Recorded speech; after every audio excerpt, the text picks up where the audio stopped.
Hi, welcome back guys. This is your sensei, back with another fanfiction. This is the second part of What If Naruto Was Give Custody of a Girl? Now before starting, please give this video a like and subscribe to the channel if you want more videos like this. Now let's get into the fanfic. Never underestimate the power of kindness, but of course, that of a strong arm either. You want to play that way? Fine. I don't know who you are, or why you're here, but let me just make one thing clear.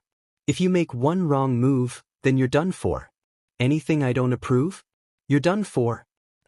That's the thing about ALU huntresses and huntsmen. Your kind can be so delightfully, well, how do I put this? Blunt. I can ply the rhyming game too, you know. Are we? Is that what we're doing here now? Would we rather break out into song? War of wits. Educate the girls. They're ready for you, Headmaster. Naruto blew out an angry breath and adjusted his tie for what felt like the umpteenth time as he faced down the curtains. Blasted suit. He didn't care how good he looked good in black and orange. He despised dressing up like this. Give him his slacks and orange turtleneck any day. Not this. Freedom of movement was king. This fabric was just too damn tight in all the wrong places. He couldn't hide a single weapon in this ghastly getup, let alone run properly. If he tried to throw a punch, this jacket was going to burst, he just knew it. 3 months. He'd waited 3 months to give this stupid speech. Truth be told, he would have preferred to skip out on it altogether. Or better yet, delegate the task to literally anyone else. But he knew a necessary evil when he saw one. Remember, you chose this. Heavy is the head that bears the crown and all that. He didn't regret accepting this burn for a moment, but still. Kurama. You're not helping. The fox chuckled. Whatever you say, Headmaster. Not you too. Ha! The crimson curtain fell away ahead of him, denying him the chance to retort. Vanessa Nikos awaited him on stage, standing before a raised podium, microphone in hand. And there, beyond her smiling face, there they were. He almost paused for a moment as he stepped out into the light, so taken aback was he by the sheer sea of inquisitive faces looking his way. There had to be dozens of them. He hadn't realized just how many students were attending this now his academy. Each looked to him, rapt with curiosity, the future huntsmen and huntresses of Mistral. Lionheart would have happily sacrificed them all to save his hide. No more. Not one more. None of these students would die on his watch. Lacking though he was, he'd give each of them the best training he possibly could, training only a sage could provide. He wasn't much of a teacher, but he had taught before. Konohamaru was one such example. He hadn't respected him at first, either. It had taken time, effort, and a good bit of training before a bond formed between them. Honestly, he'd be suspicious if these brats believed in him right away. But before that, time to start smiling. Taking his place beside Vanessa, he accepted the microphone and granted her a wide grin as she made way for him. The eyes of the world were upon him now. He was almost certain this event was being broadcast to the 4 kingdoms. It had been different when he masqueraded first as Jacques, then later as Lionheart. No one knew Naruto Uzumaki beyond the false transcripts he'd provided. He'd done a fine job sticking to the shadows, protecting Raven, then and followed by Willow with maximum discretion. Miranda had helped him with that and more, been a boon even, but he was done relying on her for everything. Let the world watch. Let them balk. Let them see. Today, for better or worse, he stepped into the light. He'd leave his enemies lots to chew on in the next few minutes. He stood before the podium now, took a moment to appreciate the polite albeit reserved applause, and bowed once. From there he adjusted the microphone, winced now as it squawked and forced a smile to his lips. Well, no point in stalling any longer. If there was ever a time to count on his charisma, now was it. Silver tongue activate. It's a pleasure to finally meet you all. I'm sure you're all rather shocked. He smiled at each of them in turn, amplifying his voice with a subtle pulse of chakra, letting his words echo in the auditorium, despite the slightly tinny radio-esque quality, and I'm just as sure many of you doubt me. Who am I, you wonder? What am I capable of? When did I decide to take this position? Where am I from? Why am I here, and how will I act going forward? 0.0.0.0. Ashbin placed both hands beneath his chin and hummed softly as he watched screen. It seemed Leonardo had made a wise decision. He orates well. I aim to improve not just this academy, but Mistral itself. Ironwood observed the proceedings with a keen eye. A man of action, eh? Time would tell. And make no mistake, you are the future of Mistral. Crow downed another mug of brandy and belched heartily. But he's all talk just like the rest. Summer elbowed him. Shoo. Tai just set Ruby down for her nap. Fai Thien. Leonardo Lionheart was a brave and noble man. He will be missed by many. Let us first have a moment of silence for his departure. A sympathetic murmur rippled through the assembled students as the moment of silence ended. It made him sick to his stomach. He despised lying like this, covering for that coward. It made him feel dirty, tainted. Leonardo should have died in disgrace, vilified for all the lives he'd taken. But he couldn't do that without blowing his and Malachite's cover now, could he? In for a penny, in for a pound, as they say. Or was it a lien? Semantics. Haven will never see his like again. He bowed his head to hide his own smile. But now we must look to the future. Rot in hell, Lionheart. No cowards or cravens would have any place here in Haven. Never again. Of that much, he would make certain. And should Lionheart have any friends of a like mind lurking in the shadows, he'd root those monsters out as well. He looked at the young men and women before him and saw their potential, gifts he was determined to see flourish, to protect at all costs. For better or worse, Mistral truly had become his home. His way of training you was lax? Of course it was. His lackluster methods had been designed to create mistakes that would get these kids killed. I aim to correct those mistakes. He took careful note of their reactions. Some seemed annoyed, others intrigued. It seemed an even split. I won't lie to you, the coming terms will likely subject the lot of you to the most intensive training of your lives. Many of you may come to despise me for it. Some of you may drop out. But for those of you who remain, those commit, those who endure, I promise you this. He slammed a fist down on the podium, commanding their attention. Regardless of whether you have 4 years left in this academy or merely 1, I will sculpt you into the most powerful men and women on Remnant. More than a few students sat up at that. He had their attention now, but he wasn't done. Do you seek strength? Do you need speed? Do you crave wisdom? Unfurling his fingers, he gripped the podium and felt the wood creak beneath his fingers as his voice rose, booming to a thunderous shout. Work with me and all of this will be possible. You'll do much more than win vital festivals. You'll be able to accomplish feats you can only dream of. Anyone who applies to this vaunted academy will be vetted and interviewed by myself personally. Should you be accepted, I will work with you on every conceivable level to ensure your success. That should see admissions skyrocket. He paused, letting the words ring out among all those assembled before him. I will make you more than humble hunters. You will be heroes.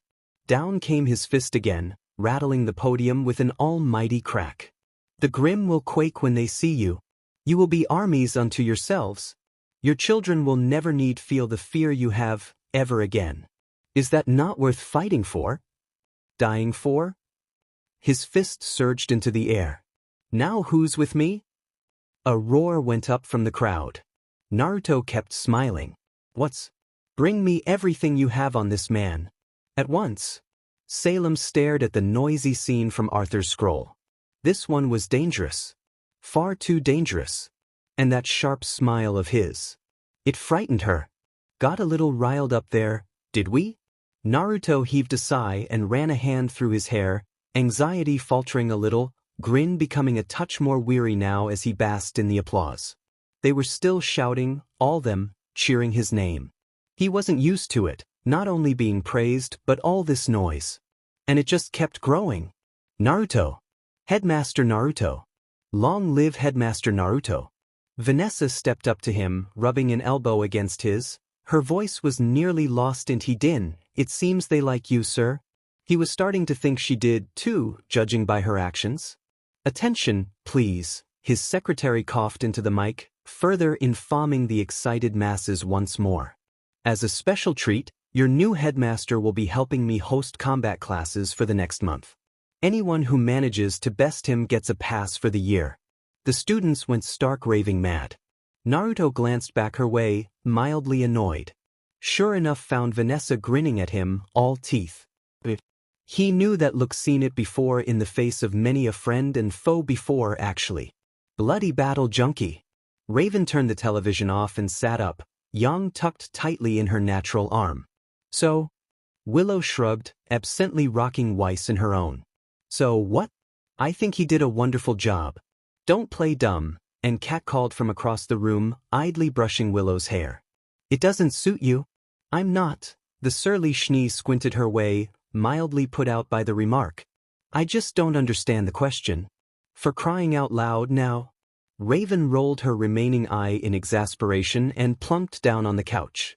I'm asking how we feel about this whole headmaster thing? Especially after that speech.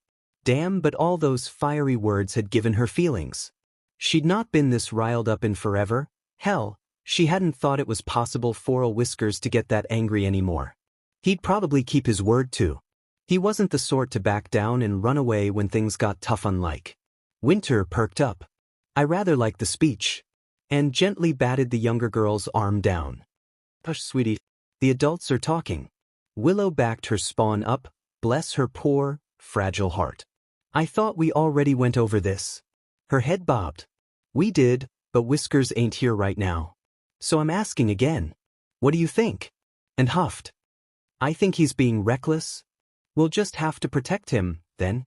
Willow smiled suddenly, instantly setting her on edge, and now that we have you here. And grinned. That's right. We can talk with her about that now, can't we? That idea I suggested earlier. Raven looked between the two of them, baffled. What's this now? And leaned in to whisper words in her ear.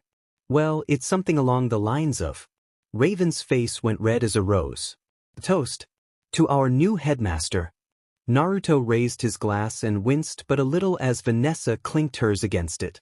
Now that he'd gotten that bothersome speech out the way and escaped the questioning masses, they'd retired to his office, still wasn't used to the ring on that, and cracked open a bottle of wine to celebrate, just the two of them. Bloody thing was already half empty. He had a feeling he knew what Nikos was up to at that, but if she wanted to play her cards here away from prying eyes, all the better. You know, for a school this big, I thought there'd be more teachers. Vanessa hid a wince behind another sip of her wine. His right eye twitched. You must be joking. If only I was. What happened to them all? He flung up an arm, nearly knocking the bottle over and forcing Nikos to catch it. Have you been running the entire academy by yourself?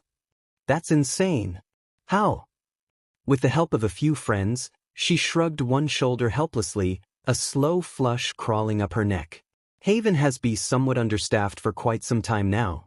Right? He pinched the bridge of his nose, struggling to keep his smile. First item on the itinerary. Hire more teachers.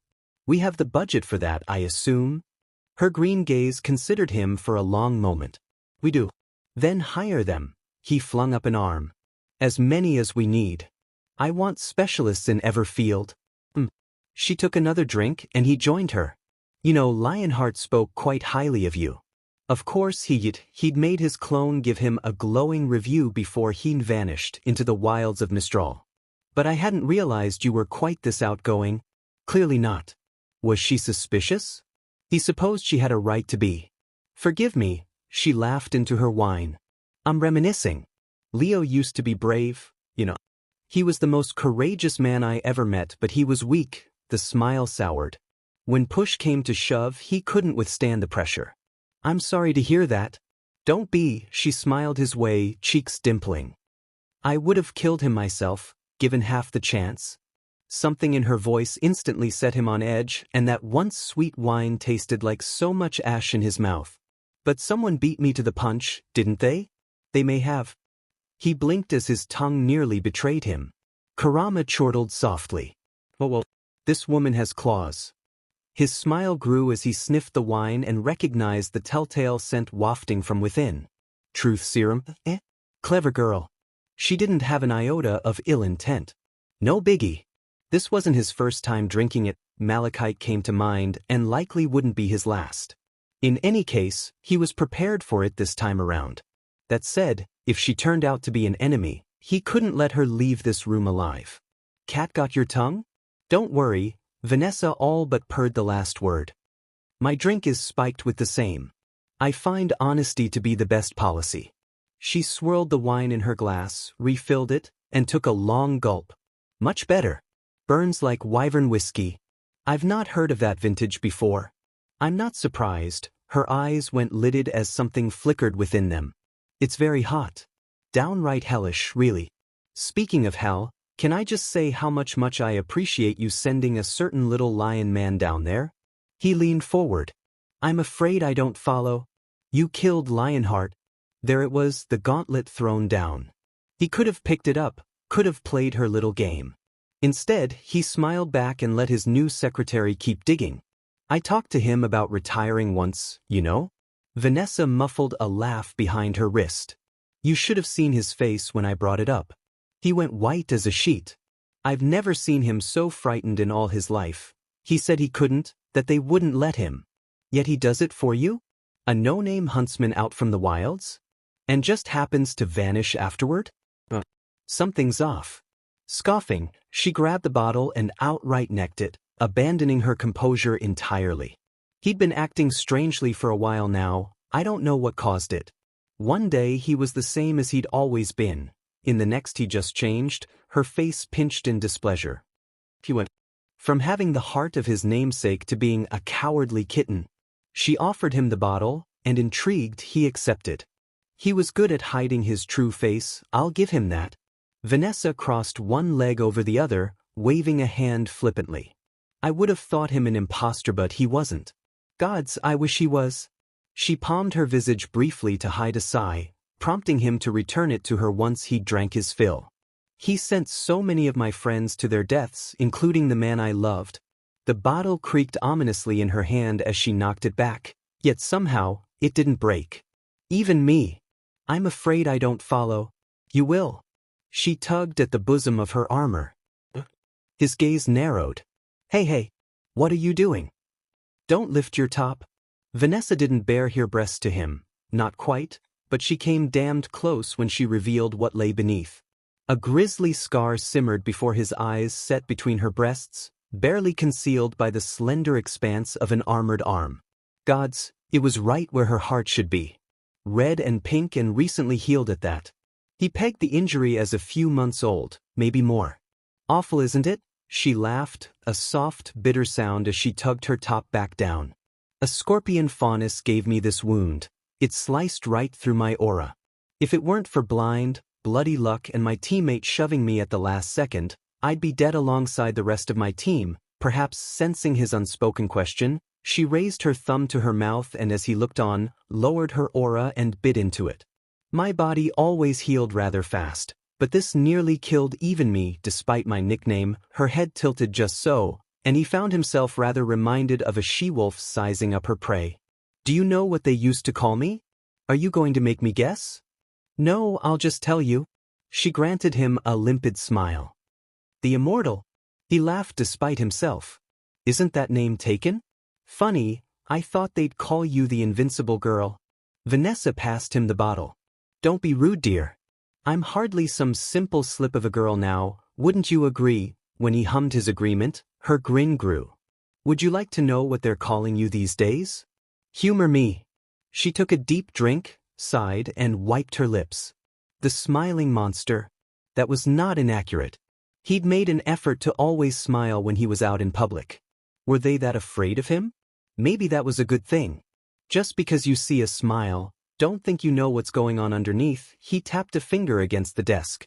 A smile is a valuable tool in your arsenal. It inspires your friends, keeps your enemies guessing, and ensures that no matter what comes your way, you either one in control. Vanessa crossed one leg over the other.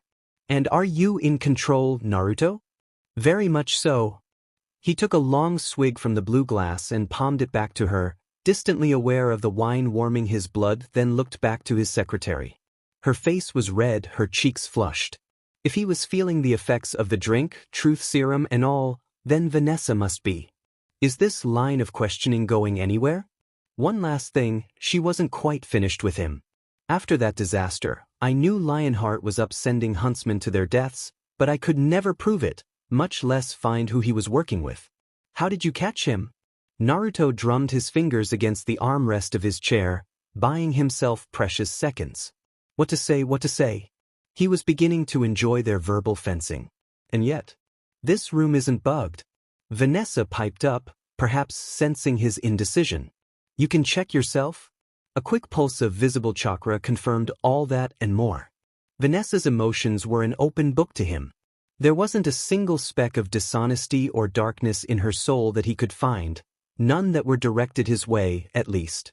He could sense her anger towards Lionheart, her fury, the burning need to know, to see, to understand what had befallen the man who butchered her team and nearly killed her.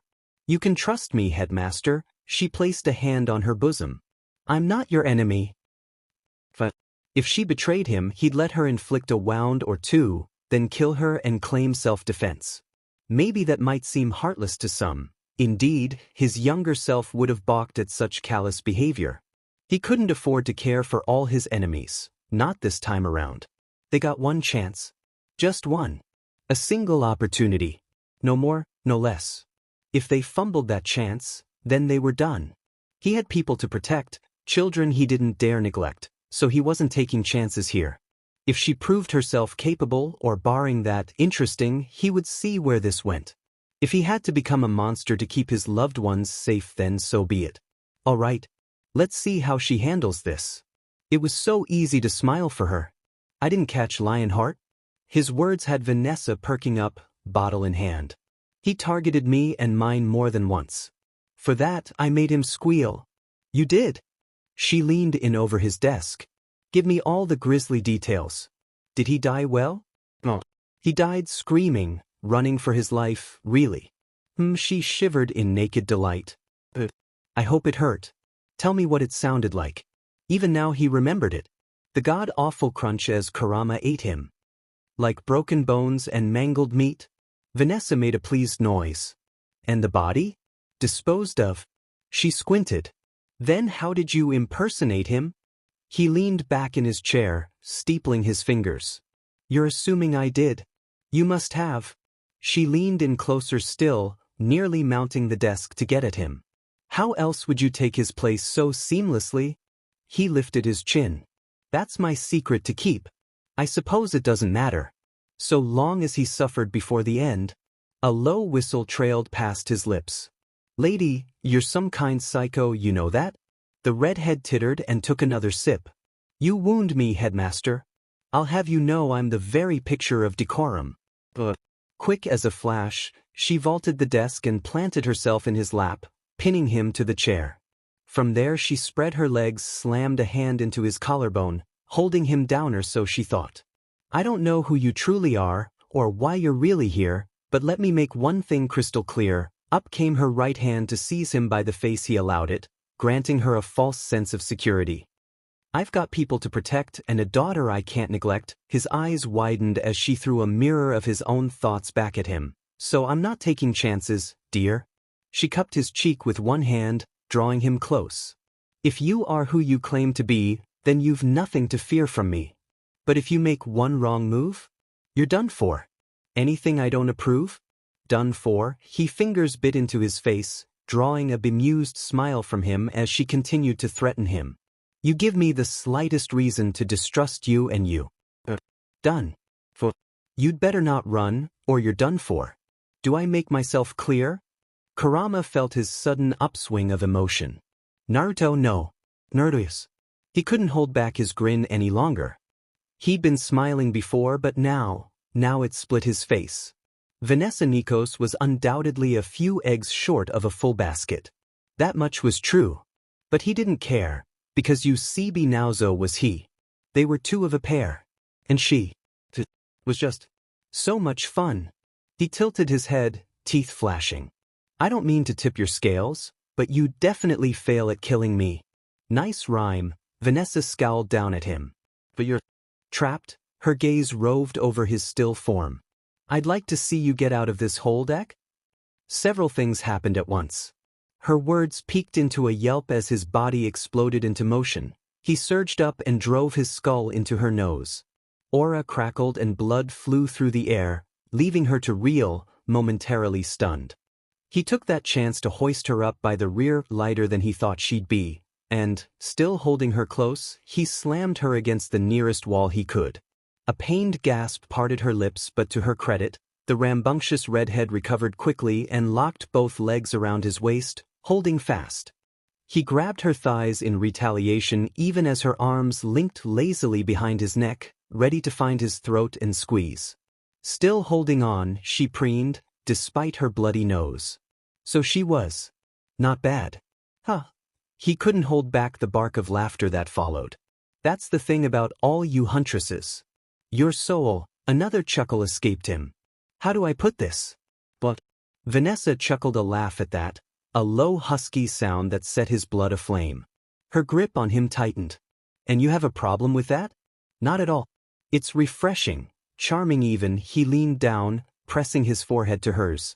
So to match your little rhyme spree from earlier, I won't run. You see, I find this business rather fun. I don't need your assistance or your adulation, but I'll take them for the duration of our cooperation. See? I can play the rhyming game too, you know. Are we? Vanessa beamed up him, never once letting go. Is that what we're doing here now? He deadpanned down at her. Would you rather break out into song and dance? No thanks. Now promise me you won't be another Lionheart. She really did want to save this school, didn't she? His hand came up, setting her down. I swear. Vanessa hummed once, let him go, and stood under her own power. Even then she didn't stray far.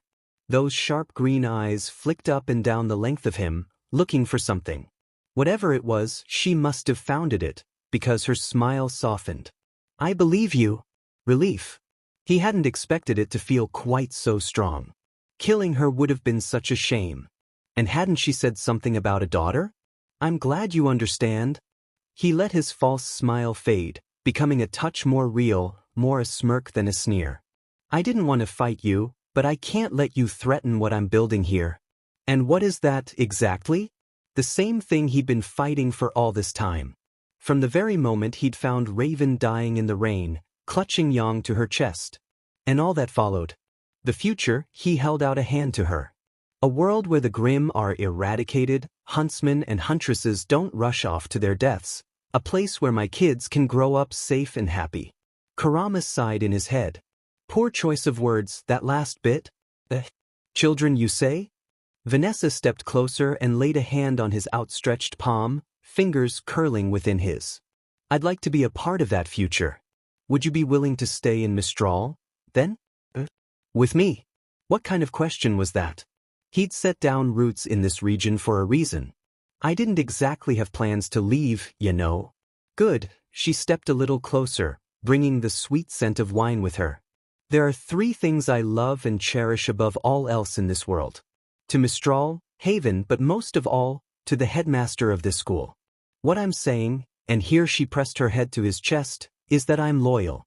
That and, she drew him a little closer, I promised myself I would make sweet, sweet love to Lionheart's killer. Vanessa looked him in the eye and leaned in. He had an inkling of what she was about to do next.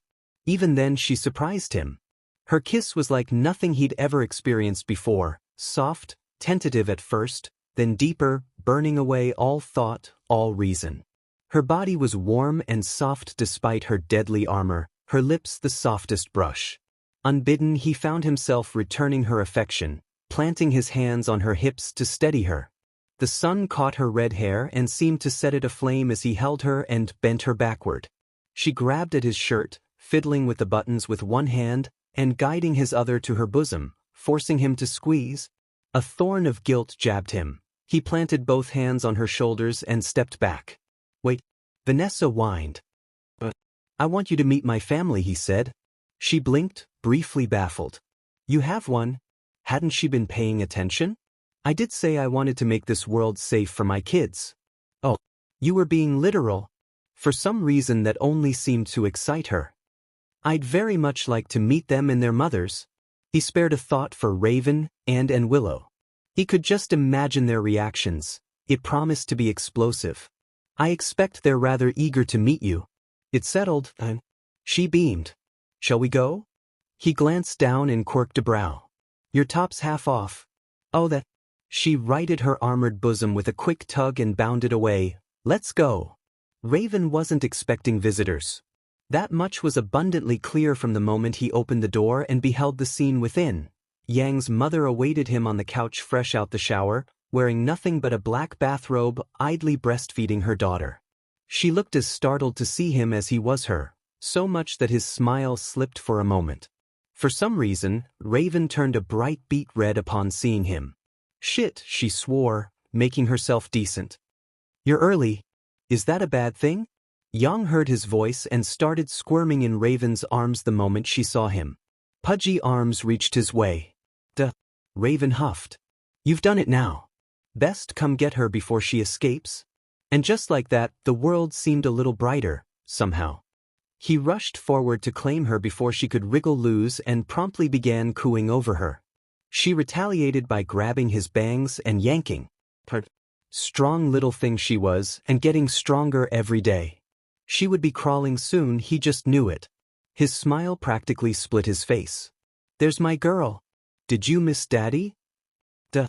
I'll take that as a yes, ow. Yang giggled and yanked his hair again. The pain was worth it. Her lovely little lilac eyes almost seemed to glow again as he looked on, flecked with fresh violet flames. No, wait, were they actually? A sharp hiss behind him distracted him from his doldrums. Unfortunately, in haste to hold his adopted daughter, he'd lost track of Vanessa for a moment. The second he took his eye off her, she must have made a beeline for Raven, because by the time he thought to look back, it was too late. They were already butting heads. Thankfully, she didn't have her weapons on her.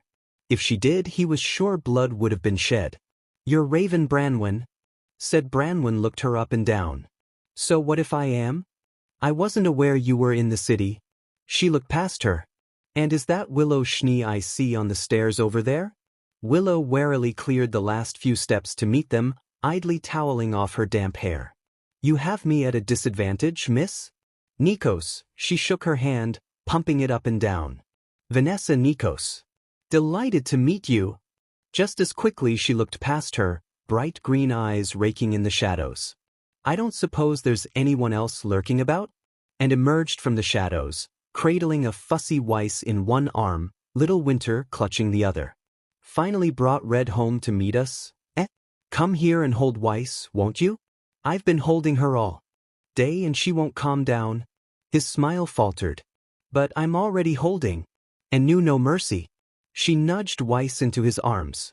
The moment, nay, the very second she did, the surly baby stopped squalling. He dared to shift her ever so slightly, brushing her up against Yang, and he could have sworn she smiled for him. Huh. A goofy grin bloomed on his face. Would you look at that? Willow's scroll clicked behind him as she took a picture. Another one for the album, he supposed. Vanessa's head poked over his shoulder and her face lit up as she beheld the little Schnee in question. Goodness! What a darling girl! My Pira is about the same age. Naruto damn near got whiplash, so quickly did he turn his head. She'd failed to mention that. You have a baby? I do. Vanessa preened as only a newfound mother possibly could. Would you like to meet her? It was a question, not a command. Curiosity compelled him to speak. I'd like that. Her eyes sparked. Sensational. Willow made an annoyed noise. Yes, that sounds grand, doesn't it, Winter? Still smiling, Vanessa rounded on poor Winter. And who is this little one? Said Schnee, scampered behind her mother. Don't mind her, she's shy. Raven clicked her tongue, mildly put out by it all. Are we running a damn daycare here or something? Blunt one, aren't you? Vanessa rounded on her. This from the woman who robs the weak. She puffed up. Hey, I ain't doing that anymore. I know. The Shield Maiden's smile was all teeth. If you were, we wouldn't be having this conversation. Great. And tried to temporize, pushing herself between them. Why don't we just calm? You'd be dead. So that's how it is, eh? I get it. Raven cocked her hip and scoffed, face twisting in a sneer. You act all high and mighty, but you're really a vicious bitch, ain't ya? Raven, Willow yelped. Language. There are children present for crying out loud. Ha. What's the problem?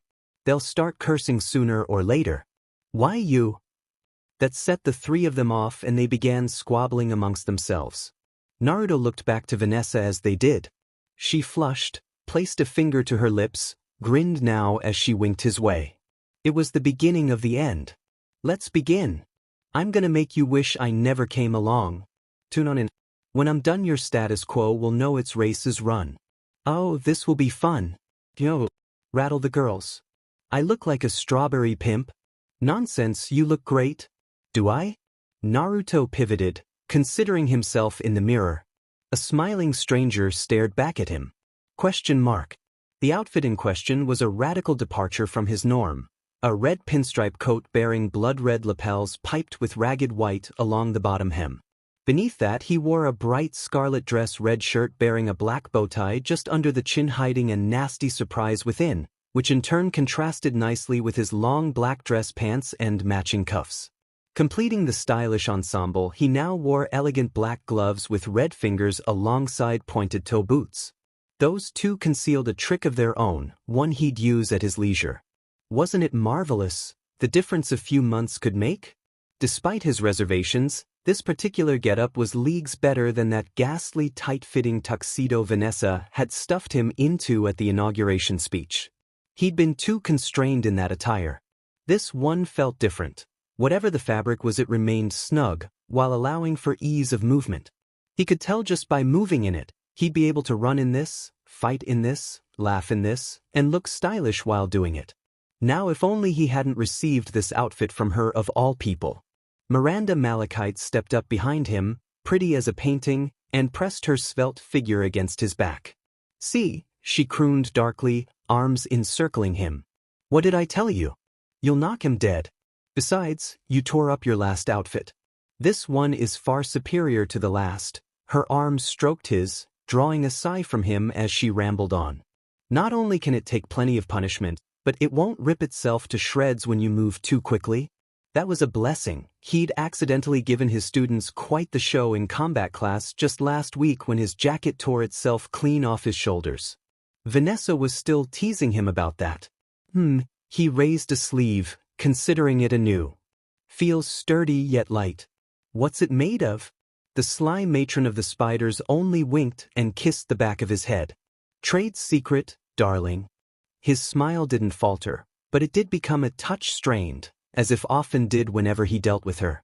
Their deal, if one could call it such, still remained in effect after all these months, but at some point it had evolved well beyond that into constant brinkmanship, each vying to one-up the other. He knew it couldn't last forever, but there were times when he wondered if she knew that. She'd been pushing his buttons as of late, and while he did hold some small smidgen of appreciation for her, and even enjoyed their banter at times, she was becoming more trouble than she was worth. Thanks for the outfit. He tried to step away from her, smile still in place, if only just. You can put it on my tab? She hummed and held on, digging her fingernails into his jacket. Afraid to owe me another favor, darling? This bloody spider. His right eye twitched ever so slightly as he conjured his many-ringed staff to his hand. Tapping the black rod sternly against the wall made her release him, if only just, and only because she knew he wasn't afraid to cause some property damage or destroy another studio or two, if it meant extricating himself from her wiles. But today she surprised him. Rather than retreat as she always did, this time she hummed and moved in again, latching onto him with more force. He felt her gaze rake across him as jewelers would a fine diamond.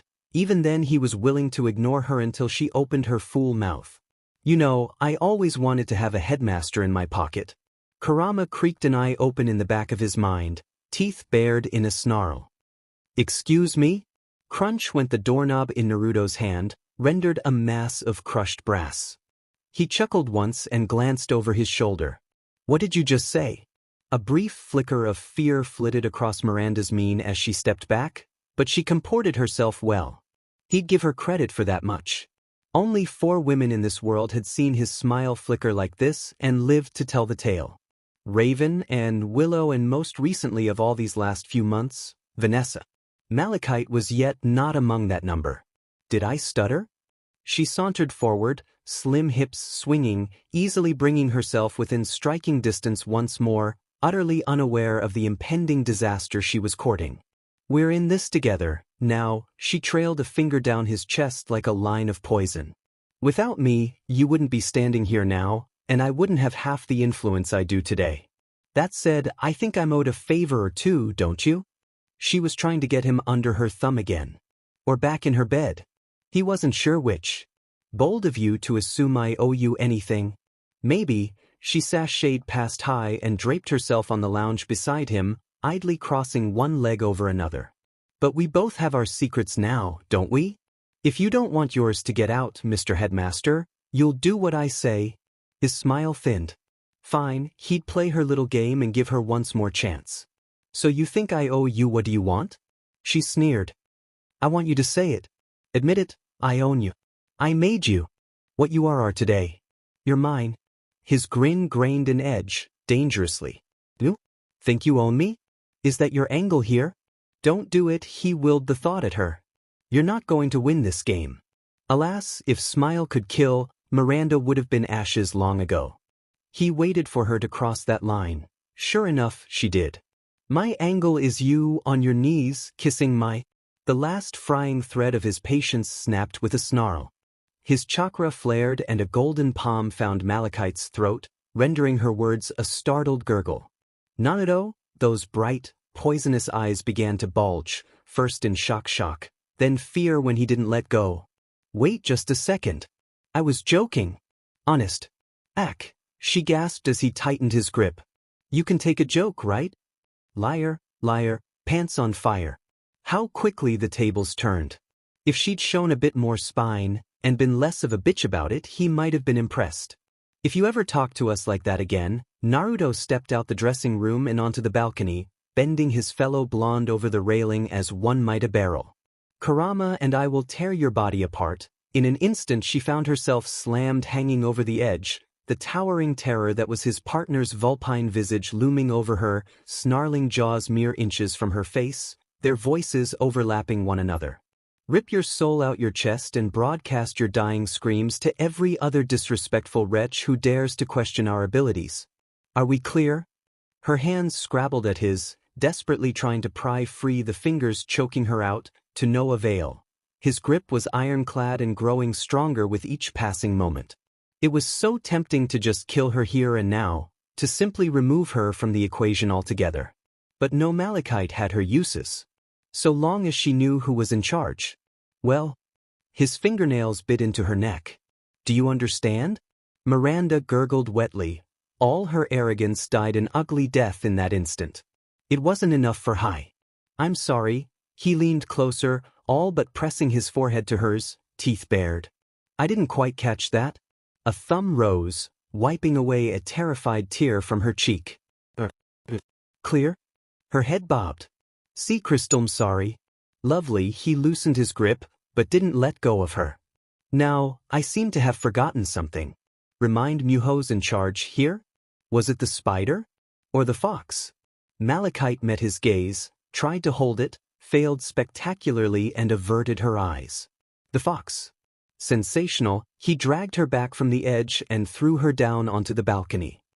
Now that we've gotten that messy little matter out of the way once and for all, I've places to be. Can we just eat her already? Miranda whimpered.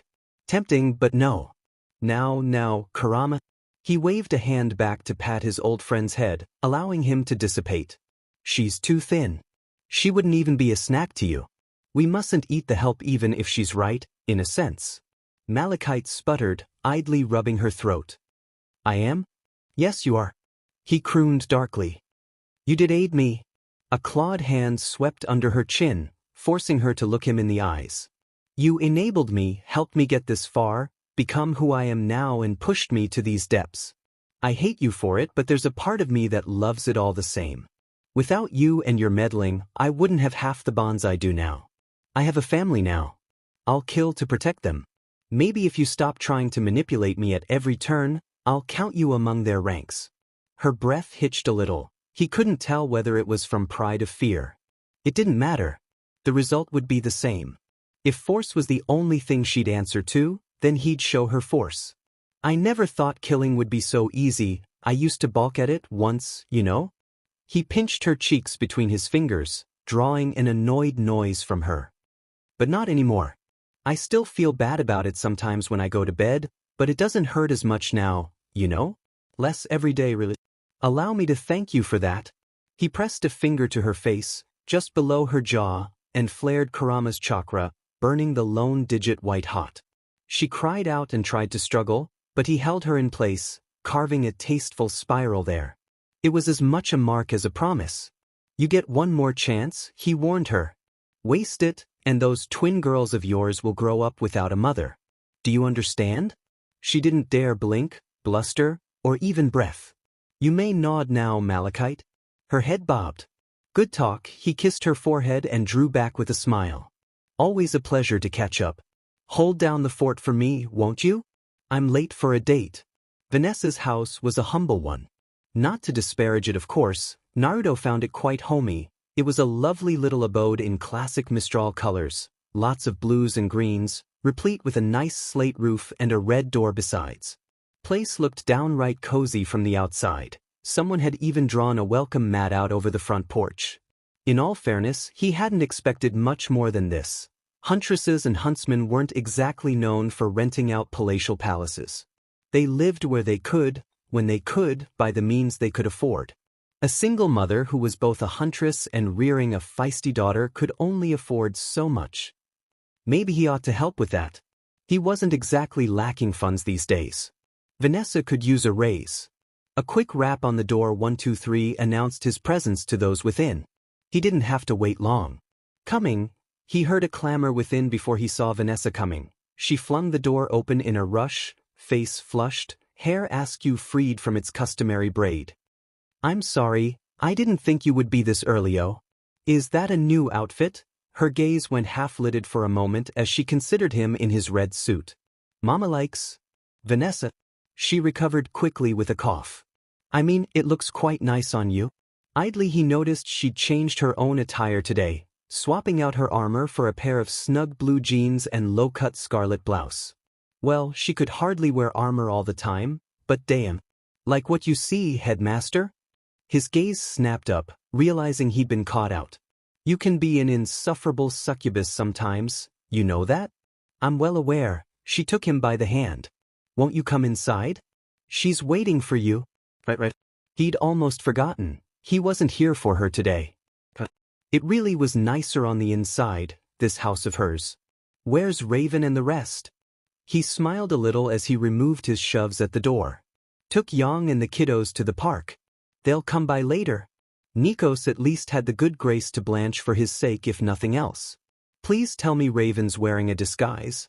I think Willow convinced her to wear a wig this time around, and was stuffing her into it when I left. Vanessa winked over her shoulder. And a dress, I take it? His smile became a touch more genuine. You up? She giggled a little that. I'm sure it was quite a sight.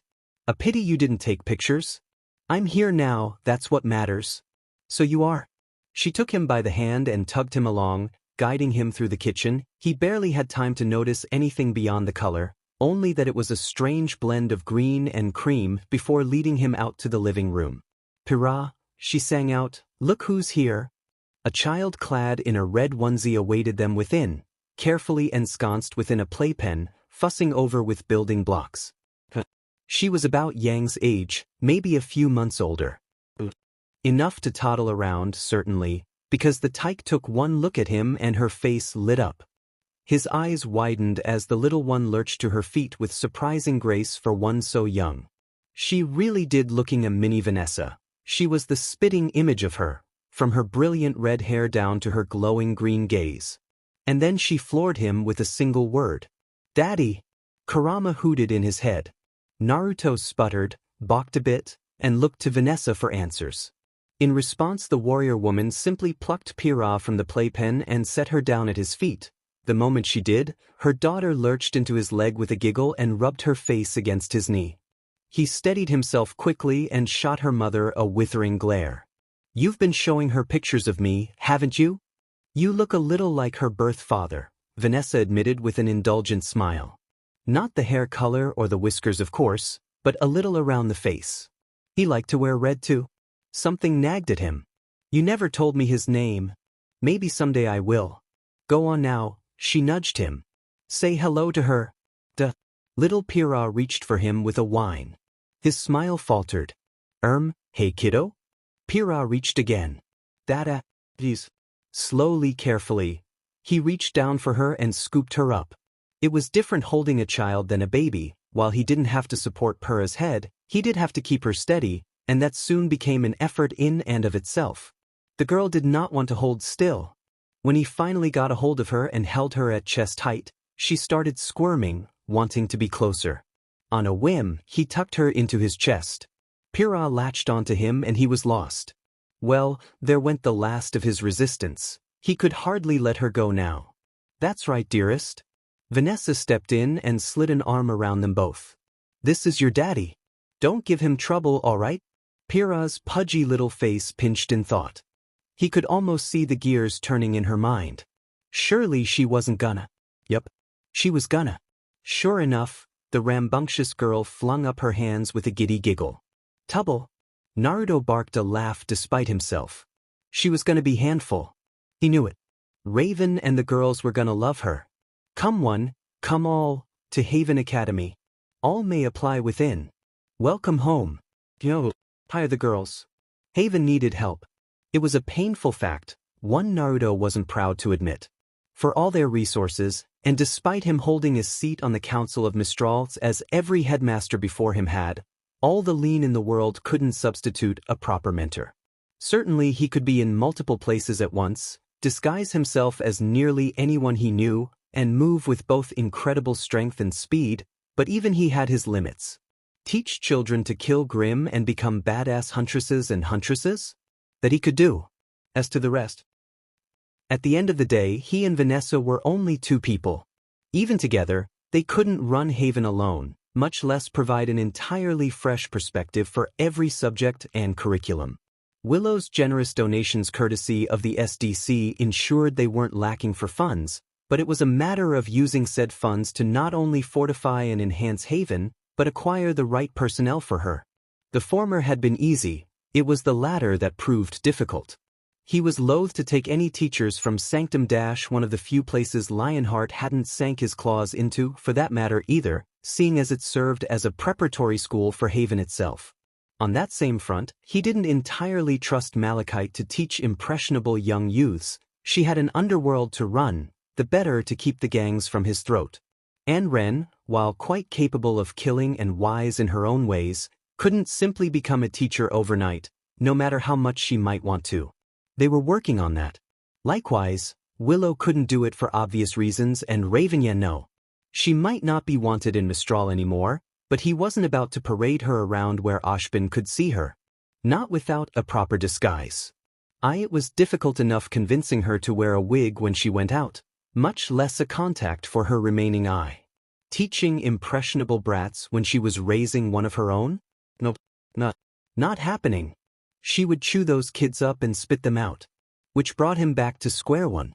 Vanessa had combat classes covered, and while he could step in when need be, there were still gaps to be filled. Naturally, when the fiery vixen recommended several applicants, he jumped on that, thinking it a good idea.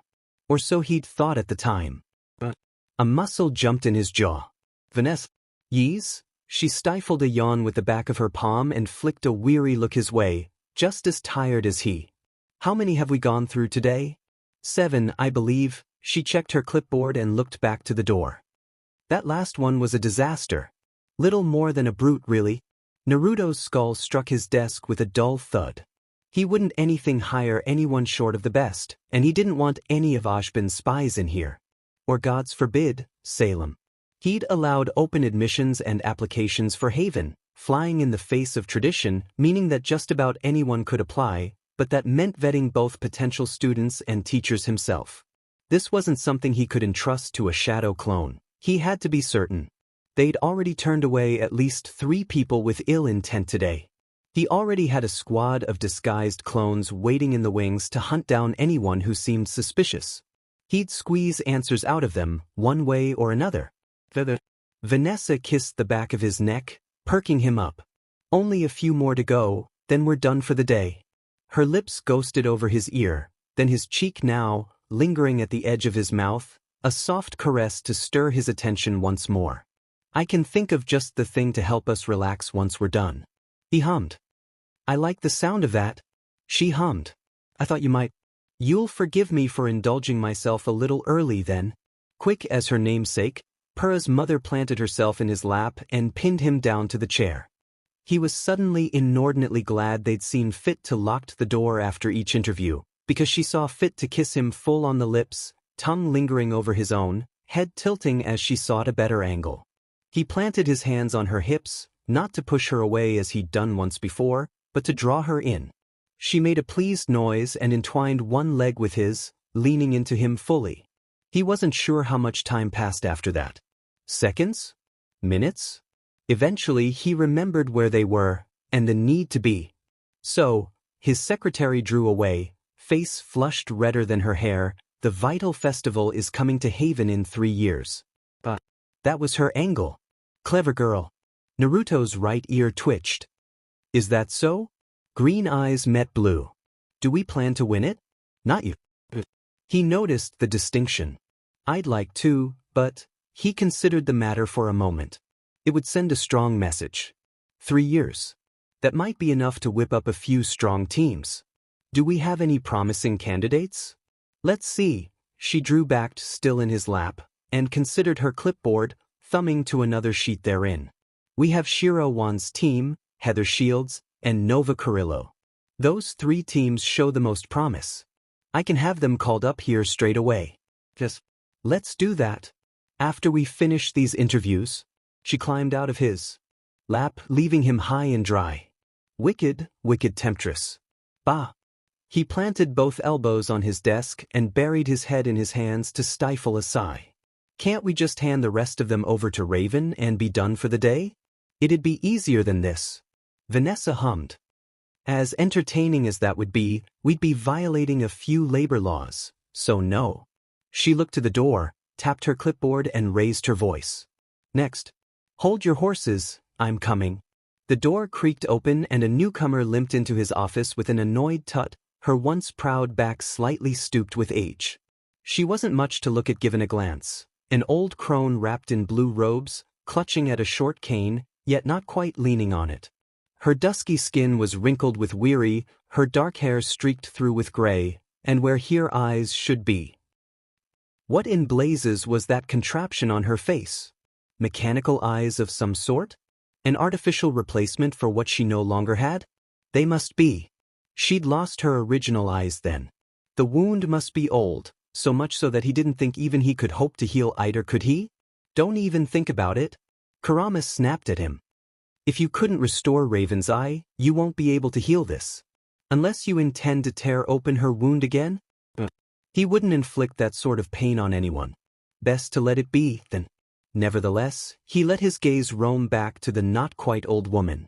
In about 16 years or so she would doubtlessly be hunched even further, shrunken and shriveled, forced to rely upon that cane of hers entirely, but she still had some life to her, a spark that, while he couldn't glimpse it in her false eyes, he could see in the spring of her step. She was pretending to be older than she was perhaps, but she wasn't senile, not yet. A flicker of sympathy stirred within his heart. Said sympathy died the moment the old biddy opened her mouth. Who's the strawberry pimp? Several things happened at once. Naruto fell clean out his chair. Kurama guffawed openly. Dimly he became aware of Vanessa's full-throated laughter. Oh, I like you. And you are? The impudent interloper sketched a bow made slightly stiff by age. Maria Calavera, at your service? Calavera? Her smile thinned, taking the laughter with it. You've got some nerve assuming the mantle of the Grim Reaper? I would hope so, girl. The woman planted both hands on her cane and stood a little taller. She's me. Green eyes flicked her up and down, assessing her. You're supposed to be dead. Her grin gleamed anew. Reports of my death were greatly exaggerated. Naruto righted himself with a contemplative expression, his anger momentarily quelled. The Grim Reaper. He'd heard the stories of her. She was a legend in Mistral. Vanessa was a fan of her work, a massive fan. She'd even considered styling her weapons after her once upon a time. Which begged the question, and you're here because? She looked to him. I heard there was a bit of a shake-up in Haven on the radio, that someone gave old Leonardo the boot. Her artificial eyes flicked up and down the length of him, cold as the mountaintops of Atlas.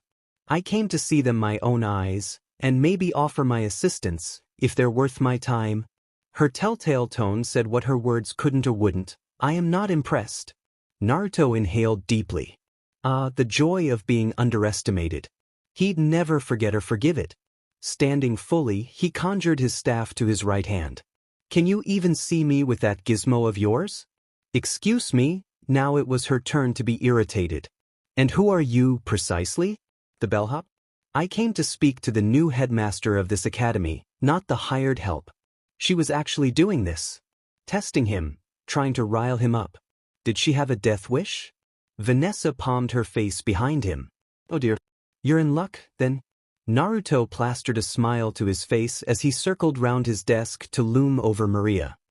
I just so happen to be the headmaster of this fine establishment.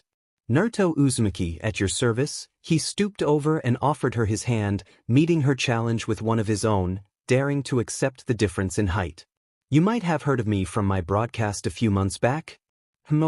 Maria flashed an impish grin up at him in return, feigning ignorance as she pointedly refused to take his hand. Must have slipped my mind. I'm old, you see, and I tend to forget boisterous boys like you rather easily. Kurama whistled. I like this one. She's got a sharp tongue. Can we keep her? Naruto twitched. This bitch. She almost made him want to break out the switch. No, don't sink to her level. Funny you should mention that. He retracted his hand, smile splitting his face as he laughed boisterously. I have a tendency to forget senile old hags. Maria tittered right back at him with a peal of sweet, saccharine laughter. Well, that wasn't very clever.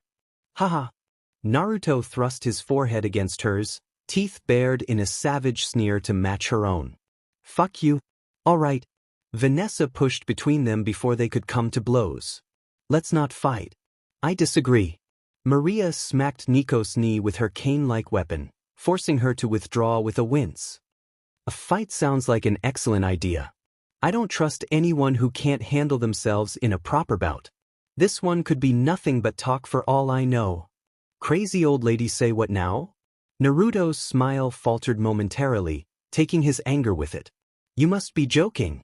I may be old, but I've still got some fight left in these bones of mine. The old crone wrapped his chest with her weapon and stood to her full height. For a moment, he glimpsed the shadow of the woman she once was. You want teachers for those precious students of yours? Show me you're worthy of following right here, right now, and you'll find no better mentor this side of Mistral. He drew himself up, still smiling, but not nearly so furiously. You do realize you'll lose? So certain, she took the beads of her necklace between the fingers of her free hand and began to toy with them, humming softly as she did. I envy your youth. Plucking one, she took it between her thumb and her index finger, then began to squeeze. I was like you once. Brave, foolhardy. So certain I could take on Remnant and make it mine until I realized I couldn't. Without warning, the bead cracked between her fingers and her half-lidded gaze fixed upon him. Is that what you are, boy? Just another egomaniac? His pride bridled, stung by the insinuation. I don't want to rule the world. Maria tilted her head and blinked once. To burn it, then? Did she truly think so little of him? Not at all. He relished the brief look of uncertainty that flitted across her face when he said those words. I just want to protect my loved ones. Behind him, Vanessa stood a little straighter with a red face, no doubt delighted to be counted among that number. To that end, there's nothing I won't do to keep them safe. I'd carry the world on shoulders or bring it crashing down. Let the people call me a smiling devil or the monster of Mistral, I don't care. That's the reason I became headmaster in the first place. A family man, then. Maria's cane clicked open to reveal, and belatedly, he realized she was holding a half-scythe, much to his delight. Interesting. I hadn't thought you the type. That's enough. Here at last, Vanessa piped up in his defense. You don't know the first thing about him. Fair enough. The former Reaper granted her a grin as grim as her namesake. Show me. It looked to her weapon. Shouldn't you have 2 of those? She shrugged a shoulder. I lost the other a while back. That was no fun at all. I'll see to it that you get another one once we're finished here. Aren't you generous? The wrinkled Reaper scoffed, not believing him for a moment. How kind of you. A petulant thorn of pity pricked at his heart again. Angry as he was, he didn't really relish the idea of beating up an old biddy past her prime even if she was being a bit of a bitch to him. He didn't consider her an enemy despite all that. Annoying? Possibly. Able to get under his skin? Conceivably? But a potential ally? That much was for certain. Softy. Bah, hush up. Here, he clamped a hand on Maria's shoulder and flooded her aging body with a small smidgen of Kurama's healing chakra. To make things more fair. Oh. She perked up with a startled squeak, standing ramrod straight. That feels quite nice, actually. Is that your semblance? Vanessa hummed into a hand. Of a sort. Speaking of semblances, he might actually have one worth discovering here. He'd spent so much time in the world of Remnant already, enough to both uncover and unlock his aura. Surely a semblance couldn't be far behind. Hopefully it would be useful, not destructive at the very least. He had enough problems without his soul potentially backfiring on him. Marvelous. Maria bounded back on the balls of her feet, hopped up on her heels for good measure, then performed a nimble little flip for good measure, the sight of which moved him from his maudlin musings. Was it his imagination, or did she seem a bit brighter somehow, maybe even a little taller? Nah, probably imagining it. I haven't felt this spry in ages. Come on then, Sonny. She whirled to face him, grinning from ear to ear. Let's see what you've got. No need to make this a fancy match. Beat me and I'll gladly work for you. She was still speaking when Naruto stepped in, swept her feet with his staff, knocked her to the ground, and drove his weapon into her throat to mute her. Her glib retort was summarily silenced with a squawk as he gave said staff the faintest push against her windpipe, keeping it there. A blonde brow rose. Satisfied? Quick bugger. She grasped the staff with her free hand and croaked up at him.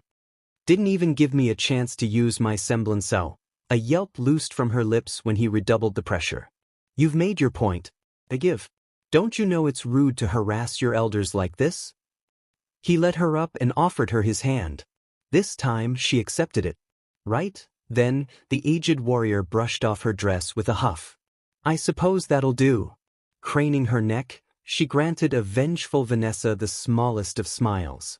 You've chosen an interesting partner this time around, my dear. Why, he rather reminds me of… The redhead lurched forward in a blind panic, covered her mouth with one hand, and spun her right round to face away from him. Why don't I show you around the campus and introduce you to the students? She cast a quick, panicked look over her shoulder his way. I trust you can handle the next few interviews yourself, Headmaster? Naruto tilted his head, quite flummoxed. I suppose? Grand. She delivered a quick peck to his cheek. I'll see you later tonight.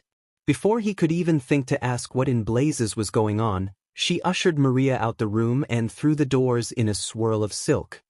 He watched her go, scratching the back of his head. What had inspired that sudden flash of panic in her? Thoughts for later, he supposed. Shaking his head, he returned to his desk, righted the chair he'd fallen out of, adjusted his coat, and settled in once more. Well, might as well make this quick. He had plans to make. And festivals to win. Next. The doors opened yet again, not to admit an irate old crone like Maria, but rather her polar opposite. He found himself face to face with a tall, slender fellow wearing black trousers, shoulders clad in a deep green cloak, and there atop his head, what he could have only assumed was a cowboy hat of some sort. Beneath its brim he glimpsed dark hair, piercing brown eyes, a strong jawline, and… Are those scales? He leaned forward, intrigued. On your face? The man planted a fist on his hip, and idly, he noted the reed between his teeth. You got a problem with your fellow faunus? Nice accent. Wait, he'd said fellow? Oh, right, his whiskered cheeks. Tended to forget about those. Might as well use that. Not at all. It was all too easy to spread his arms, slip back into his headmaster persona. I was just trying to guess which one you were. Don't bother. The newcomer tipped his hat, revealing yet more patched of hardened black scales along the length of face. Ought be obvious. Some kind of lizard faunus. Then, fine by him. He didn't judge. And you are? Flynn Pickerel. The huntsman inclined his head. At your service. He looked to Vanessa's clipboard, generously left behind in her wake. Quite the distinguished career you have here. Why give that up to be a teacher? The huntsman shrugged one shoulder. Work's been running a bit thin as of late, and I ain't getting any younger. Curious. He didn't sense an iota of ill intent from him, and yet? You seem quite skilled. A grave nod was his reward. I'm a tracker by trade. So I've heard. He considered the dossier before him. It says here that you're skilled with multiple weapons. Idly, he took note of the bandolier around the man's torso, and not all of them for ammo. Jack of all trades, master of none, is that it? Master of some. His eyes sparked defensively. Good, he had some pride. What's it to you? His head tilted. A rogue, then? In a sense. And you consider yourself skilled? Very, there was no arrogance to those words, only simple truth. Been hunting the wilds ever since I graduated. He touched a hand to his eye, and belatedly he realized those weren't scales but a scar. Only one quarry ever managed to wound me. But you survived. Flynn smiled. It was not a nice smile. Rage is a hell of an anesthetic. So it is. And your semblance? He considered the dossier anew, only to frown. It's not listed here. The faunus face closed down on him. Begging your pardon, but that's a card prefer to keep that close to my chest. Fair enough. You're hired. That got a blink out of the marksman. Just like that? Just like that, he rose from his chair, circled around the desk, and stood before him. I consider these students my children, and like any good parent, I want them protected. They're all in dire need of survival skills. You seem to have those in spades. Pickerel considered him for a long moment. His good eye flicked back up to him. Permission to speak freely? Naruto waved him on. Granted. I'm here because Vanessa vouched for you. Unsurprising, he'd figured as much. A blonde brow rose. Did she now? She did, the grizzled old ranger nodded. She's a crazy bitch. I hope you know that. He snorted. Accurate. And you're a damn scary bastard. He leaned back a little. You have no idea. The huntsman shook his head with a bitter chuckle. Oh no, I've got an inkling. But I've hunted people like you before, buggers that start out good, then go bad. You be good to her, you hear? That gal's gone through hell and high water after what happened to Alexander and her team. Alexander? Was that the name of her dead husband? His instincts kicked up at that. I'd sooner die than hurt her. Good, because if you do, I'll put a bullet right between your eyes. His smile returned tenfold. Flynn, was it? We're going to get along splendidly. Shake my hand and we'll seal the deal. Flynn was a man of his word and did just that. Right until the doors crashed open. Flynn sputtered. What in tarnation? Naruto whirled with him, anxiety flaring, fading now as a colorful girl clad in robes of bright gold and russet red sauntered into the room. The woman tilted her head and grinned up at him, revealing bright blue eyes and a self-sure smile framed by a long curtain of curly amber-orange hair. Oi, she thrust a finger his way. Anyone can apply to be a teacher, right? And it don't cost nothing? Quite so. Naruto whirled, steadfast smile in easily reapplied. Who might you be? She beamed. Consider me an interested party. Does this gig pay well? Indeed it does. And you are? Evidently, it was the question she'd been waiting for. The newcomer brandished her lance and flashed him a cheery wink. Honora Valkyrie, at your service. Smile, my dear. You're never fully dressed without one, after all. There it is. That's much, much better, wouldn't you agree? Now, then let's begin. Behold the girls. A smiling Valkyrie stared down a grinning Uzumaki. It sounded like something straight out of myth, a fairy tale for the ages. For Naruto Uzumaki? It was probably just another Tuesday. Nothing terribly special about it, really. And yet, for Nora Valkyrie, everything hinged on this moment, not just her fate, but her future, and that of her only child. She had a little one to look after. Nora was only a year old, and she wasn't gonna raise herself, you know? Okay, maybe Nora wasn't the best name for a kid, given that her own name was Nora, but hey, it was the best she could think of after popping her out. Critical thinking had never been her strong suit, and it wasn't as though she had any family left to help name the runt. Not after he ran out on her. Before this, she'd considered using what meager savings she had left to settle down someplace safe with her daughter, a distant settlement away from the cities and all their ilk. Someplace like Kuroyuri, a place where people looked after one another. The cities didn't look after orphans. Never did.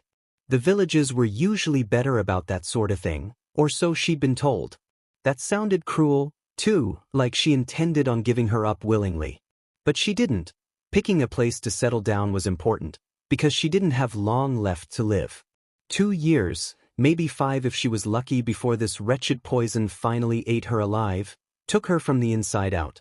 Before her body failed her, before she forgot who she was, before don't think about that. Years of working in the Mistral mines wore your body down, even before you became a huntress and caught cancer. Eking out a living off her ever-dwindling nest egg hadn't been the best plan, but seemed like the only option at the time. Nobody wanted a washed-up huntress who might flake out on them at any given moment. It sucked. She didn't want to die, but what choice did she have? She'd never asked for this. But then she'd heard about this gig.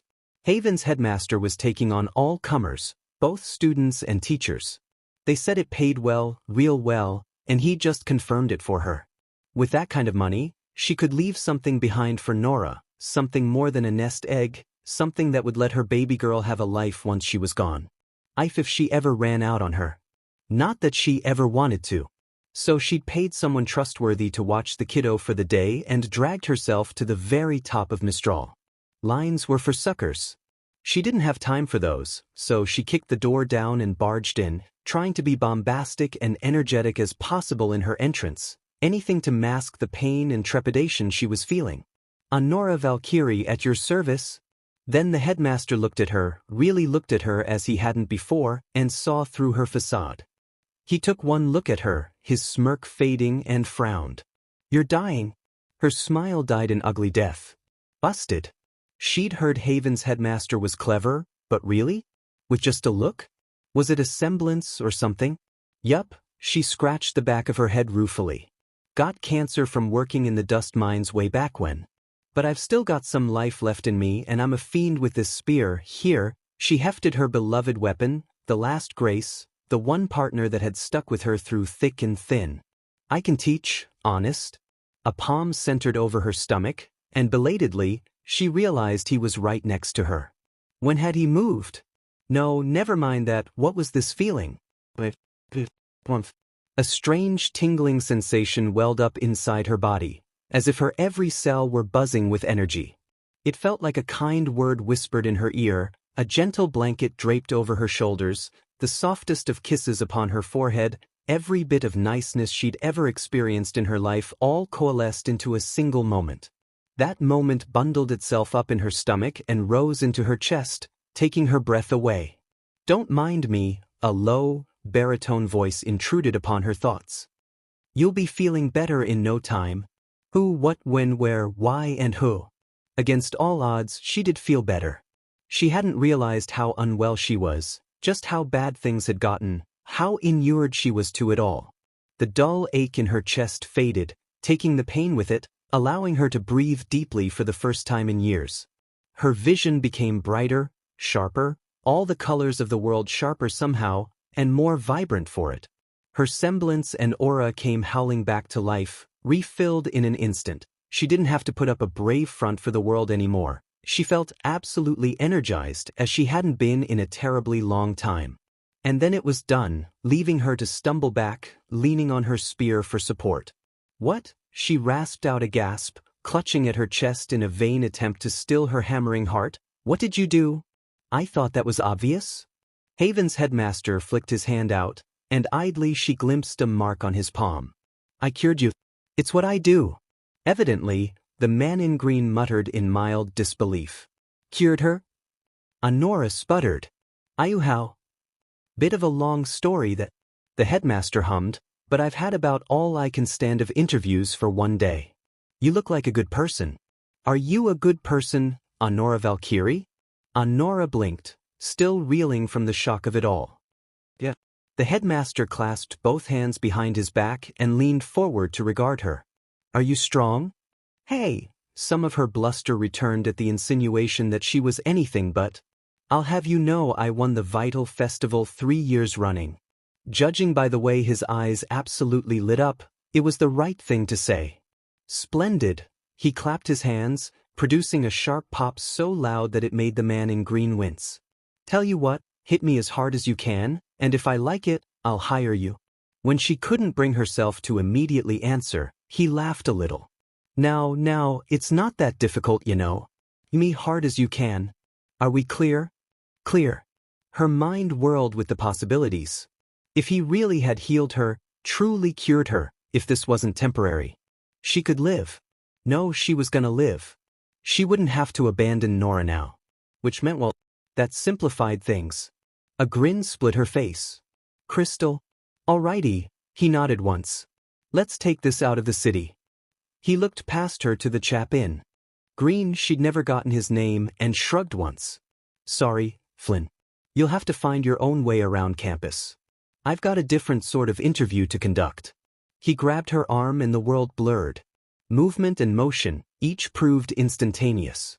One moment Honora stood in his office. In the next she heard a window shatter and they were away. Reality reasserted itself and she found herself standing on a grassy knoll well outside the city limits. Sure enough, when she looked up, the city itself was little more than a distant speck. She doubted anyone could see them from here. No, screw that, where was? There we are, she jolted as Naruto's voice echoed behind her, prompting her to face him. That's much better. Nothing to destroy around here.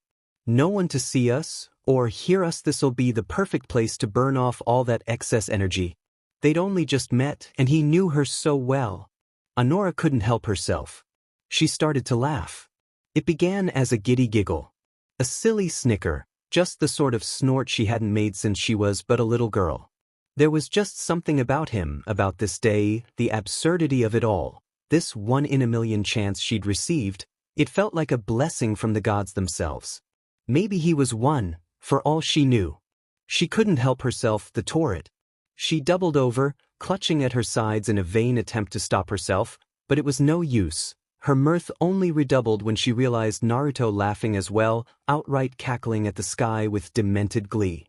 Without warning, his head snapped down to regard her. This has something to do with your semblance, doesn't it? Sure does. The happier I am, the stronger I get. Feels nice. The baffling blonde wiped a mirthful tear from the corner of his eye. You have my thanks. I can't remember the last time I laughed like this. Lucky me. She took up her spear and stomped down, cratering the earth underfoot. If we're doing this, show me how strong you really are. Are you sure about that? He paused, tilted his head, tittered once now, hiding it behind his hand. It'll be a short fight, you know. Short long, she didn't care. He'd set her very blood on fire. She couldn't sit still after something like that. Show me the goods. Something wild, feral, gleamed in his eyes just then, there and gone in an instant. I knew there was something I liked about you. He reached up and tugged his tie loose as the wind began to pick up. The heavens themselves darkened above them as his voice rose. Do you have any idea how long it's been since I cut loose? A fresh flutter of excitement kicked at her heart. Nope. The whiskered warrior told her happily. Ages. Naruto closed his eyes and ran both hands through his hair, setting it aflame at his touch. A strange golden glow spread down his head from there, turning his body ablaze, etching it with myriad black marks. There was no shout nor scream or any such silly power-up. He simply tilted his head back and basked in golden fire. Yet for all that, the grass beneath him didn't burn. He stood there, basking in the inferno, humming softly to himself as though he were listening to a melody only he could hear. For a moment, just a moment, all that energy took on the shape of a giant nine-tailed fox looming above them. It vanished a heartbeat later as its owner strode forward. Don't be afraid. When his eyes opened, those amber slits transfixed Anora, but none more so than the cross-shaped pupils therein. Just remember, hit me as hard as you can, or I won't be hiring you. A bead of sweat ran down her brow, not from fear, but sheer bloody excitement at what she was facing. You honestly expect me to hit you after that? He granted her a different kind of smile then, a wide cheery grin bright as sunlight and sharper than any sword. I expect no less from a Valkyrie. High praise from someone who looked like a darn god. Still, she'd accept the sentiment for what it was. The very air crackled between the two of them, begging for action. In that moment, Anora briefly considered backing down. Briefly being the key word, of course. What did she have to lose? Screw it. She closed the distance between them in a single bound and lashed out with all her might, thrusting her spear into his chest with a defiant cry. Naruto was true to his word, accepted the blow wholeheartedly and doubled over with a pained grunt as it slammed into, then through his torso to skewer his side. Aura crackled dully as blood spattered the ground. Dread coursed through her, stealing her joy. Ah crap. She hadn't meant to hurt him like that. Why was he staring at her? Anora Valkyrie, he chuckled hoarsely as he touched a hand to her weapon, pulling it tight, forcing it deeper into his wound despite her protests. You're impressive. Really, you're one of a kind. I don't think I've ever met anyone quite like you. You just might be one of the strongest huntresses in this generation. But I'm afraid I've got some bad news for you. You see. He tore her spear free from his side in a shower of gore, never once looking away her. Refusing to look away, he flung her mecha-shift weapon back at her, forcing her to catch the now bloodied weapon. In that moment, for the first time since she'd met him, Naruto Uzumaki finally stopped smiling. Her eyes widened in utter disbelief, but not for long. I've been holding back this entire time. His hand closed around her face. And the world inverted. Oh, Eshichai. Vanessa's head snapped up with a start. You gotta be kidding me. Who pissed him off? Ma. Raven scowled at the tiny tyke reaching up for her.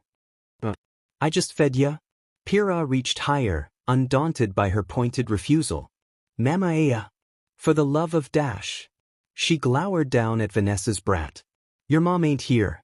She's working. Pyrrha kept reaching. Fian, with an exasperated sigh, Raven swept the determined girl into her free arm and plunked down on the couch. I'm holding you now. Happy? Oi, she squawked when the redhead promptly began gnawing on her false limb instead. Don't eat my arm. That shit's metal. You'll get sick. Yang looked up at her from her other arm and tilted her head. Shit? Exclamation point. All the color drained from Raven's already pale face, turning it positively pallid. Ah shit. The second she said that, Pyrrha stopped gumming on her arm long enough to look her way and received a murderous scowl in return. Don't tell me you heard that. Pyrrha flung up her arms. Shit. Naturally, that got Yang going with a giggle. Shit. Not even 2 years old and already 2 peas in a pod, these girls. At least the damn Schnee NN weren't around today. She'd never hear the end of it otherwise. And if anyone saw her smiling, she'd deny it. Loudly. Vehemently. Was this what she had to look forward to until she recovered?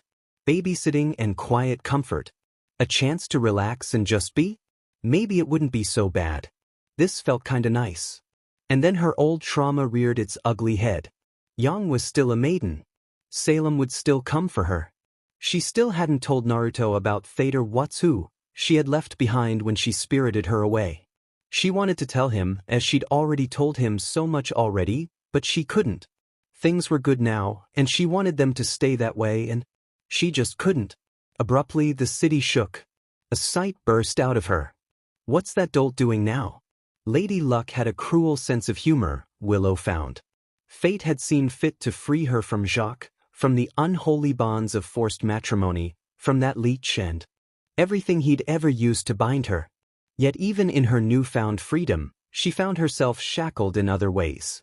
Nothing like before, of course. She'd never have another husband forced upon her ever again, but she couldn't deny that for all her newfound resources and power, She couldn't be seen to completely favor Haven Academy, not any more than she already had at least.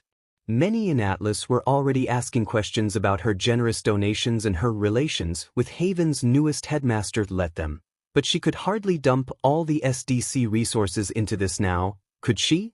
Of course, there were other things she could do. She had other resources and connections in Mistral and today was off to visit one such friend at Anne's behest. If only she could take him back to Atlas. Or better yet, marry him for one. Now there was an idea. Raven and would likely fight that tooth and nail however, to say nothing of Vanessa. Things would be so much simpler then. Oh no, she mustn't think improper thoughts when the— Mother, you're smiling again. Am I? Willow patted her dear daughter's head, careful to steer her along the sidewalk and away from glaring passerby. I haven't a clue what you mean, darling. Isn't that right, Weiss? Weiss cooed happily in her arms, wholly ignorant to the byplay. And then the entirety of Haven shook around them. It seems your father will be late for supper. Winter grumbled under her breath. He is not my father. I want one. And wanted one, she wanted one. Oh gods, did she want one. For once in her life she well and truly craved something, but she wasn't sure how to get it. She felt like the odd duck out here, the only who didn't have a babe to call her own. She hadn't really felt the urge to have a child, not really, not truly, until she laid eyes on Vanessa's daughter. Pyrrha was an adorable little tyke who, unfortunately, had the rather peculiar habit of calling everyone who held her mother.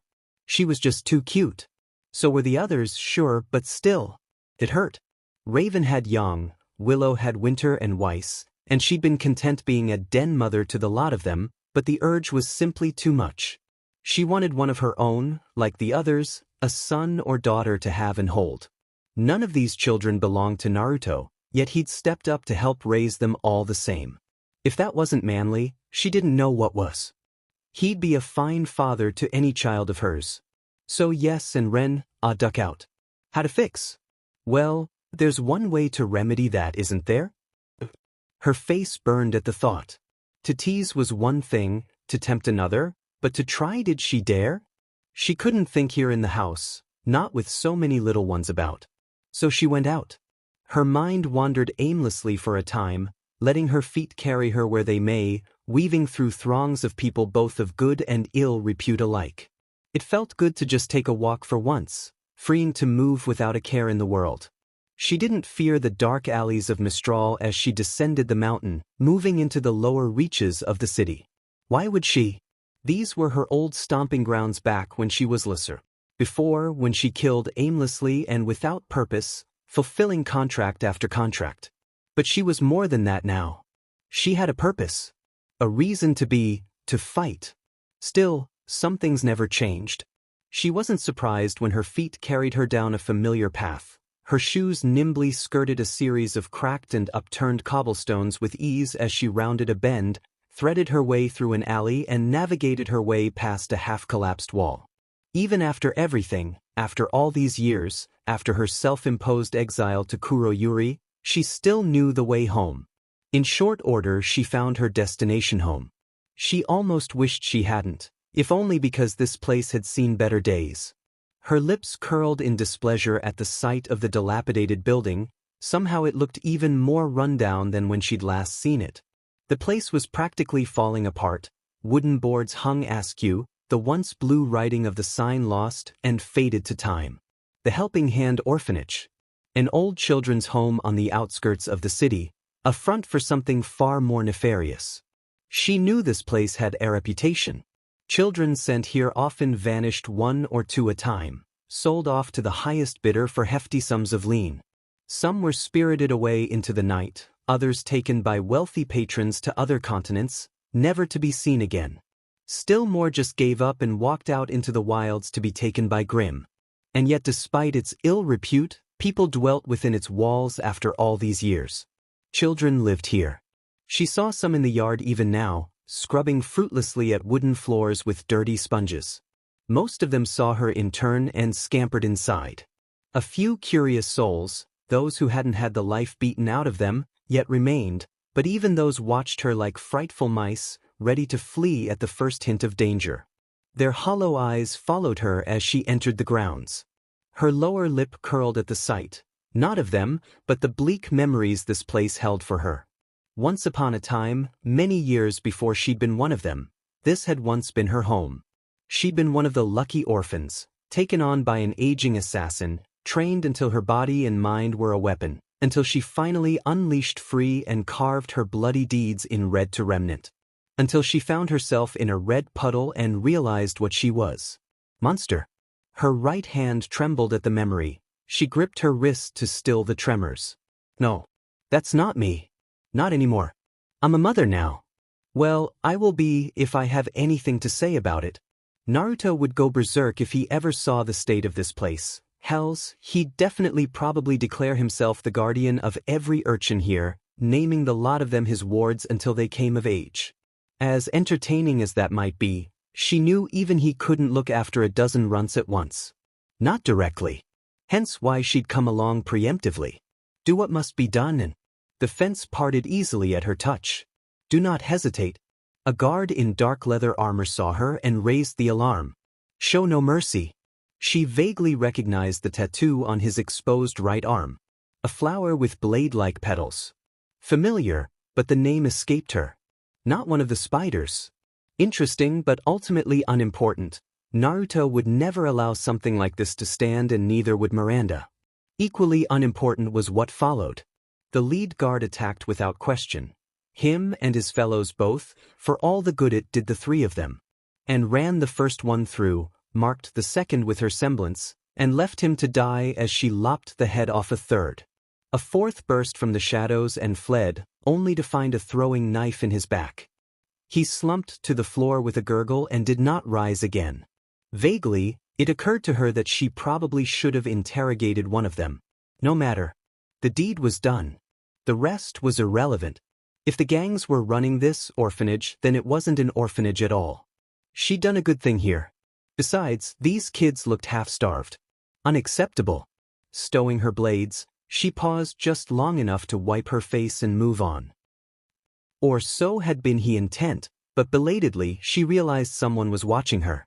Pivoting, she looked back to one of the crumbling walls. Someone tried to duck behind it, she didn't let them. Quick as her namesake, she snatched them up by the arm and was summarily rewarded by a boyish cry. The pain. Oh, let me go, lady. I didn't do nothing to ya. Her observer was a tiny little thing now that she'd finally brought him out the shadows and into the light, haggard and gaunt too. His cheeks were sunken from malnutrition, orange hair dirty, eyes sporting deep black bags, darker than the threadbare rags he wore. Pity kicked at her heart. By the gods, did it kick hard. You there, boy? The youth froze up as her eyes settled upon him, yet unlike the others, he didn't flee beneath her gaze, likely because she had his arm. What's your name? Rather than retort, he glared up at her, so angry, yet frail, proud yet small. There was a spark in his slanted green eyes. Even half-starved, he burned with the will to live. He was so young, but she could tell. He would do whatever it took. He would lie, cheat, even steal to survive. But that was what she was looking for. Some small bit of defiance, something to prove that the light hadn't gone out of this place yet. A reason to hope. This was more than enough. Oh, she cocked her head. You don't have one? I do. He spat back, yanking at her wrist. It's an awesome name. And smiled in what she hoped was a disarming manner. Would you be so kind as to tell me it? Roman. He stomped on her foot, to no avail. Happy now. Let me go. I see. The assassin hummed. Did your mother give you that name? He granted her a slow nod in return. Poor boy. And where is she now? Gone. I'm here, ain't I? He squinted at her. What do you want, lady? What do I want? A strange feeling kicked at her chest. I'd like to help you. She heard murmurs from the shadows and turned to face them, voice rising as she sought the startled children luring in the shadows. All of you. She raised her voice to address the startled children. Listen, you lot. You're slaves to this place no longer. That gang has no hold over you. Sanctum has a place for you, as will Haven someday, should you wish it. From there offered her hand to them. Come with me if you want to be strong, come with me if you want to survive. Come with me if you want to live. One of the children, Roman, edged forward and dared to ope. And then Haven shook above them. A faunus boy whimpered, ducking low to the ground, tail between his legs. What was that? And hummed happily at the inquiry. That would be your new headmaster. Let's go say hello, shall we? Honora's world lurched back with a start. Belatedly, she realized where she was, or rather, where she lay. She'd blacked out for a moment there, though she was dead, really. Water lapped at her back as she struggled to make sense of her surroundings. Even then it took her a solid minute to comprehend the enormity of her loss. Because she had lost. He'd speed blitzed her, thrown her into a lake. That was just broken. A damp paper note lay on her chest. Numb, she unfolded it with groan. Classes start tomorrow at 7 a.m. sharp, Missy. Don't be late. Honora grinned up at the blue sky. I think I'm in love. What a day. Naruto closed his office door behind him and locked it for good measure. Strange. The lights were off. He was fairly certain he had left those on before he'd left. His finger hovered over the light switch. Paused now, as he felt a cold breath against the back of his neck. Realization dawned when he felt a flicker of killing intent. Whoa. Today just got better and better, didn't it? Are you going to show your face? He spoke to the darkness, or shall we play hide and seek? The shadows boiled with movement behind him. He whirled with a grin. Hide and seek it is. A knife whistled past his face, cutting a stray strand of blonde hair as it went. He caught the wrist holding it and drove his elbow down into the joint. Aura crackled, creaked, cracked now as navy blue sparks skittered down his attacker's limbs, only to dissolve as they eeled through his grip and withdrew, reeling backward. Oh, someone who can turn into shadows. That's a nifty semblance. Sending an assassin after him? Really? How droll. Still, this was new novel even. He couldn't remember the last time someone had dared sick a hired killer on him directly. It was a delight distraction from the inane prattle of another would-be interviewee. He'd be sure to savor this moment and thank whoever was responsible for this before he killed them. Solely, of course. He had a reputation to preserve. A proper headmaster couldn't let an insult like this stand, you know? After that lovely little bout with Honora, his blood was up. He craved action. Excitement. When the shadows surged in again, he was ready for this time. That's much better. You might actually hit me at this rate. Do try harder. Swaying backward, he gave ground readily, allowing his foolish foe to exhaust themselves in a vain attempt to hit him. Blocking carelessly got one killed after all. He'd learned that lesson long ago. Besides, this demoralized his enemies more than any word or punch could, and when it finally came time to throw one of his own, he ducked a swipe, hummed as the poisoned blade swept past his cheek, and drove his fist upward with intent. The sick crack of ribs that followed was sweet, sweet music to his ears. Raven was right. Fighting really was fun. He had a single moment of self-reflection as he looked down on the poor wretch writhing on the ground. Have I become a bit twisted? His staff swept down, forcing his attacker to tumble aside. He was ready for them and drove a foot into their face, sending them sprawling. Credit where it was due, they didn't go down easily. They feigned death for all of a moment, then stabbed up at his face. He caught their wrist. I know Malachite didn't send you. His fingers tightened around their wrist until they dropped their silver dagger. She's not stupid. Which means you either work for someone else or... Another dagger flitted out of the dark and skittered harmlessly off his sage-hardened chest. You're a freelancer. His attacker made an annoyed noise. Struck a nerve, did I? You lack discipline. Control. And worstery sloppy. A Rasengan swirled in his hand, which he brought around in a flowing strike. The shadows parted, revealing his would-be killer clad in black a moment before his jutsu crashed forth and found their chest, launching them across the room. Their backs struck a wall and slumped. The moment they did, he sicked two clones on them and dragged them up by the arms. Tell you what, he stood and offered them a hand, palm shimmering with fresh chakra. Let's make a deal. You don't attack me, and I don't attack you. I'll even let you live. Sounds fair, no? They eyed his hand like a poisonous SP, their identity impossible to discern beneath their mask. Easily remedied. How can I be sure you're telling the truth? Oh, so they could speak. Fine, he could play the villain just this once. My dear, I always keep my promises. He conjured his cane to his free hand and gave it a little twirl. It's what I do. Who I am, you see, setting it aside, he offered them his hand once more. And if I promise to end you, that's it. You're dead. Done. Destroyed, his hand clenched into a fist, drawing a wince from her. Shop around, beg, borrow, steal, exhaust every option on this pitiful planet, and when your hope has been whittled down to the very marrow of despair, that's when I'll kill you. They gulped.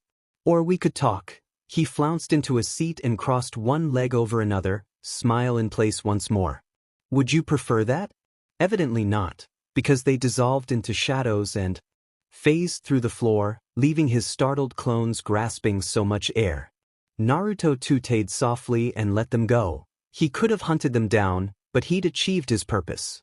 They remarked that he could always hunt his little assassin later, or better yet, use them to find their employer. Someone kicked the door open behind him, cutting that thought short. Ha! He heard Anne's voice a second before he saw her. There you are. Say hello to your new son. Naruto blinked. Roman blinked back, draped across her back. A single word came to the battered blonde's mind. What? A/N. Hello, young Roman. Mysterious assassin remains mysterious assassin. It's not too late to see/save a young cinder given that we're in Mistral. Would you like to? Do let me know. We'll cut it there for today. Would you like an update tomorrow? More family moments with everyone are coming up soon, don't you worry. Now, then what say you? Would you prefer another time skip next chapter? Or should we keep the current pace going? Really need to hear from you here. RWBY may have been canned by Warner Brothers, but we fanfiction writers are out here trying to keep the light alive, as it were. So here we go. The fate of this story depends on you, the reader. Your feedback determines the fate of this tale and many others. So by all means, speak up. Raise your voice. Make yourself heard. Your reviews matter. That's no joke. I can't write without feedback. Guess that makes me weak to understand. So in the immortal words of Atlas, review would you kindly? And enjoy the previews. Potential ones at that. Also, references. Previews. Oh my goodness, is that Nora? She's adorable. Headmaster, you cannot be serious. I most certainly am, my good man. It was all too easy to slip back into his teaching persona. My associated liberated them from an orphanage that was abusing them, which makes those children now wards of sanctum, and by definition, haven. They'll make fine huntsmen someday. Which means this gang, this so-called Hana Guild you so fear, has no hold over them. 3 times. What? 3 times you tried to kill me. Did you think I'd forget? And now you want mercy? What happens in Mistral stays in Mistral. You're a lot stronger than I was at your age. He ruffled her hair with one hand. I couldn't do half of what you're doing at 3. She peeked up at him through her messy hair, eyes shining. Really? Yes, really. Dry your tears, young. We're going to the park. She pumped a fist into the air. Yay. Yang, Weiss slapped a palm to her face. You are a horrible sibling and I love you. Better than Winter? I'm not saying that within earshot. I want to fight. Naruto rolled over on the couch with a sigh. Let's not. I'm sleepy. Fine. Green. Help me tackle Dad. A soft sigh was his only warning before the little gremlins jumped him. Naruto's head snapped to the side, a soul grunt of pain her only reward. Bemused blue eyes blazed a baleful red. You call that a punch? Little Yang gulped. Ah, crap baskets. Phone call for you, Headmaster. My thanks. He set it to his ear and smiled. Naruto speaking? You don't know me, but I know you. The signal was grainy, the figure almost indistinct. Pity his eyes were sharper than most. Who you are is immaterial to me, you're even less entertaining than dry cereal. You think this is a joke?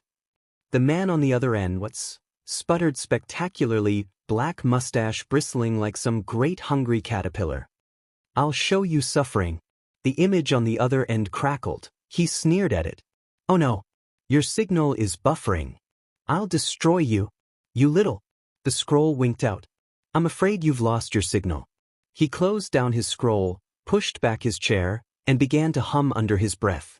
Let's begin. Crow kept drinking. It pushed the pain away. Fuck Mistral. It took his sister and his niece. Whole damn place could burn for all he cared. If there was a maiden in Mistral, she was doing a damn good job at keeping her head down. Better than the other one. Watch it. Buzzed or no, Crow still had a hunter's instinct. He heard the vice and stepped aside with seamless grace, dodged a tiny flash of long, tawny blonde hair, watched it kick off a nearby wall and keep running. Lively lilac eyes flashed over her shoulder as she grinned back at him, never once pausing. Sorry, her voice trailed after as she hurtled around the alley and out of sight. Bah. Cute kid. He ignored the girl's half-hearted apology and drank deeply from his flask. Seems familiar. Blonde hair. Lilac eyes. A lively, energetic blonde girl who was the spitting image of. Realization clicked. Red eyes bulged. Booze sprayed the wall. Wait a minute. Drunken fingers fumbled for his scroll, only to drop it. Well, ate up. Humanity's got this neat trick up its sleeve. Whenever we're faced with a problem, our inclination is to find a solution. Hardship forces us to adapt. We're stronger together after Aller we were. And speaking of strong, they got a nickname for the headmaster of Haven these days and his training methods. Don't get me wrong, he's brutal but effective. That's how he earned the title. These days, they call him the headmaster of hell. Crow Branwen. Defy the girls. 24 children. 24 kids. 20. For Naruto wasn't Sue if he wanted to thank and for what she'd done her give her a good hard shake. Truth be told, found himself torn somewhere between the two, caught somewhere in the middle of delight and dismay. On one hand, yes, orphanage bad, any place that was taking in kids and treating them like that deserved to be dismantled. On the other, orphanage on fire, people dead. This was going to be one hell of a headache for him, he just knew it. Thankfully she'd seen fit to turn the tykes over to Sanctum, rather than the authorities. Which meant they fell under his nominal purview. He'd promptly declared them all wards of Haven and sworn to see the lot of them put up in proper homes with loving families and free scholarships to both Sanctum and Haven, should they desire either. Maria had expressed interest in having an apprentice, maybe she could be tempted to take some of them off their hands. Others, like young Roman, had expressed a desire to stick around in the interim, those that did clung to and like glue. They were still sorting through the rest. It promised to be a long night. Unfortunately, not everyone was pleased with her actions. In the end, Anne's one-woman crusade saw their little family gathered around the kitchen table once more. He was sure he'd have to field questions from Maria and the other teachers tomorrow, with many a mouth to feed and plenty of shadow clones to keep the lot of them company. They'd never be able to keep order otherwise. Order was boring. Let chaos take the world, he said, so long as he was the one causing said chaos. Seriously? Raven crossed one leg over the other as she flounced down onto a chair opposite him, idly balancing Yang in her lap. Are we running a school or an orphanage here? Willow touched a finger to her lips and to hide the smile there. Considering and just raided the hell out of one? Vanessa made no such effort. I think it was grand. I'm sorry. And buried her head beneath both hands with a pitiful whine. I couldn't help myself. And that place wasn't an orphanage. Just as quickly, she recovered to round on Raven. It was a front for thugs and drugs and God's knows. Raven rolled her eyes. So you may claim, but... No buts, a finger stabbed forth, jutting against her nose now when she made to protest. You saw the state of those kids. They haven't had a good meal in ages. I had to carry some of them out of there before I burned that place down. That was you then? Naruto hummed, silently pleased by the revelation. Place went up like a match. Indeed. Vanessa seconded him with a wince. Most of Mistral saw the blaze. Here at last Willow winced. That might have been overkill. But, and stood her ground, bless her. I saw an injustice and I fixed it while you lot were busy. She glared pale daggers at Willow, drawing a soft sputter from the latter when she made to protest. You were teaching. Her gaze sought out Vanessa next, who looked away with an embarrassed flush. And while you were home with the kids, Here at last, Raven came under attack. Some warrior queen you are. Raven naturally took the barb and barbed back just as hard. Is that why you raided the orphanage? Or did you want to be a mother hen that badly? Something cold dawned in Anne's eyes, causing her to surge up to her feet. Take that back, UBI. Naruto lurched to his feet, ready to thrust himself between them before they came to blows. He needn't have. One of the new kids tugged at Anne's sleeve, cutting off her rant. Ma'am? Idly he took note of the little one, this tiny, gaunt girl, wrapped up in a white shirt several sizes too large. Even that did precious little to hide her emaciated frame. Her dark hair was dirty, her cheeks sunken, amber eyes faded and dull. She could hardly stand on those weak little legs of hers.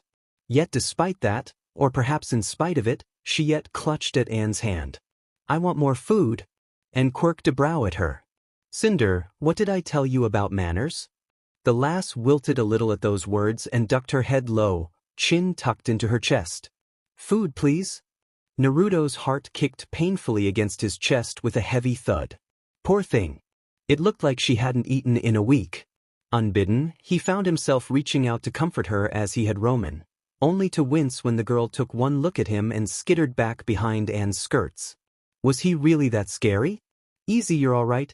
And patted the orphan's head, placed a hand on her back, and gave her a nudge. Go see Roman in the kitchens. He's helping Winter and the clones hand out food. I'm sure there's plenty left to go around. Cinder scarpered without so much as a backward glance. Naruto lowered his hand with a sigh, feeling more than a little chagrined. I didn't mean to spook her. Vanessa sat beside him, bumping her hip against his. She'll warm up to you eventually. Don't mind her, she's shy. Raven rolled her eyes anew, not like that other one. I heard that, you dusty old bird. Speak of the devil and he shall appear. The redhead in question poked his head around the corner with a scowl, wielded a cutting knife in one hand and a ladle in another. I need some help in here. Little Miss Ice Queen over here can't chop carrots to save her life. An outraged squawk answered him from the kitchen. As if you're any better, ingrate. What? Roman craned his neck back, brandishing the knife. Less talk, more cooking. A frying pan winged his way, artfully dodged at the last instant to wedge itself into the wall. Cut that out. I don't have aura. Winter Schnee. Raven shifted in her chair and leaned over, dark mane falling over her lost eye as she raised her voice. If you don't stop throwing things this instant, I'll come in there and tan your bottom. The poor girl's gulp was audible. You wouldn't dare. Wouldn't I? Yang cooed happily in her arms, blissfully unaware of the impending violence. She really was her mother's daughter. Willow fanned her face and held out a finger for baby Weiss to grasp. So nice to see my girl finally finding a nice boy her age. Mother, no. Winter didn't dare show herself, not after Raven's threat just now, but she did howl with rage. He is not my boyfriend. Willow merely smiled. Dear girl, I never said that. Winter made angry winter noises as Roman cackled himself hoarse. I like this broad. In the end, Naruto conjured 2 more clones and waved them toward the kitchen, if only to prevent the poor girl's imminent meltdown. As the oldest and quite possibly most ambitious of the orphans, the flame-haired boy had taken it upon himself to look after the other urchins to the best of his ability. Good on him. Mistral had developed a rather nasty moniker before he came here, one he was trying to eradicate even now. Folks called it the place where the weak went to die. He was pleased to see someone else working so tirelessly to defy that namesake. Warmed his tired old heart, it did. There was even another tyke here for crying out loud. Her parents, some rich ponces visiting from Vale apparently, had just thrown her away in the gutter one day, if Roman was to be believed. And make no mistake, he did believe the boy. You couldn't fake that kind of horror or disgust. He'd been looking after her ever since. She wouldn't have survived without him. He hoped, for their sake, that they never visited Vale. He'd never seen Raven sharpen Omen with such intensity. He'd gotten a passing look at the poor tyke before they put her to bed. Strange little thing with brown hair, mismatching eyes, and no voice. It wasn't that she'd lost it, which would have been bad enough, but rather that she'd simply been born without the ability to speak. She'd been in poor health when they'd first, But a bit of healing chakra on his part and formula courtesy of Vanessa helped set her to rights. They'd see how she fared come morning. He had a bit of a running bet in his head as to who would try and adopt the nameless girl first. Raven hadn't said anything just yet, but he'd seen her side-eyeing the kiddo with a broody look about her. Now there was a thought. Maybe he ought to try fixing the babe's vocal cords once things settled down. All right, Raven relented with a sigh in response to something he hadn't heard. You've made your point. Maybe you spirited those brats away out of the goodness of your heart after all. I did. And glared over shoulder, pink eyes gleaming as she growled. The rest of them will be looked after by the city council. Naruto pinched the bridge of his nose to stifle a sigh. You do realize I'm currently sitting on said council? Exactly, she preened. You'll make sure those bastards don't take advantage of them. He'd have to, wouldn't he? Or he'd never be able to live with himself. But there was more to it than that. He knew, much more. Taking in the runts was all well and good, but they were just treating the symptoms of the disease, not the cause. The criminals who used and abused those kids, who starved them, fed them drugs and gods know what else, they were to blame for this fiasco. This probably wasn't the only orphanage they had either, and if they were hurting other people, other kids, they had to die. No two ways about it. He'd kill them with his bare hands if he must. Careful. You're bleeding killing intent. He wasn't he? Gotta watch that. And twisted the proverbial knife in his chest. Did you know those criminals were abusing the children there? Roman told me everything. Naruto twitched. Raven saw what she was doing and gave him a nudge. They weren't even feeding the poor dears, you know? Isn't that sad? And they'll probably take more. He let the words wash over him and buried them deep in his heart. He couldn't rush off half-arsed here. What do you want me to do? Butcher them all? I don't even know where they're hiding out. Vanessa clicked her tongue in mild admonishment. Don't forget, we have another term coming up. They did. Another thing to worry about yet, he could feel his family looking at him. Pyrrha cooed softly from her mother's arms and looked up at her. Tem? Vanessa cooed happily. That's right, my little warrior. She nuzzled the toddler's cheek with her own, beaming as only a mother could. Mama's gonna make you strong. You'll be playing with the big boys before you know it. Do what you will, Raven clicked her tongue at her in mild admonishment. Just don't make her soft. Green eyes went half-lidded. My offer to spar still stands once you've recovered, Branwen. Bitch, please. I'll kick your ass once I get better. Yang clapped her hands. Bitch. And choked on her drink. Now look what you've done. Right, better cut that off at the pass before they came to blows again. A true huntsman or huntress, he took a sip of his non-alcoholic beverage, raised his voice and conceded a nod to the ladies at the table, must be honorable. They must be dependable. They must be strategic, well-educated, wise, and not afraid to bend the rules if it means saving lives. Raven rolled her eyes. You and your bloody rhymes. Vanessa delivered a swift peck to his cheek. I rather like it. Hush up, you. He laughed a little and let his gaze sweep over the rest of his allies. I'm not done. All of you have those qualities, even you, and I'd hand you a license myself if I could, but I know, the former murdered mumbled under her breath. I have to pass my own exam. So she did. He knew she'd ace the practical skills. It was the written portion that concerned him. Don't worry, I've got this. She thumped a fist down on the table. I'll be fully licensed by next year. Just you wait. Then I can help out more around here. He didn't miss the shadow flitted across Raven's face. My, such an inspiring speech, Naruto. Willow touched a hand to her cheek. You rather remind me of a certain up-and-coming general. Raven gagged almost immediately. Yang mimicked her mother, bless her simple soul. Naruto laughed despite their disgust. Please don't compare me to that ironbark guy. He must have said the name wrong, because Raven fell clean out of her chair, which had and Vanessa startled, giggling all over again. I've heard more than enough about his methods these days. Poolies. Raven clawed herself upright, carefully protecting her daughter with one arm. You're nothing like Jimmy Irondick.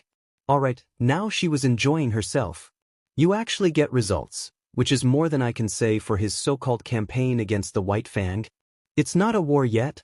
Leave it to Willow to defend her home. The White Fang are still a peaceful organization. For now, the ex-bandit countered. They won't be much longer, mark my words. Words mean nothing without action. Willow frowned. Was it just him, or had the temperature dropped just now? Are you advocating violence? There are children present. Princess, I am all about violence.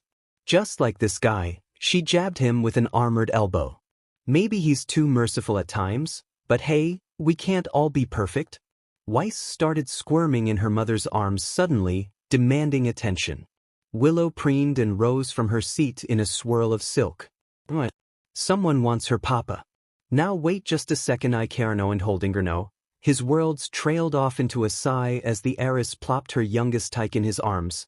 Naturally, the moment she did, Weiss quieted down. Spoiled, an exasperated noise parted his lips as she snuggled up against him. You were fussy just a second ago. Willow made smug schnee noises.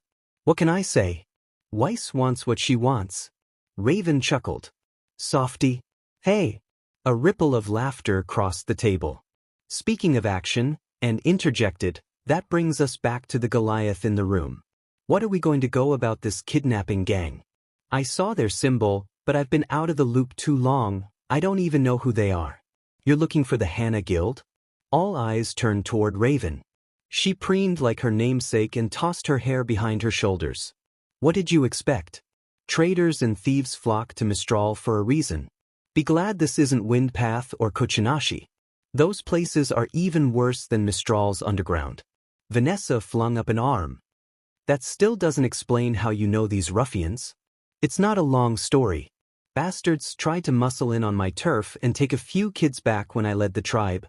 A tribe that no longer existed, and he saw the pain in her eyes for it.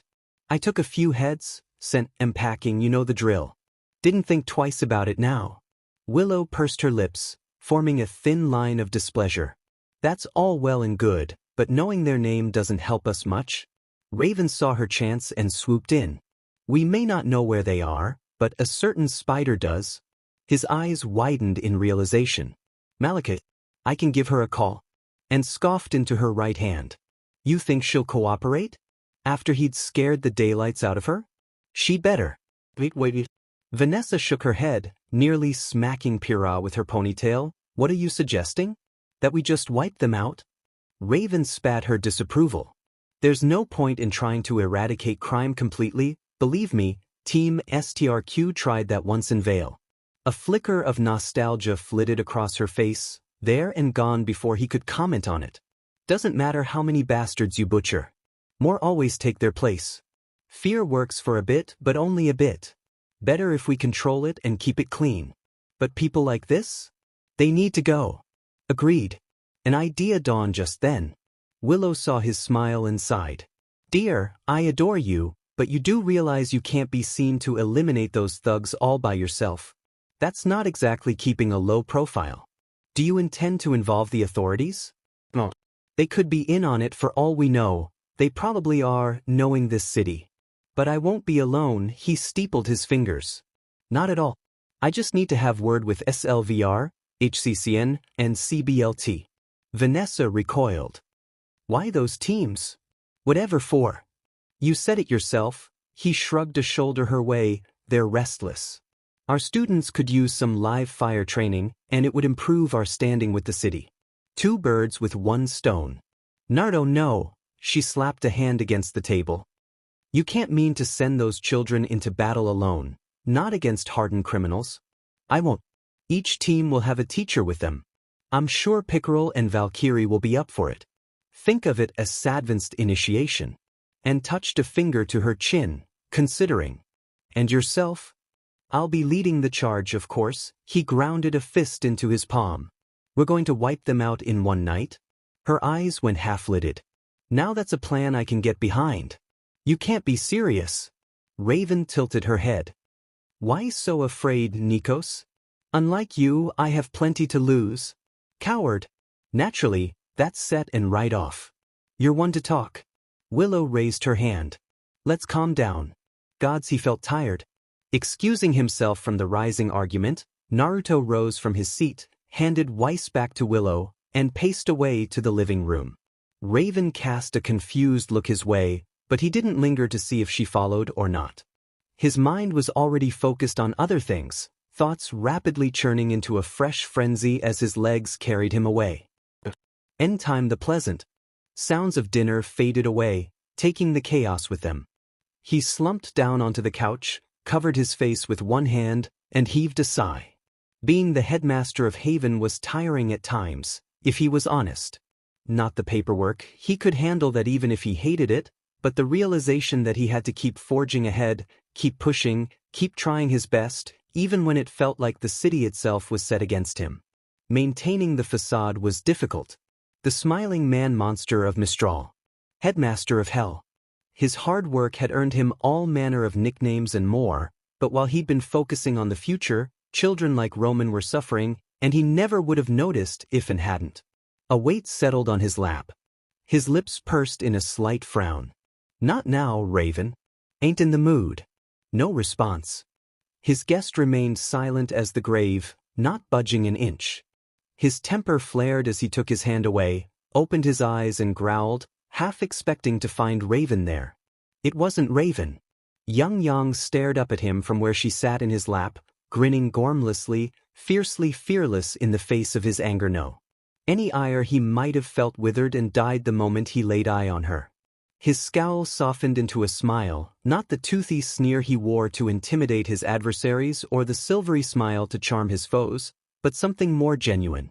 Hey kiddo. You're getting big. The ruse didn't fool her for a moment. She patted his cheek with a tiny hand and looked up at him, lilac eyes shining. Papa sad? His heart nearly cracked in half. She really was starting to talk, wasn't she? Young Branwen, who taught you to talk like that? His sunny little dragon beamed. Mama. A blonde brow rose. Which one? Mama. He sighed. I'm not sure why I expected anything less. You're not going to tell me, are you? She cuddled closer, hands balling at the red fabric of his jacket. Sad? Not sad, just tired. He tousled her hair. Where's your mother? He craned his neck back in search of Raven and found her sauntering back his way, hips swaying, bottle of beer in hand. It was more of a stalk than a walk really, another sign that she was near a fully recovery. She sat in the chair opposite him, face pensive, and cracked said bottle open, but didn't immediately offer it to him. She knew him too well. He wasn't one to drink when Yang was awake, much less while holding her. The kiddo kept him calmer than any booze ever could. You sure you don't want to swap? Raven cracked it open with her artificial arm and offered him the bottle. You look like you could use this more than me. He shook his head. Nah, I'm good. She shrugged and knocked the bottle back. You're the boss. Yang curled up against him with a merry giggle, little legs kicking. Papa boss. Laughter bubbled up in him, echoed by the chaos in the kitchen. It sounded like Willow had finally taken pity on Winter and gone to help while and Vanessa talked. Fine by him.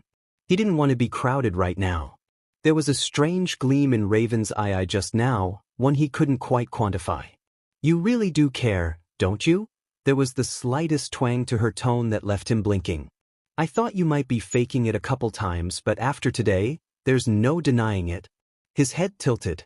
Care for who? All of us. She took another swig of her bottle. That bleeding heart of yours will be the death of you yet. Nope. She scowled. Don't you start with that again. Yang clapped her hands and echoed him. Nope. Raven flung a finger his way. Now look what you've done. It really was too easy to make her flush. I said I love you too, remember? Yang's mother sputtered, which set Yang to giggling again. Ah, sweet, sweet serotonin. When she moved to sit beside him, placing Yang between them both, he knew the conversation was about to veer into darker waters. Things are going to get rough from here on out. She seemed to physically grapple with herself for a moment, took a breath and barreled on. I wanted to talk with you before they did. She looked back to the empty bottle in her hand, set it well out of Yang's reach, and allowed her to play with her false arm instead. To tell you the truth, her good hand bit down into the couch cushions, betraying her stress. Even now there's a part of me that doesn't want to say anything, to keep things as they are. But if I stay quiet any longer, this is gonna blow up in my face. So you deserve it. The truth. What truth? His brow furrowed. The truth, Raven grit her teeth and seemed to choke on her spit for a moment before rallying, is that the truth is hard to come by.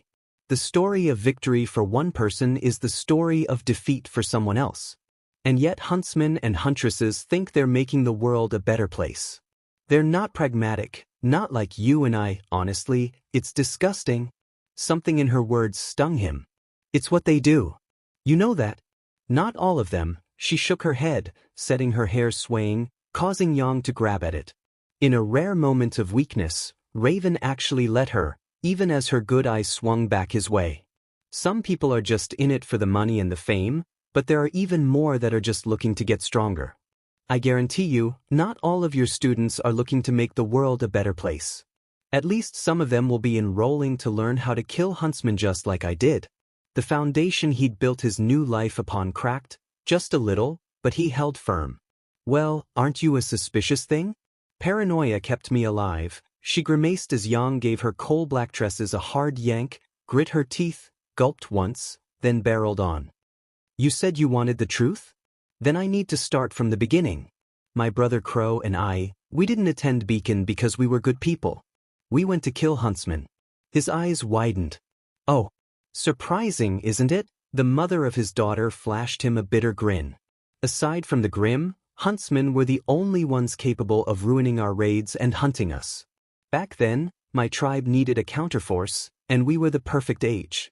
Beacon's entrance exams were child's play compared to what we'd already been through. She'd told him a little more than he knew, but there was something sharp behind that red eye of hers.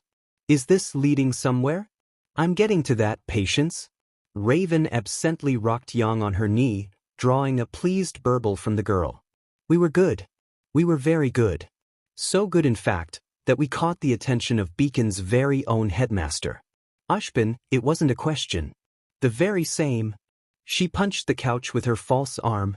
I already told you the important bits a while back, the broad strokes of things, but never the specifics. Her good eye went misty, recalling some distant memory only she could see. After we were put on a team, I could tell he was keeping an eye on us. Back then, I thought it was because he knew who we were, where we came from, but it was Team SRQ he was interested in, not us. You know each team is composed of 4 members, correct? He granted her a nod. I'm aware. Vanessa and I had plenty of trouble picking out names for the teams this year. Still, they'd come up with a few good ones. SLVR, HCCN, and NCKL among them. CBLT and HRD were a bit of a joke, to say nothing of Nuke. He'd had a good laugh at that one, given their overpowered weapons and semblances. Then you're gonna love ours. Raven held out a hand for him to see and counted down off 4 fingers as he looked on. Summer Rose, Taeyang, Xiaolong myself, and Crow Branwen. We received near constant attention from Ola's extra training sessions, turning a blind eye whenever we happened to break the rules and land ourselves in move trouble than we should have, and on did we land ourselves in some. What's your point? My point is this. She turned to face him fully and laid her real hand on his. How much do you really know about this world, about its people and the forces that work in the shadows? Not enough, beyond what you told me already, he admitted. And I'm still having trouble with that most days. Exactly, her head bobbed. The world would have you believe Ashbin is a prodigy, one of the youngest headmasters to be appointed to a school. Because that's how he planned it.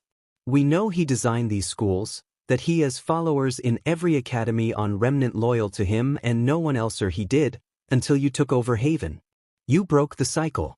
In acting here, you not only saved dozens of huntsmen and huntresses who would have otherwise died, but you've shifted the balance of power, possibly forever. Which meant Ashbin would pay him a visit, sooner or later, if only to recruit him. Thanks ever so much for the reminder. It bears repeating. She chided him with an elbow to the ribs. Ashbin will kill to keep his secret, one that could spread fear and terror across the world. One that you know, one that he eventually entrusted to our team so long ago. And once I knew, believe me, there was no going back. I needed to know more. But with every new discovery I made, the more horrifying the world became. This is why you left your team, isn't it? He had the sinking suspicion there was more to it than that she was about to torpedo whatever he'd thought of her. Now you're catching on. Raven inclined her head in a small, sad nod. All my team did was obey. They swallowed Ashbin's poison willingly and never once thought to question him, never thought the old bastard might be in the wrong, never thought they might be in danger. But me? I questioned everything. They were blind. I wasn't. She took her metal arm and tucked it into herself. I saw the writing on the wall and I ran. I know that already. She squeezed his wrist. I know you do. Her good eye began to water. Here was the moment of truth. But did you know I was married? Of all the things he'd expected to hear, that wasn't one of them. His breath hitched in his throat. What? I had a husband. Yang's father. Did he die? He has to ask, even if he already knew the answer. No. Raven met his incredulous stare head-on. He's very much alive. Yang is his daughter. Her face closed down even as she said words. Speaking them seemed to take something from her. I could have left her with him when I first fled, but I just couldn't. Her gaze flitted down to Yang, snug and content between them, safe from all the evils of the world, already beginning to drift off. I looked at her, this little mewling pink thing I'd given birth to, my daughter, my Yang, and I couldn't bear the thought of her becoming another pawn in Ashbin's suicidal war.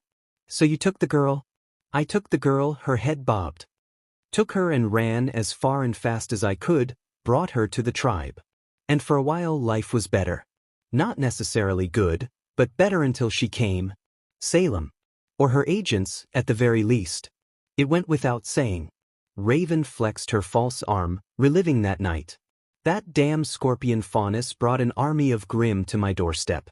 He used them to hunt me down, tear out the tribe by its roots, and nearly killed me before I killed him. My power passed to Yang when I died. She looked down to their daughter, who gazed up at them without fear. And then you came along to drag me back? Her metal arm creaked under her grip. You know the rest. He looked down to Yang. The sleepy girl yawned once and curled up between them. Suddenly the lights in her eyes made sense, the intermittent flashes of flame. It all made sense, but Raven wasn't yet done with him. I know more than you realize. She swept up a hand an inch shy of her collarbone. Not just what I've heard, or what I've been told, but things I've seen with my own eyes. I know people can come back from the dead, I know magic is real, and I can prove it, beyond what I've told you. She placed Yang in his lap and scooted back a bit on the couch. Before his very eyes she shrunk, her body sprouting wings and feathers, then a beak besides. He looked down, alarmed to find himself staring at a small black bird. No, a raven. Curiously enough, she had both her eyes and wings in this body. Somehow he doubted the change would carry over to her true form. Yang crooned and made a delighted grab for transformed mother. Birdie! Wanna play? Huh, neat, he hummed, reeling her back before she could pounce or be pecked. So you can shapeshift. And this changes things how? Raven shifted back to her true form, jaw hanging open. Huh, did you not hear a word I just said? All this time I've been keeping secrets from you, holding out on you. He placed his fingers under her chin and gently pushed it up, forcing her mouth shut with an audible click. I already knew you ran away, just know from what. If they really are as reckless as you say, then that wasn't a god place to raise young. Bringing her up in the tribe, yeah, that sounded like shit, but they're dead now, so that's water under the bridge as far as I'm concerned. You're okay with this? I am. The admission surprised even him. Slightly upset to find out you already had a husband, much less ran out on him, but I assume you've long since burned said bridge by now. Raven looked away. They probably think I'm long dead. And there you have it. Why should he weep for a group of strangers he'd never met? That was selfish of him perhaps. No, it definitely was, but again, he no longer had the capacity to care over much for people he'd never met, for those who were not in his immediate vicinity. Yeah, it sucked that Yang's original father hadn't gotten to know her, but he always could in the future. He'd happily allow him that much. A father, a good father, had a right to see their child after all. But if he thought to shatter their little family, or worse, tried to take Yang away. Yikes, was he seriously thinking of ripping someone's arms off? Just how twisted had he become? You already know the answer to that. Of course he did. That was a rhetorical question. One could only be exposed to so much chaos and strife before it altered the very fundamentals of their being. Even he was no exception to that rule. Maybe he'd been pure before this, when he first found Raven in the rain. Mistral had stripped that away from him, or rather, the people he'd met here had. Malachite, Jacques, Lionheart, each had been another step on a slippery slope. And now this? He could hardly condemn Raven for what she'd done. That would be the pot calling the kettle black. So he laid his hand on hers. Raven went berserk. "You don't know me." She batted his hand away, heedless of Yang's petulant whine. "The real me. You only know the pretty picture I've painted for you. You don't know the choices I've made, what I've done to survive. I hurt people. I've killed people. I'm not a good person." "You're right." She faltered. "I am?" "You are," he bobbed his head in agreement. "I don't know you, I only know what it's like to look at you, live with you, love you after all this time." Her pale face had grown increasingly flushed as he spoke, but now? She was red like roses. Troubled, complicated, and a pain in my ass, frankly. "But you're courageous when you want to be." "Sure," he scooted closer to her. "You've made mistakes, but haven't we all? Your loyalty can't be bought. You fight for what you believe in." "I like that. No, I love that. Just as I love you." "You don't get it." He could feel her wavering, see her inability to look him in the eye. "I've stared death in the face over and over again, and every time I've spat in that and survived because I'm strong enough to do what others won't." "It doesn't have anything to do with strength." His hands settled over hers. "You might be powerful, but that doesn't make you strong. You've gained strength in other ways." She bridled. "Who are you to lecture me, sitting there, smiling like that?" "Someone who loves you very much." He leaned into her and pressed his forehead to hers. "Someone who will stand beside you." A tremor run through her at that. He felt every bit of it. "I won't run away, I won't throw you to the wolves, and if you have a problem with what I'm doing, I promise I'll hear you out. That's my oath to you." "So you're not mad?" He chortled a bit at that. "Do you want me to be?" Her good eyes flitted this way and that, searching for an escape. "No." "Then what's the problem?" "Yang's the spring maiden." The words burst out of her in a rush. "That's the problem. If someone, anyone, takes her, they can open the vault beneath the school, nab the relic and—" He planted his hand on the back of her head, wrapped the other around her shoulders, and drew her in for a hug, quelling her words. "And if Yang is this spring maiden, all we have to do is protect her, teach her how to use these powers of hers, and be there for her. She'll be untouchable." He could see it now, a blazing blonde brawler trained by the best, better than the rest. Anyone who tried to fight her would be laid to rest. That was a good one. Maybe he ought to write it down for Vanessa to use for her semblance.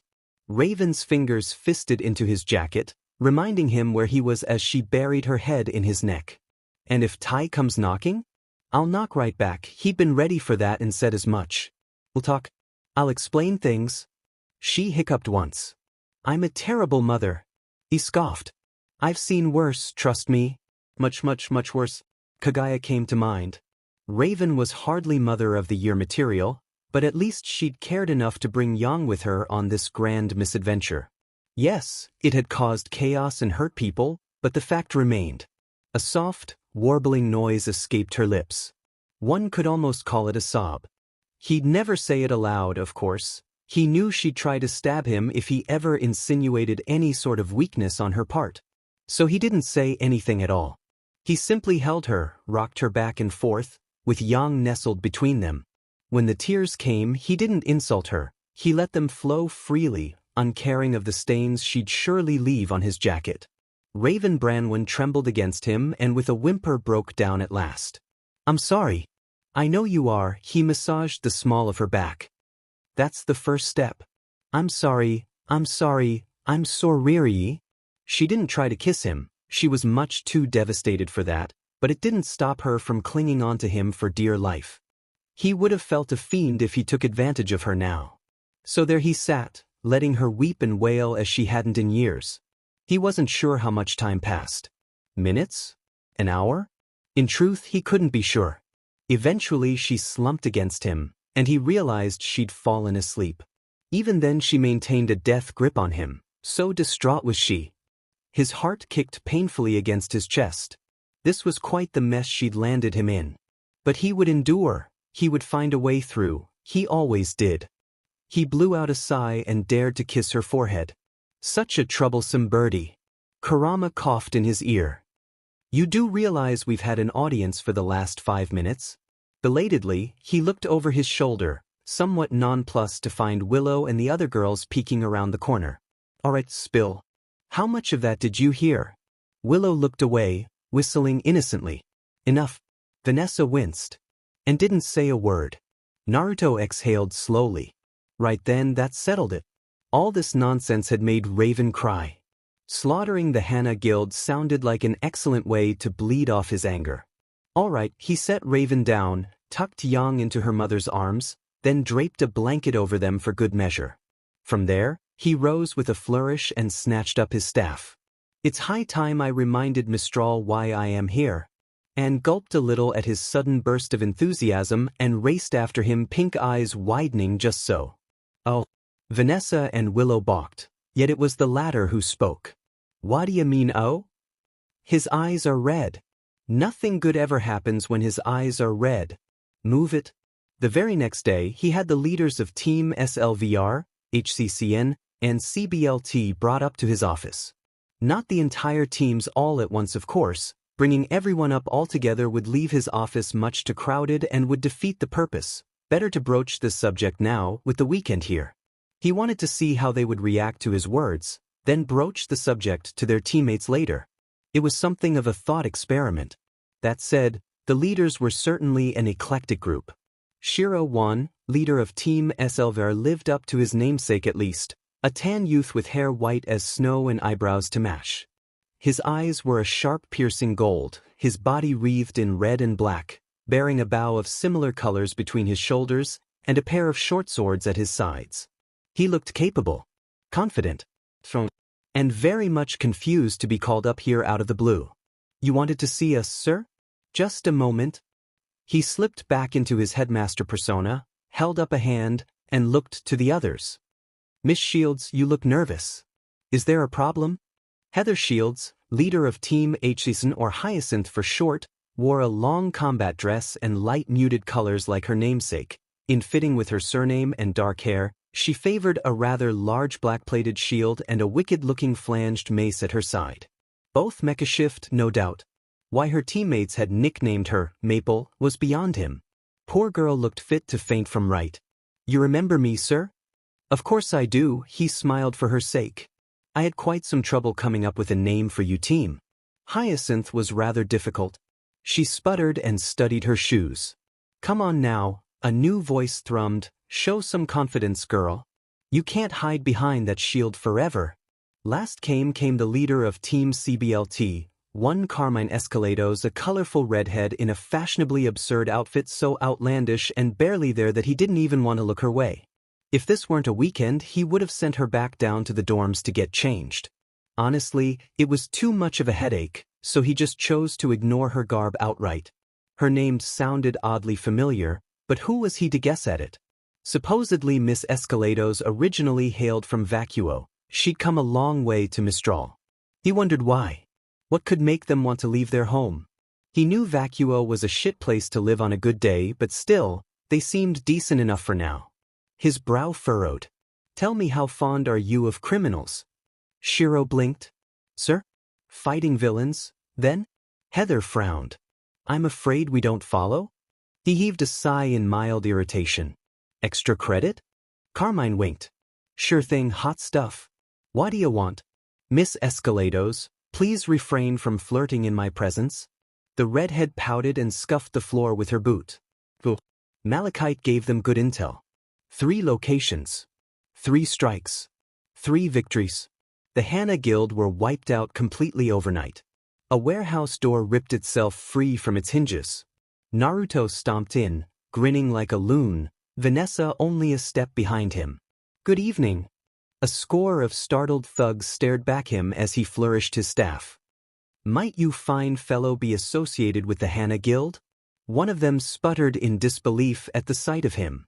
Who in the hell are you? Naruto Uzumaki, pleasure to be meeting you, quite a pleasure. His staff tapped down with an audible crack. I'm about to end your lives. The news spread like wildfire. Haven students fighting criminals. An entire gang eradicated in a single night. People loved a scandal almost as much as they did a tragedy. Alas, the Council of Mistral didn't take kindly to such heavy-handed practices. Was he dreaming? Roman tried pinching himself, just to be sure, but he didn't wake up. The sharp sting on his arm only served to reaffirm where he was, what he'd seen, what he was currently experiencing. It was madness. Stark raving insanity at its finest. Warm clothes, food in his belly, and a good night's sleep? All the other runts safe and stowed away where those Hannah bastards couldn't get them? Double check. The headmaster of Haven about to tear the Mistral Council a new one? Triple check. He wished the other kids could be here to see this. Hells, they were probably glued to the television back home. Most likely were. After all, this was the big leagues.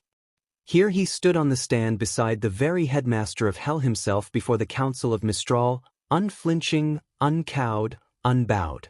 They tore Naruto apart. Of all the reckless things to do, involving students. Have you taken leave of your senses? We have half a mind to remove you at once. Explain yourself, headmaster. Naruto weathered the storm patiently. He was the very epitome of style and grace, a smile on his face. His eyes radiated vitality, no more than that, confidence. He was the one being attacked here, he was the one on the defensive, he was the one left to fend for himself, and yet despite that he couldn't be happier. He'd known people like this, folks who thrived in adversity, madmen who lived for a challenge. Roman wanted that. No, scratch that, he wanted to be like that. Invincible. Important. Immortal.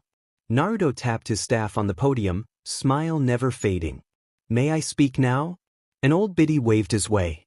You may. Naruto kept that terrifying smile on his face, steepled his fingers and swept forward. I saw that fiasco and I couldn't resist, a merry little titter escaped him.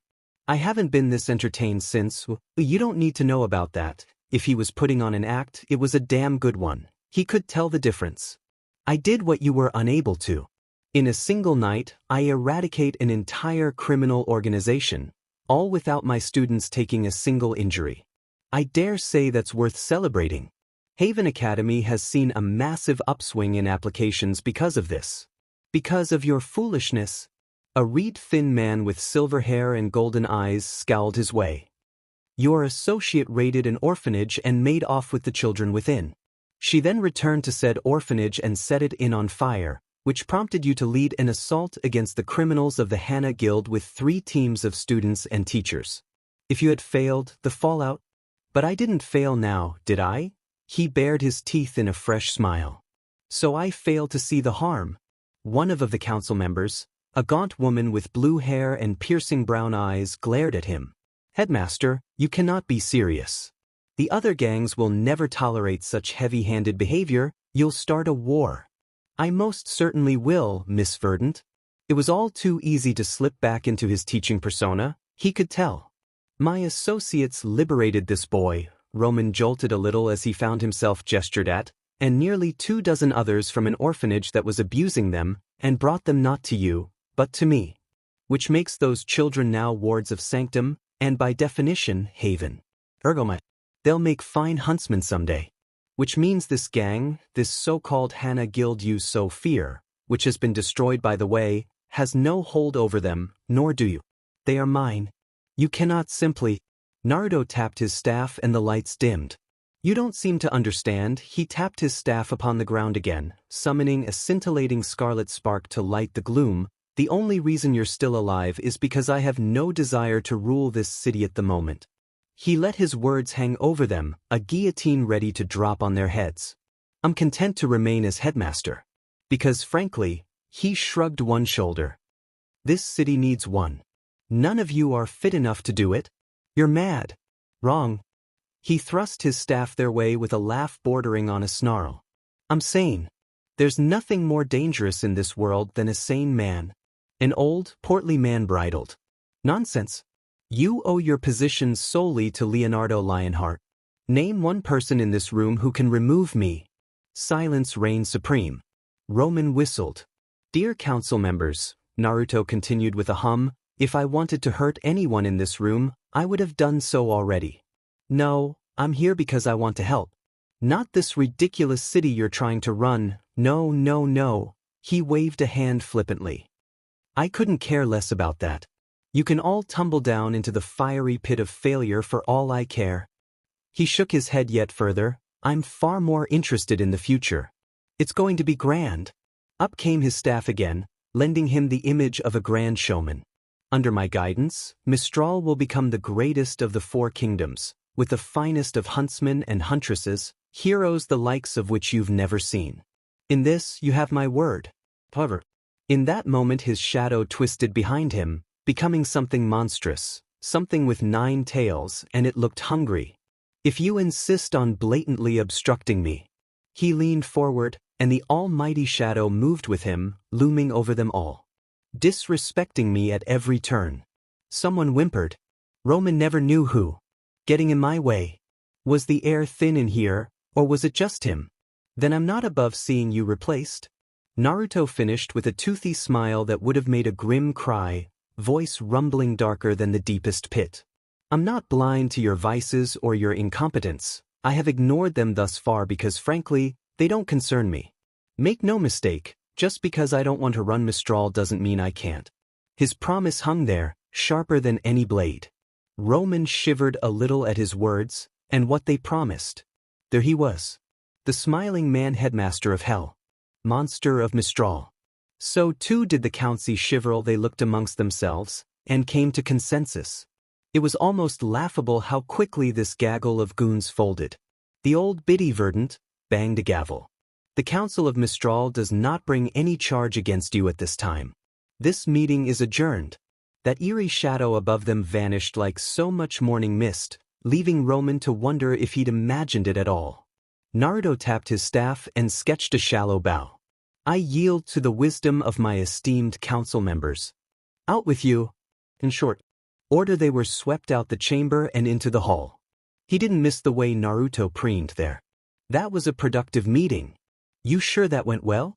Roman glanced at him askance, nearly jogging to keep up. Felt like you were threatening them? Naruto winked down at him, cheery as can be, and patted his head. Having strength lets you do a great man things. Strength? Something in his words tore at Roman, unleashed his temper at long last. Did he have any idea how terrifying that was? You think I don't understand? He smacked the headmaster's hand away with a snarl. I got teased because I'm weak. I got mocked because I'm weak. I'm ashamed of myself, okay? I don't have aura, or a semblance.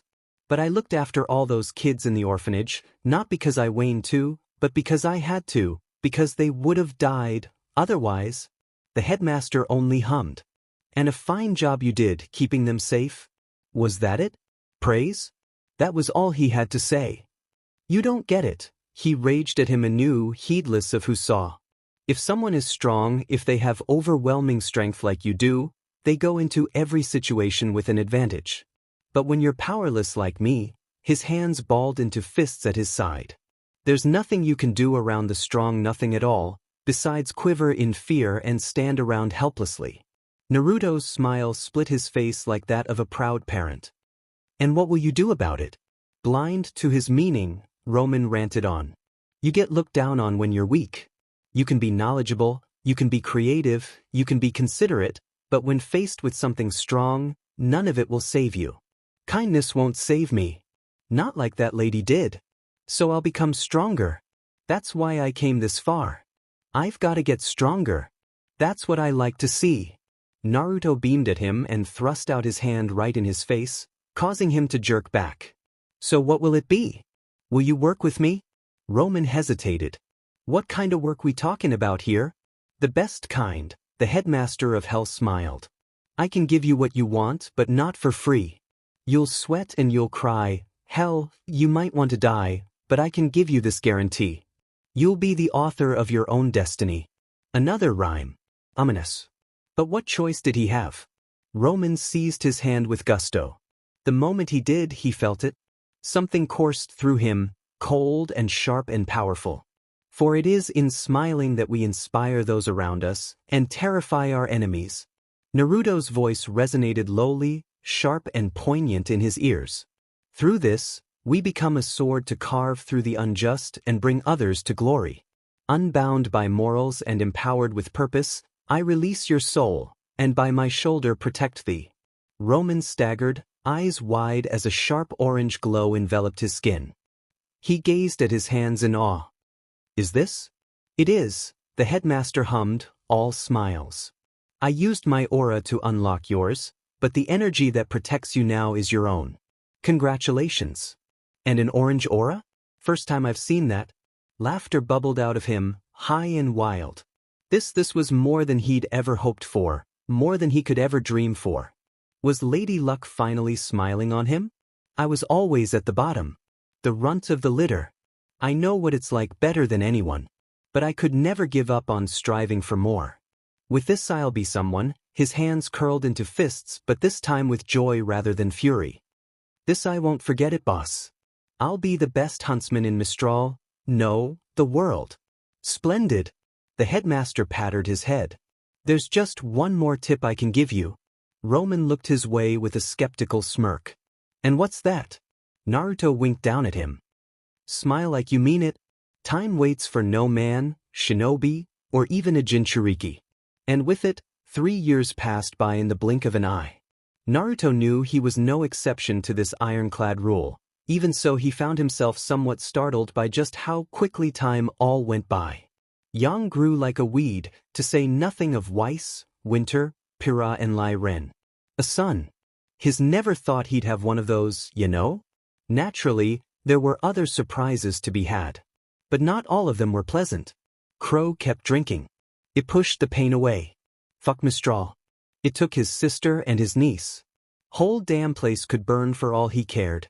If there was a maiden in Mistral, she was doing a damn good job at keeping her head down. Better than the other one. Watch it. Buzzed or no, Crow still had a hunter's instinct. He heard the vice and stepped aside with seamless grace, dodged a tiny flash of long, tawny blonde hair, watched it kick off a nearby wall and keep running.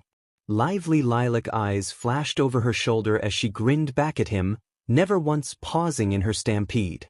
Couldn't be more than 4, probably. Sorry about that, old man. Her voice trailed after as she hurtled around the alley and out of sight. Have a great day. Bah. Cute kid. He ignored the girl's half-hearted apology and drank deeply from his flask. Seems familiar. Blonde hair. Lilac eyes. A lively, energetic blonde girl who was the spitting image of. Realization clicked. His eyes bulged. Booze sprayed the wall. Wait a minute. So let me get this straight. This bastard's the reason Mistral didn't enter the last vital festival. Quite so, Crow. Yet in the last 3 years, the continent of Anima has not only reclaimed vast swathes of land from the Grim, but expanded their reach. Now that the vital festival has come here, he's flung open the doors of Haven Academy and intends to enter a great many teams in the upcoming festivities. I'd appreciate any intelligence you can glean on Spring, but yeah, I get it as he's trained some powerful people. I'll put a few feelers out, see what the guy's like. You coming to Mistral yet? Not just yet, Crow. This headmaster of hell seems rather wary of me. Gee, I wonder why. Crow and Ashbin. Awakened the girls. Mornings were the bane of men and women everywhere. It didn't matter how powerful you were. They absolutely sucked. I won a fight. Case in point. Yang. He muffled a groan into Raven's shoulder. Your daughter is awake. She buried her head into his chest with a growl of her own. Before sunrise, she's your daughter, says the former bandit queen. Naruto screamed internally at said daughter's antics, rolled over, glanced at the alarm clocks entirely too early, and promptly buried his head into the first pillow he could find. It was a brief reprieve. Someone, landed on his back and nearly knocked the wind out of him. He didn't see so much as feel the tiny fists shaking his shoulders, urging him to rise, begging him to get out of bed, demanding that he pay attention to her now, right this very instant. Under any other circumstance, he might have indulged her. Not this week. Any week but this week, frankly. Nope, not happening. Let's not sweetie," he mustered a half-hearted smile for her sake as he closed his eyes again. "Daddy's sleepy." And he was. In the run-up to the vital festival, now mere months away, he was utterly exhausted. No amount of smiling could best paperwork or the logistics that came with running an international tournament, let alone the sheer logistics and dust required for Amity Coliseum. It was staggering.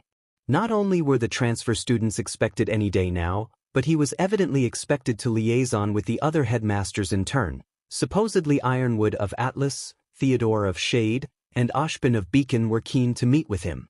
Perhaps that was his own fault. He'd pointedly avoided communicating with them since he usurped Leonardo. He was even getting overtures from the White Fang now for Chris' sakes. He'd never met Gyra or Callie Belladonna, not once in his life, and frankly he didn't want to. It sounded like a headache waiting to happen. Peaceful organization they might still be, much to Raven's singular displeasure, but he had a sinking feeling that they wanted something from him, just like everyone else.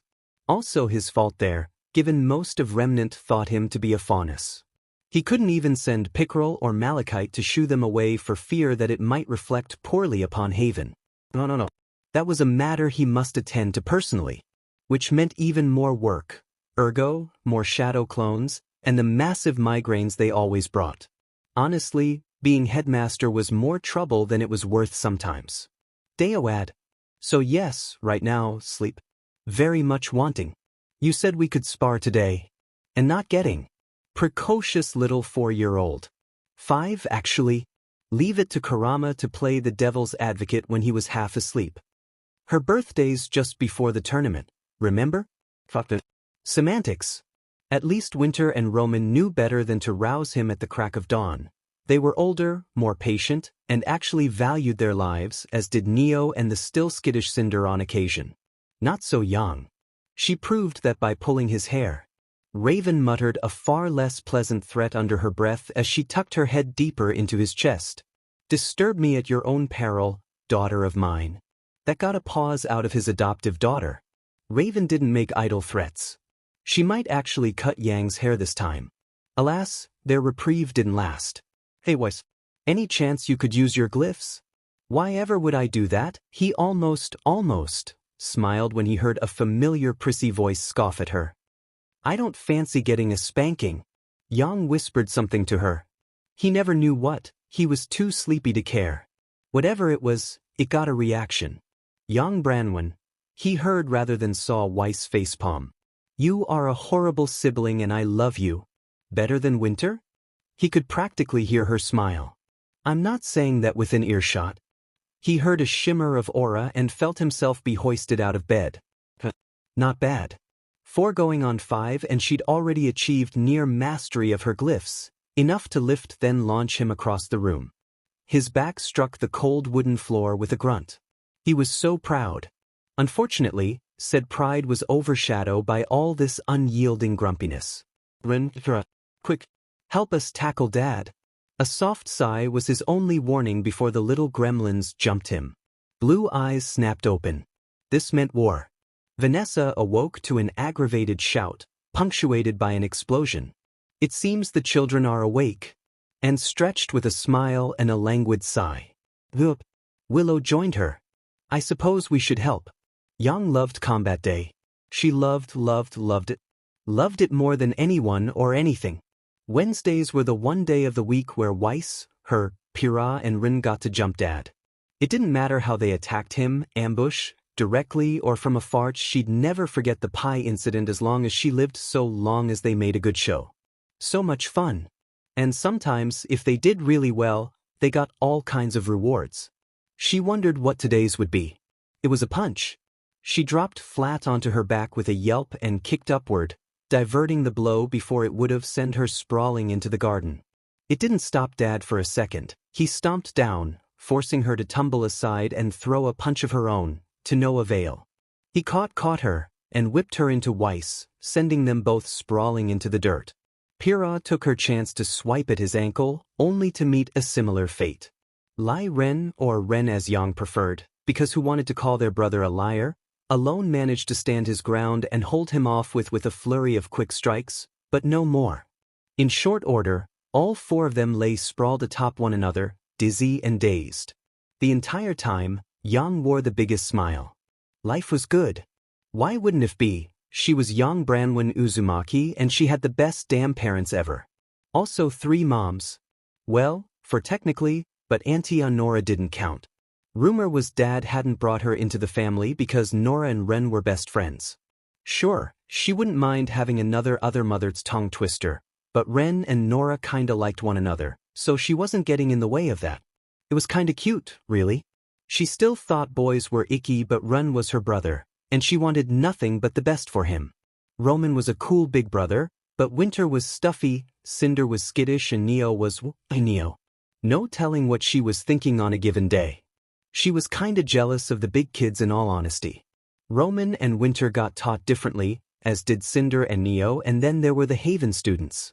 Team Eselvar was apparently a shoo-in to win the Vital Festival this year, some said. She'd seen Shiro. Guy knew how to fight and that semblance was absolutely broken.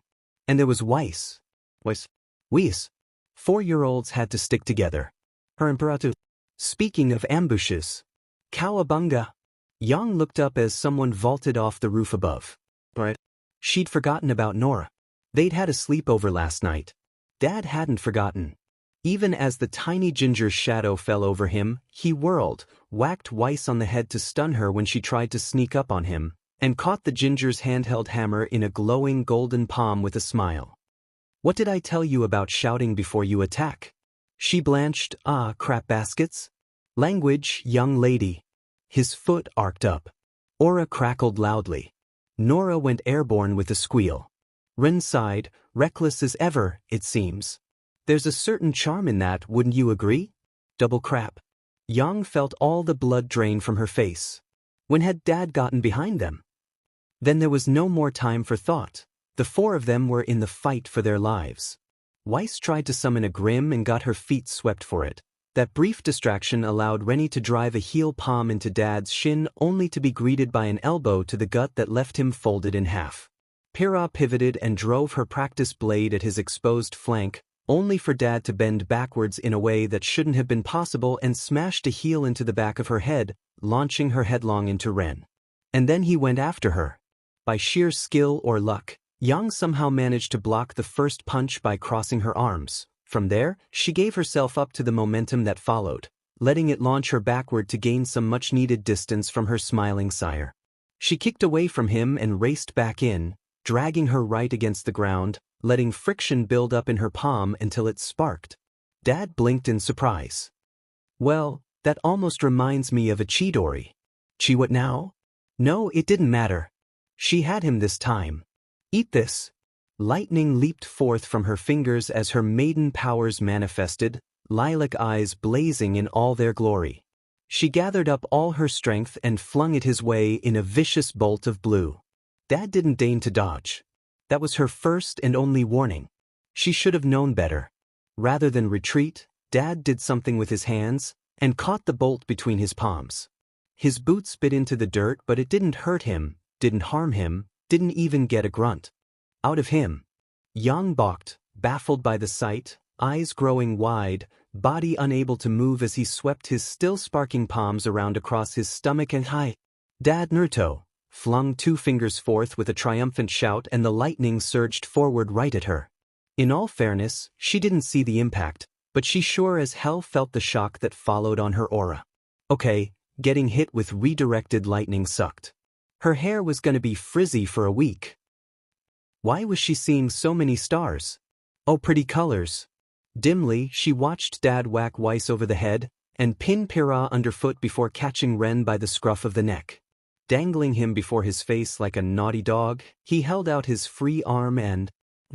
Nora finally came crashing down from the sky and landed in his outstretched limb. Whoo!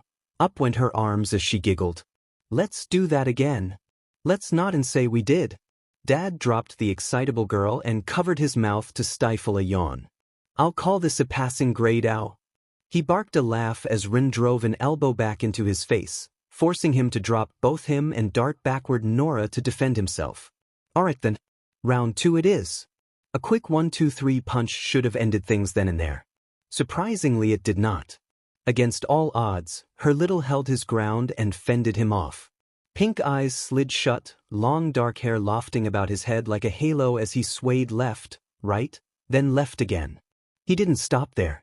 2 fingers flitted out, nudging a punch aside, then a palm, now a heel that would have sent him spinning into the dirt, and all this without moving from where her stood.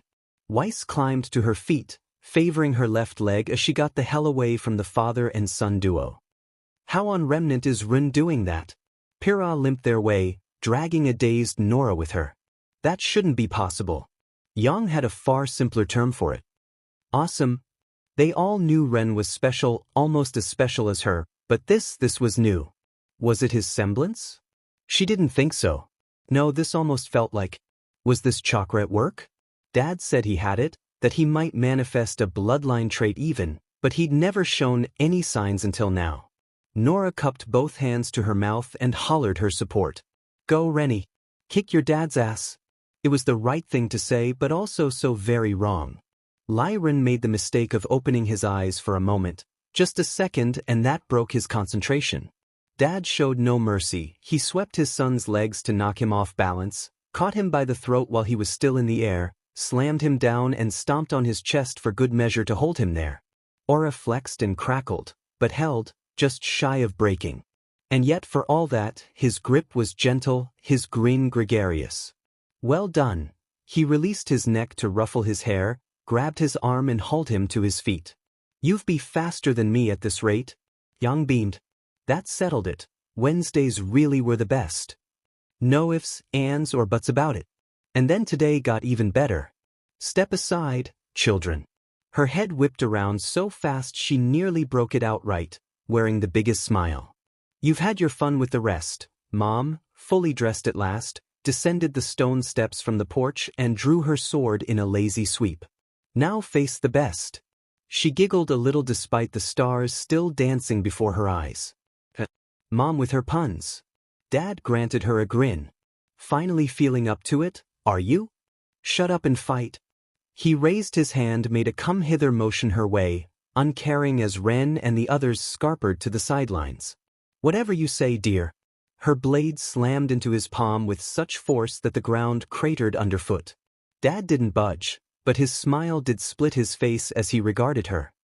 Lovely. His counter slammed into Mom's blade in the form of a flying punch that sent her rocketing backward into then through one of the building walls with an audible crunch. Yang winced a little despite herself. A powerful punch like that would have put her down for the day. But not Mom. She was up again in a moment, blood-red aura crackling about her body as she climbed out the hole she'd made. And like her, she too wore the biggest smile. Dad mirrored it. Feeling rusty, are we? A dust shell slammed into his smiling face, kicking up a fiery explosion. Her good eye gleamed with bloodlust as she adjusted the eye patch over her scarred face, stabbed her blade into the ground, then reached up to her false arm. The metal limb flexed once, expelling a plume of steam as she slotted a fresh dust round into the chamber just above the wrist. Then another. And another. What now? That all you got?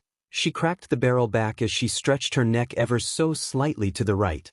And here I thought you'd take the gloves off. Dad didn't deign to retort. He simply stalked out of the smoke, weapon in hand. Raven met him halfway with a savage smile. All hell broke loose.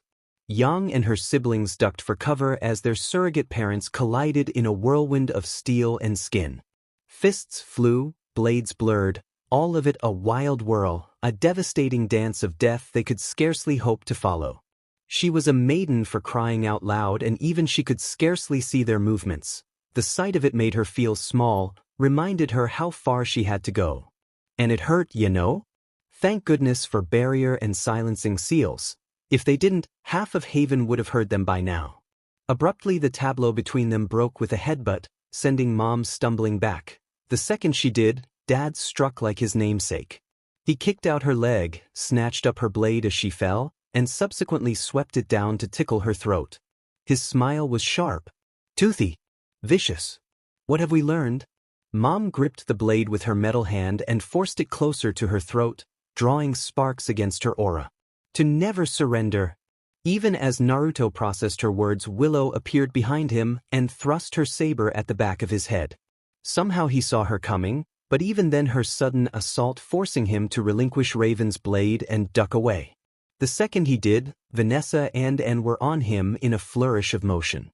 The latter actually managed to land a kick to his ribs, one that launched him back toward Mom, who kicked herself off the dirt. She'd been faking it, and quite suddenly, it became a free-for-all, no holds barred. It was insane. If their duel had been a devastating dance before, then what followed was a wild waltz. Yang liked to think she was fast, strong even, but it was like watching four people doing their damnedest to murder one another. Without aura, someone would have lost an arm by now or worse, and they just weren't stopping. Every moment only ratcheted up the intensity, their attacks become more and more aggressive as brawl dragged on. Yang couldn't help but drool at the sight. Was this what it felt like watching hunters fight? Pyrrha grinned. I want that. So did she. To have that kind of power. Even if Weiss and Nora and Run were spellbound by the sight, she knew what she wanted and oh hath it looked painful. A fist crashed out and sent Raven sprawling, separating her mother from the pack. That was a big no-no. You never got separated from your team in a fight. Rasengan. Out cold. Willow flung up a glyph to slow Dad, but he barreled right through it, and Vanessa both struck out at his exposed flank as he did, only for him to rear back, grab each of them by the wrist and reel them in like a pair. A fish until plunk. Aura could protect you from a lot, but you still felt the pain, especially when someone smashed your head into another. Case in point, her other mothers reeled back, seeing stars. Naruto swept their legs and left them there, rounding on Willow in an instant. He blurred forward. Wait. She flung up her arms to ward him off at the last second. Not the stomach. I'm pregnant. The fight ground to a halt, as did Dad's fist, mere inches from her torso. Weiss gasped. What? Her cry broke the spell. Ren and the rest rushed forward and Yang with them. Dad grabbed Mama Willow by the hips and swung her around with a laugh. She held on for dear life, only settling down once he lowered her back to the ground.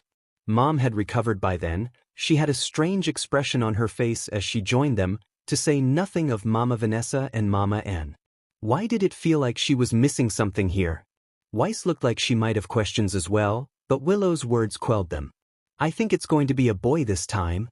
The Schnee matriarch laid a hand over her still flat stomach and another on Weiss' head. I'm going to name him Whitley. That sounds wonderful. She'd never heard her prim and proper sister squeal like that. I can't wait to tell Winter. Rin sighed wistfully. Well, it'll be nice to have a little brother. Another one with chakra, more like. Yang stomped down a pang of jealousy. She already had superpowers. She shouldn't feel this way. But she did. Rin had held up against Dad, which meant he'd be upping his training, and now with a baby on the way? He was already so busy. Dad didn't seem to sense her dismay, or if he did, he ignored it and drew Willow close. Yang squinted. Wait, were they were. She gagged. Dad. We're right here. So you are. Willow laid her head against his chest. Might want to change that. No need to tell them twice. Yang and her siblings beat a hasty retreat. Dad's laughter chased them into the house and up the stairs. Come afternoon, the news had spread to the older children. Winter took it well, of course. She'd nothing to fear. The others reacted in varying, different ways. Roman, for instance, didn't give a flying fig. The boy had more pressing concerns. So, how do I look? His adoptive son had taken after him in both substance and style, donning a red-lined white suit bearing a series of with long black pants and black shoes. It paired rather nicely with his accessories, a small gray scarf, black gloves bearing buckled sleeves, and a black bowler hat with a small feather knot set into its red band. He'd also parted his hair just so to cover his right eye and acquired a cane to match him, not that he needed it. What was that cane of his called again? Melodic cudgel? He supposed he should count his blessings. At least Roman wasn't wearing pure red like him. He'd grow into that gaudy getup in time, he was sure of it. Someday, this boy would be an absolute terror. How little he knew. Not bad, for now, he feigned chuckled at Roman's new ensemble and granted him the praise he sought. Not bad, kiddo. Not bad at all. You might want to invest in a dagger or two, maybe a pistol as well, just in case of an ambush? Speak of ambushes and they shall appear. No sooner had he said the word than he felt a familiar weight settle against his back as something, or rather, someone, landed on his shoulders. A sigh parted his lips as bright hair tickled his face, and sure enough, when he looked up, he found himself gazing into a pair of mismatching eyes hanging upside down, just shy of his face. Neo, what did I say about jumping on me? She didn't respond and only nuzzled closer. Clingy little gremlin. He allowed it, knowing how she was. She might not be able to speak just yet, despite his best efforts to remedy that, but the fact that she wasn't afraid of him despite his eccentricities was something to be rewarded. Did we sleep well? She nodded, setting her the long mane of brown/pink hair. Why she dyed it, he'd never known, swaying with a pleased look. And you had a god breakfast? She beamed. Good girl, he patted her head, ignoring the fearsome pout she wore. Remember what I said. You're still young, you need to rest after using your semblance. It takes a lot out of you. Her head bobbed in another nod. Only then did he notice a certain absentee student. No Cinder today? He picked up the diminutive illusionist and looked past her, idly noting the absence of a certain fiery girl. And said she'd be here today. Roman waffled a hand with a self-same smile. You know how she is. She's shy. Translation: she was too afraid to be here. Cinderfall. If it sounded absurd, it was. Had he known what that poor girl would have become without Anne's timely intervention, he would have guffawed. Even after 3 years now, she was still spooked by him, afraid to even be in the same room as he. She got on well enough with the others, but every time he drew near, well, it made him feel bad, you know? He wasn't trying to be scary. But you are, Kurama prodded him. It's high time you accepted that. Maybe he should. I'll have a word with Cinder later. Now where's Winter? I thought she. Here. His latest prospective student all but threw herself out a window above them, alighted on a glyph in midair, and landed neatly beside Roman. My apologies. I was with Mother. Well, he couldn't blame her for that. Willow's pregnancy was the talk of the house. He'd let her lateness slide just this once. Roman waggled an eyebrow her way. Hey Toots. Winter elbowed him so hard his aura actually flexed in response. Naruto tolerated it with a smile. Now, let's pick up where we left off yesterday, shall we? Neo wriggled out of his grasp to join Roman and Winter. Together, the three of them plunked down in the grass, sitting with varying degrees of eagerness. There are 4 things every huntsman or huntress, he conceded with a nod to Winter and Neo, must have. Do you know what they are? The trio looked amongst themselves and shrugged. He conjured his staff to hand, tapping it down with a sharp thud. Smarts. Speed. Style. And above all, strength. Not simply strength of body or the mind, but of the spirit. He thumped his chest with a fist for emphasis. A strong heart will see you through when all else fails, when your weapon breaks down, or your aura falters, even if your body gives out. Do you understand?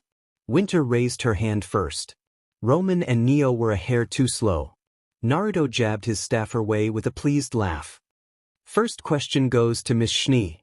Sure enough, she glowered at him, reminding him of Jacques. Why were you always smiling? It's scary. Perhaps it was better that they learned this lesson when they were younger, before they entered Sanctum. His grin grew in response to that pleasant thought. Allow me to answer your question with another question. Winter, what purpose does a smile serve? The little Schnee tilted her head. I don't know. That's why I asked you in the first place. Go on. He waved a hand at her and crouched down. Think about it. Her pale brow furrowed. Because it makes you seem strong? Roman's face lit up with realization. I get it. It's because... Shoo, he held up a finger to silence him. I'll tell you something I once told Vanessa not so long ago. He crouched down before them and laid a hand atop Winter's head, idly tussling her snow-white hair, just as he did the same to Neo's multicolored mane. He spared Roman for the sake of his hat, but not his. Words. Just because you see a smile, don't think you know what's going on underneath. A smile is a valuable tool.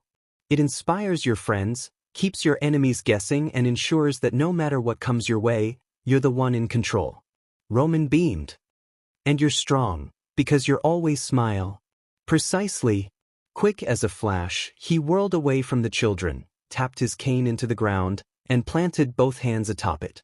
He paused, then pivoted with a smile. Kids enjoyed rhymes, right? One sprang to his mind. He'd really spent too much time with Vanessa. That semblance of hers was rubbing off on him. Might as well make a game of it. Tell me, is a huntsman struck with guilt when he kills? Is he up in the middle of the night? He preened a little when his children listened intently. Or does he end the lives of madmen to protect his friends and then sleep knowing he has done them right? Roman's hand shot up a split second later. The second one. 1 point for Roman. He thrust his staff the boy's way, drawing a pleased laugh from the ginger. Now then, when the father threatens councilmen to protect his children, is he going insane? Or did he learn to be colder when he got older and now he saves them the pain? Neo waved her scroll in hand, revealing the tooch she'd drawn within. Clever girl. Roman must have told her that story already. Correct, he granted her a bow, reveling in her smile, another life he'd sworn to save. But Winter was scowling at being left out, and so he pivoted once more. When a man comes round and puts his enemies in the ground, is he scared that he's doing something wrong? His head tilted just so, pearly white teeth flash in the afternoon light. Or does he keep them in check, so they must respect him and now no one dares tick him off? Winter's hand slammed into the air. Miss Schnee. He jabbed his staff her way with gusto. Your answer? She knew he was having her on, but it didn't stop her response. The latter, sir. Bingo. Down came his staff again, scratching a third line in the dirt. Now then, one last lesson, a final question, winner take all. The prize will be anything within my power. His words had them perking up, but that wasn't enough. He drew in a deep prolonged breath, deliberately drawing out the tension, watching his 3 charges lean forward, rapt with attention. Does a ninja use shadow clones to kill sleeping enemies because he is vile? Or does he throw away his remorse and save more lives with guile? 3 hands rose in unison. A tie. The children scowled amongst themselves, irked at having been cheated out of their prize. He swept in and crouched before them before they could start squabbling. The lesson here is this: he tapped each of them ever so gently upon the shoulder with his staff, like some ancient monarch knighting warriors from long ago. Judging by the looks on their faces, the symbolism wasn't lost on them. Ruthlessness is mercy upon ourselves. He looked each of them in the eye, holding their gaze until they nodded. Deep down, you 3 know this well. Young and the others may be too young to understand, but you do, don't you? If someone is trying to kill you, to crush you, to take away all that you have, what do? We kill them, Winder declared. Roman smirked in response. Kill him harder. Neo hooked her thumb back and made a savage slicing motion across her neck. Good. A flicker of parental pride stirred in his heart. I'm glad you understand. Now then, with a twist of the wrist, he collapsed his staff and banished it from view. Since the 3 of you tied in our little contest, we'll make it a compromise. I'm willing to hear out a request from each of you. 1 each. He held up a finger before they could get any ideas. Now then, what'll it be? Their faces lit up like fireworks. Raven watched the scene below from the open window, wearing a bemused smile. A distant bird's cry caught her ear, rendering said smile a scowl. She transformed and took flight. It couldn't be him, could it? Neo was a simple girl. She had simple wants and simple needs. Sure, she wasn't normal, but who was in this misfit family? Certainly not her. By that very logic, she knew she was broken. Not just her voice, but her mind as well. She had 2 sides to herself. Trivia and Neo. Papa embraced them both. He loved her for who she was, flaws and all, and treated her just like anyone else. The irony wasn't lost on her. She, who had once been thrown away by her parents, now had a better family than they could ever be. She had brothers and mothers and a father and sisters. So many sisters. Phooey on her old family. Her new papa understood both sides of her. He appreciated her, even when she dyed her hair and was trying to find a way to give her a voice after all these years, despite the fact that she'd been born with none. He gave her everything without asking for anything, so it was only fair she give him everything in return. But now that the lesson was over, her request made, and Papa on his way to work, she found her mind whirling. Why wouldn't Cinder come to practice? Was she plotting? Scheming? She was. Maybe it was time to pay little Miss Skittish a visit. Roman quirked a ginger brow her way. I know that look. What are you up to? Neo made a series of short, sharp gestures. Roman got them. Fair enough. What do you say, Winter? You game? The Skni looked away with a scowl. Against my better judgment, yes. That's the spirit. He laughed and clapped her on the back. We'll make a baddest bitch out of you yet? Winters sputtered indignantly. You most assuredly will not. Neo skipped away with a smug smile. Rogues and ruffians, the lot of them. Once upon a time, indeed, not so long ago, Winter would have turned her nose up at this lot and considered herself well rid of them. Now, she didn't know what to think. By rights, she should have run away a long time ago. Yet here she was.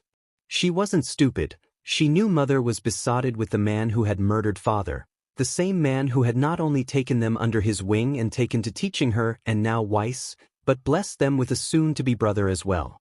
Escape was impossible. She knew that now. She wasn't even entirely certain she wanted to escape. Yes, by rights, she shouldn't be here at all. Indeed, by rights, she was as much a rogue for associating with them. Then, again, Roman was a rogue. And rather handsome in that new get-up of his ga. She balked at the path her mind had taken and shook her head. Lies, tricks, treachery, base and debauched thoughts. But what was the harm? They were not at all related to one another. Indeed, they didn't share so much as a drop of blood between them. He was one of the Headmaster's orphans, a derogatory term used by council but one he'd come to embrace, as had many of them. They were being taught, trained, by a living legend, all at his own expense. And unlike Father, he let them chart their own courses in life. What was that, if not gratitude? Which brought her back to the matter at hand.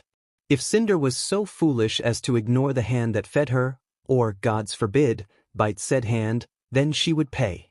If, in her cowardice, she ever threatened the family, she wouldn't have to worry about the smiling monster or Roman, or even Neo. Her blade would find her first. The world was his oyster. Roman took a certain pleasure in ribbing Winter as they neared Cinder's room. For all her pride and prissiness, she really was just too easy to rile up. That was half the reason he did it at all. But what he really wanted was for her to rib him back, to give as good as she got and then some. He wasn't disappointed. Little Miss Perfect could be quite sassy once you got her out of her shell. In all honesty, he wasn't sure how felt about her.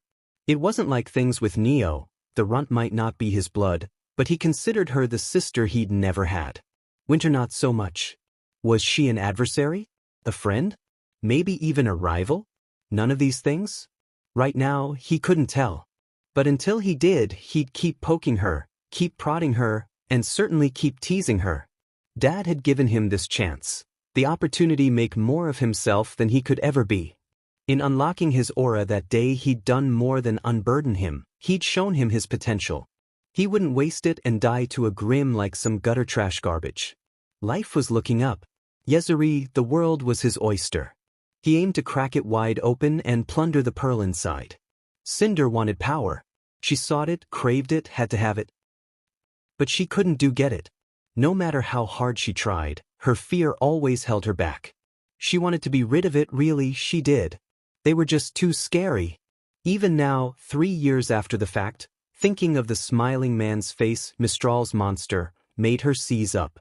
Everyone else had embraced the madness, but she didn't know how to, didn't know if she could.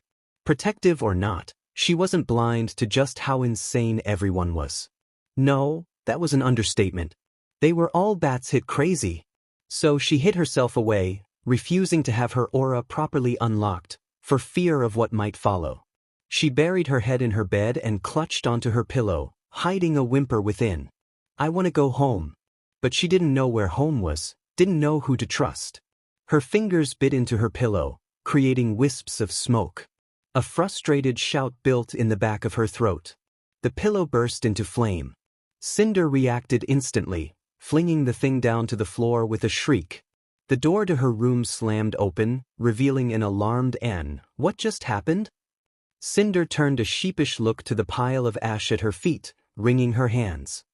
I think I just unlocked my semblance. Roman poked his head into the doorway, shepherding a baffled Neo and Winter besides. Smells like smoke in here, what did we miss? Freedom was lovely. Dare she say sensational? Weiss luxuriated in it, almost as much as the book she was reading. Not fancy art or poetry as would have been expected in the Schnee manner, but something she liked, something she enjoyed, something she was interested in.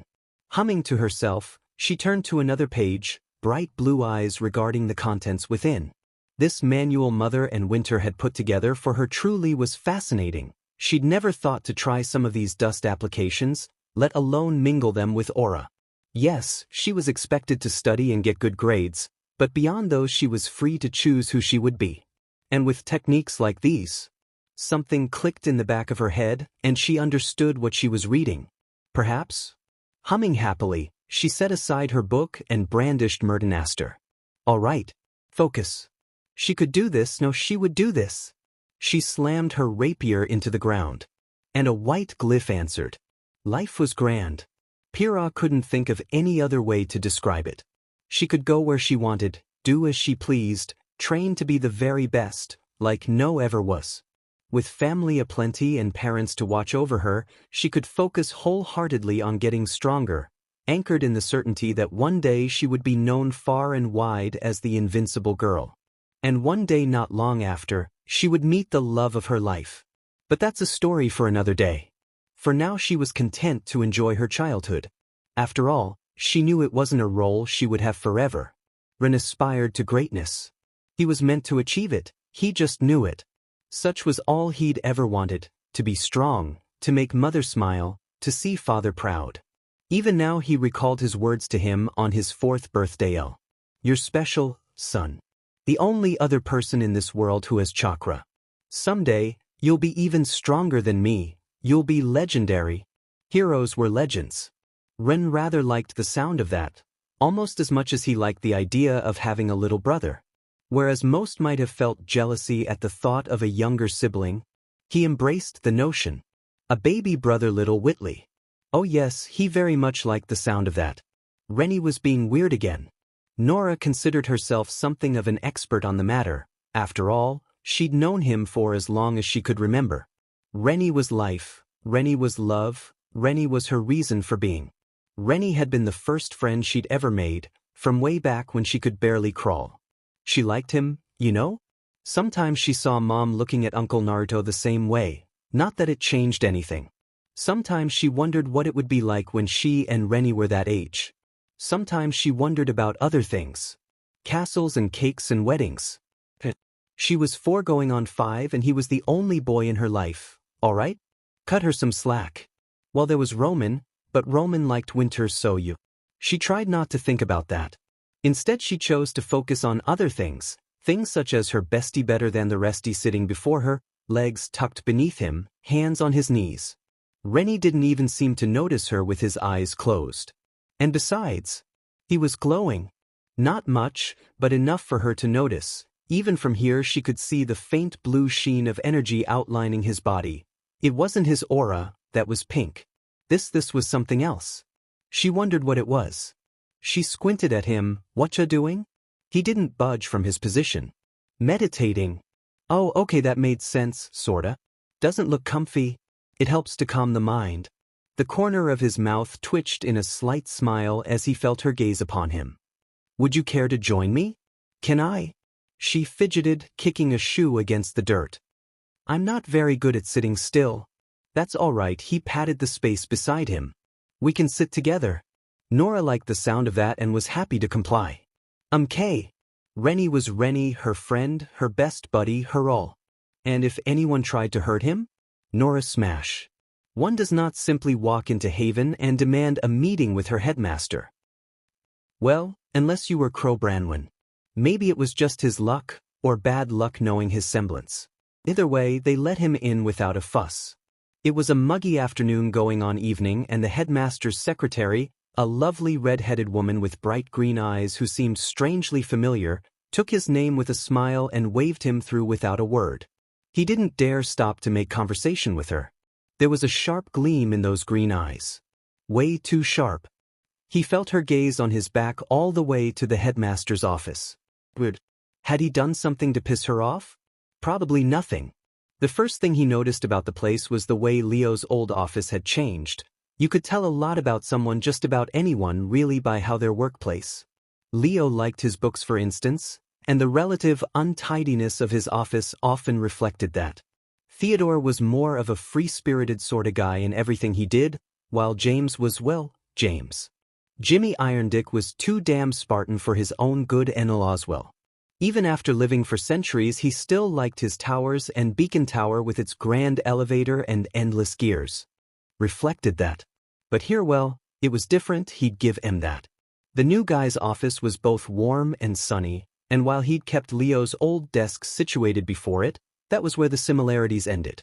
His eyes were inevitably drawn to the bookshelves, or rather, a lack thereof.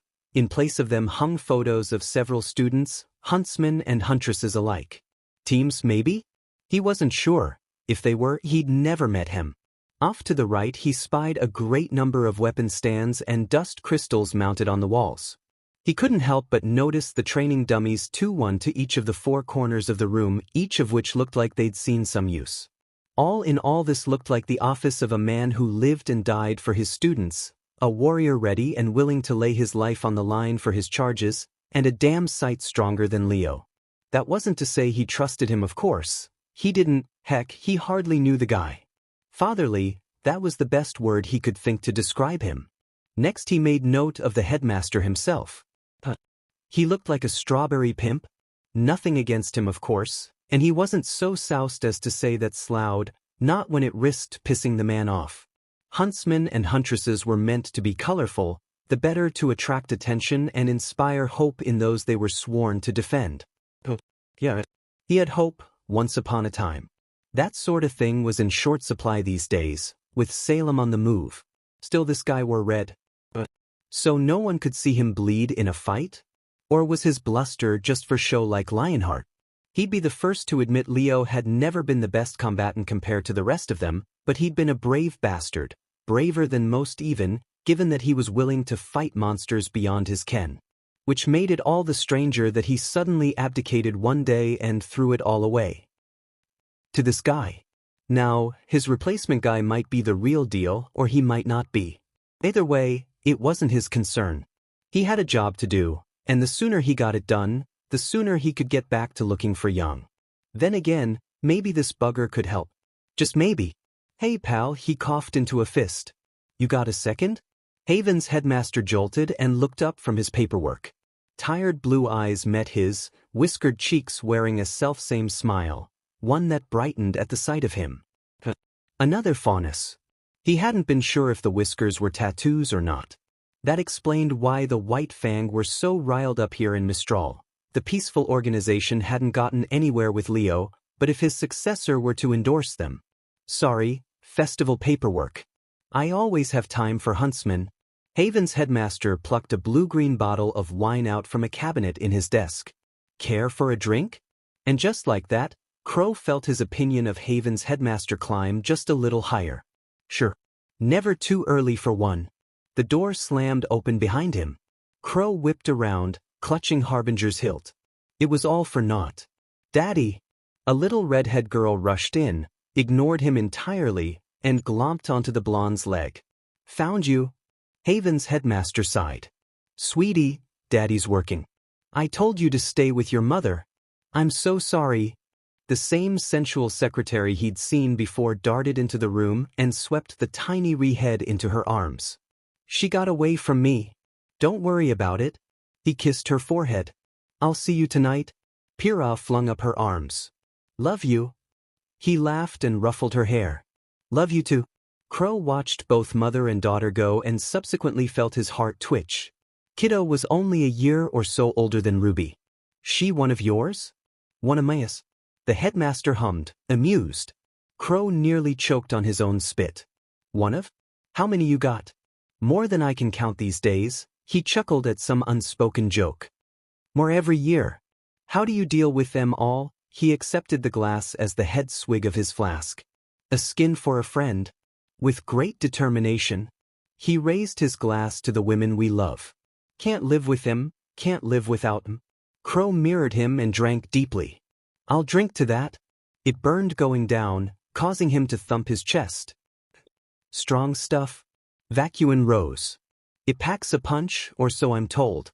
Now is there a reason you've come all the way from Vale to see me? Those bright blue eyes went lidded abruptly, startling him. Or should I say you've come home after all this time? Crow's heart thudded in his chest. How'd you know? It's your accent. He tapped a finger to the table. Mostly Vale, but it's got a hint of the Mistral hinterlands in it. His scowl deepened. Thought I got rid of that? You did, for the most part. I just have an ear for details and an eye. He chuckled a little at his own joke before barreling on. Besides, I've made it my business to know both the names and faces of every huntsman and huntress in Mistral, both above and above board, students included. Despite your origins, you're clearly not one of mine. I ain't, he conceded with a nod. Which means you hail from somewhere else. Somewhere or someone that sent you here. What to tell him? Uz was and had been thinking about bringing him into the fold for some time now, but he'd wanted to do it himself, personally. The old wizard wouldn't look kindly on him spilling the beans like this here and now, which begged the question. How much did he know? The bemused blonde stared at him for a long, piercing moment, then laughed suddenly, startling him anew. Wherever are my manners? He offered him his hand. Naruto Uzumaki. And you are? He accepted it without a second thought. Crow Branwen.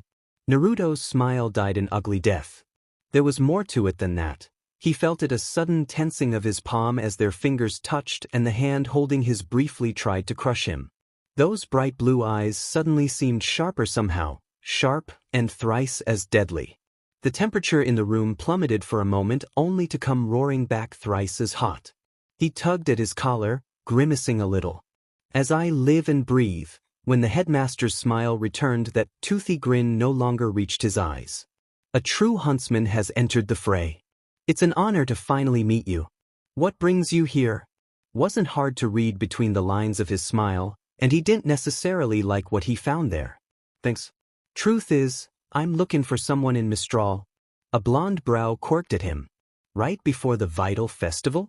You have either poor or impeccable timing. I hope your search is going well? Somewhat. He sensed a landmine in that smile of his and steered away from it. So I hear you're finally letting your kids fight? I wouldn't say finally. Naruto poured himself a drink. They've been fighting for some time now, just not in tournaments. Against the Grim, right? Crow got the hint and his impatience got the better of him. How much did Leo tell you? Naruto's smile soured somewhat, but it remained, perhaps was a warning or a reminder not to test his limits. Shit. He shouldn't have said that. Nothing to do but charge forward now. Leo was old and tired. Naruto offered him the bottle. He entrusted me with a few secrets before he left. Stories, really. Their eyes met over the green-blue glass. Fascinating stuff. Do you believe in fairy tales? Crow knocked it back, but didn't rise to the bait. You know where he went? No, and I'd not tell you if I did. The new headmaster took it in return and poured himself another drink, which he downed. Easily. If he was smart, he fled somewhere far, far away from here. He couldn't tell if he was lying or not. You still haven't answered my question. Naruto hummed. And you haven't answered mine. Silence stretched between them. So that was his game. Take refuge in audacity? Was that it? Do as I say, not as I do, huh? Something like that. I prefer to lead by example. I'm older now, you know. Rather than drink again, the headmaster steepled his fingers and laid his chin atop them. And unlike Leo, I only hand out second chances, not thirds or fourths or fifths. I used to have so much mercy. But you get one warning. That was it. He snatched the bottle out his grasp and quaffed the rest of it outright. And how do your students feel about that? Haven's headmaster didn't even flinch.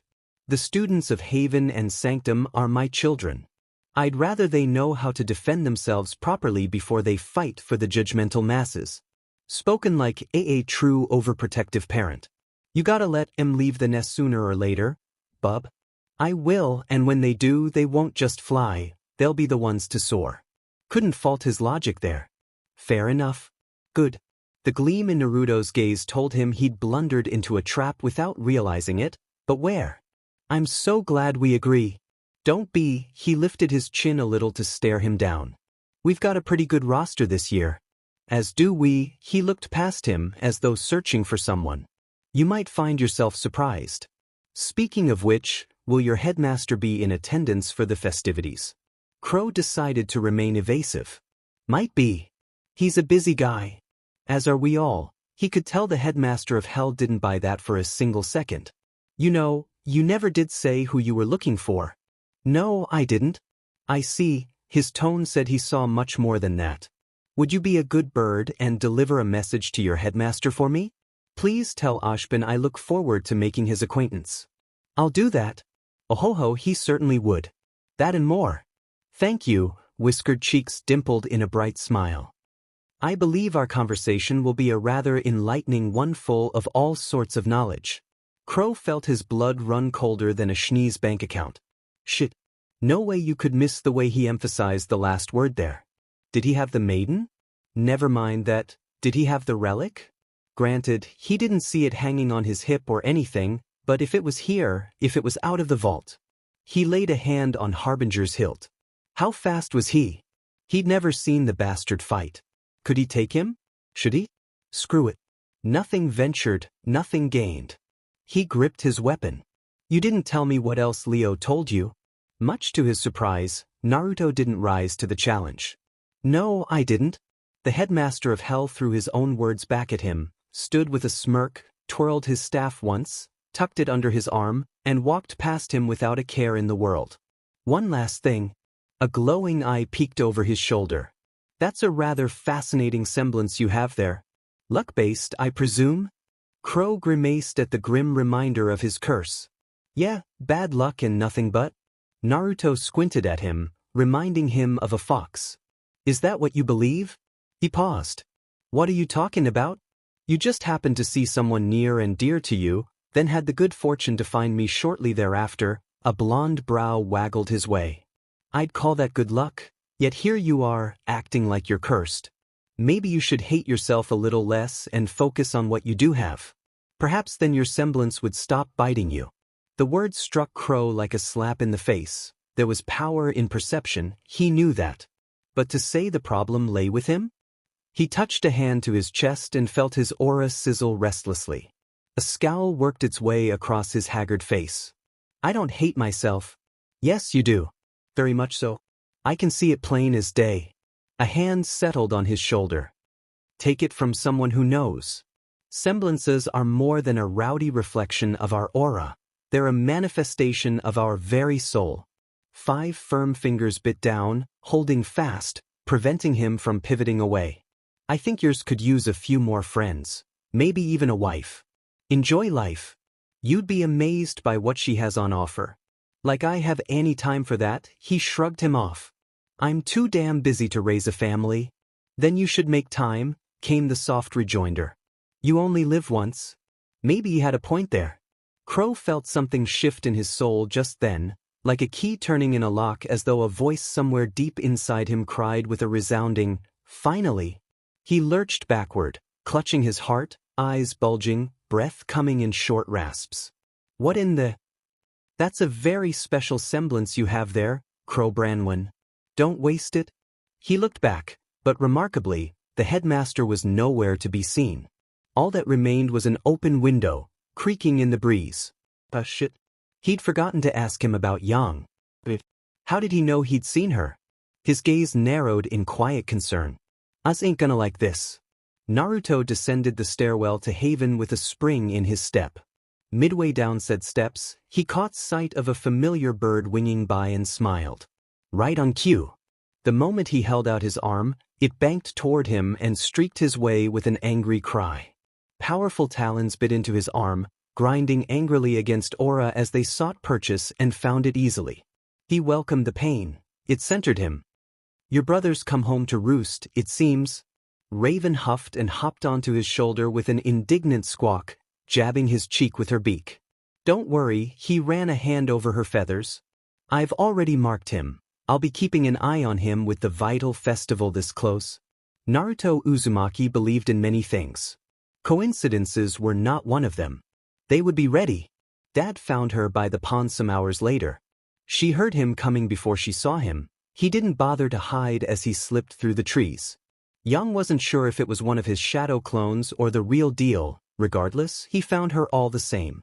She tucked her knees into her chest, wriggled closer to the shore and tried her best to ignore him. Tried being the operative word, because he stopped behind her and didn't budge. A moment passed, then another. She kept staring straight ahead, and he kept standing there. Nothing changed until finally. "How's my little sunflower?" She refused to answer. "Sulking are we?" Nah, she buried her head into her knee pads and refused to look his way. "You're the one sulking." He chuckled softly, but made no move to approach her, much less mess with her hair. Fair, she heard his footsteps shift ever so slightly. "Want to talk about it?" "Not really." She shouldn't feel this way. Shouldn't be jealous. She already had so much, it was selfish to want more. But when he didn't budge, she knew she'd have to say something. "Did you want something? Are you concerned about the new baby?" She looked away with a huff. Yang, his tone had her wilting. "It's Justran's your real kid." She picked up a stone and cast it across the pond, frowning a little when it skipped once, only to sink. "You took me and Mom in, but we're not your blood, and now you've got another brat on the way with the shni." She threw another stone. This one skipped twice and the ripples spread further. "You're already so busy." On her third attempt, the pebble didn't bounce at all, further reflecting her lapse in concentration. "And it just feels like you aren't around as much, ow." He flicked her forehead, cutting her words off with a yelp. "What was that for?" "For being foolish." His head tilted. "You thought I'd cast you aside because another kid is on the way? I taught you better than that. Don't think such foolish things." She recoiled, rubbing her scalp. "What's next? You gonna tell me Mom and the others are pregnant too?" The silence that followed was suffocating. Yang blanched. "They weren't, right? Surely not, right?" "Tell you what," he said suddenly, distracting her. "Hit me and we go to the park." She perked up despite herself. "Which one? The park or the water park?" A pause followed and then, "Which would you prefer?" She peeked over her shoulder at him.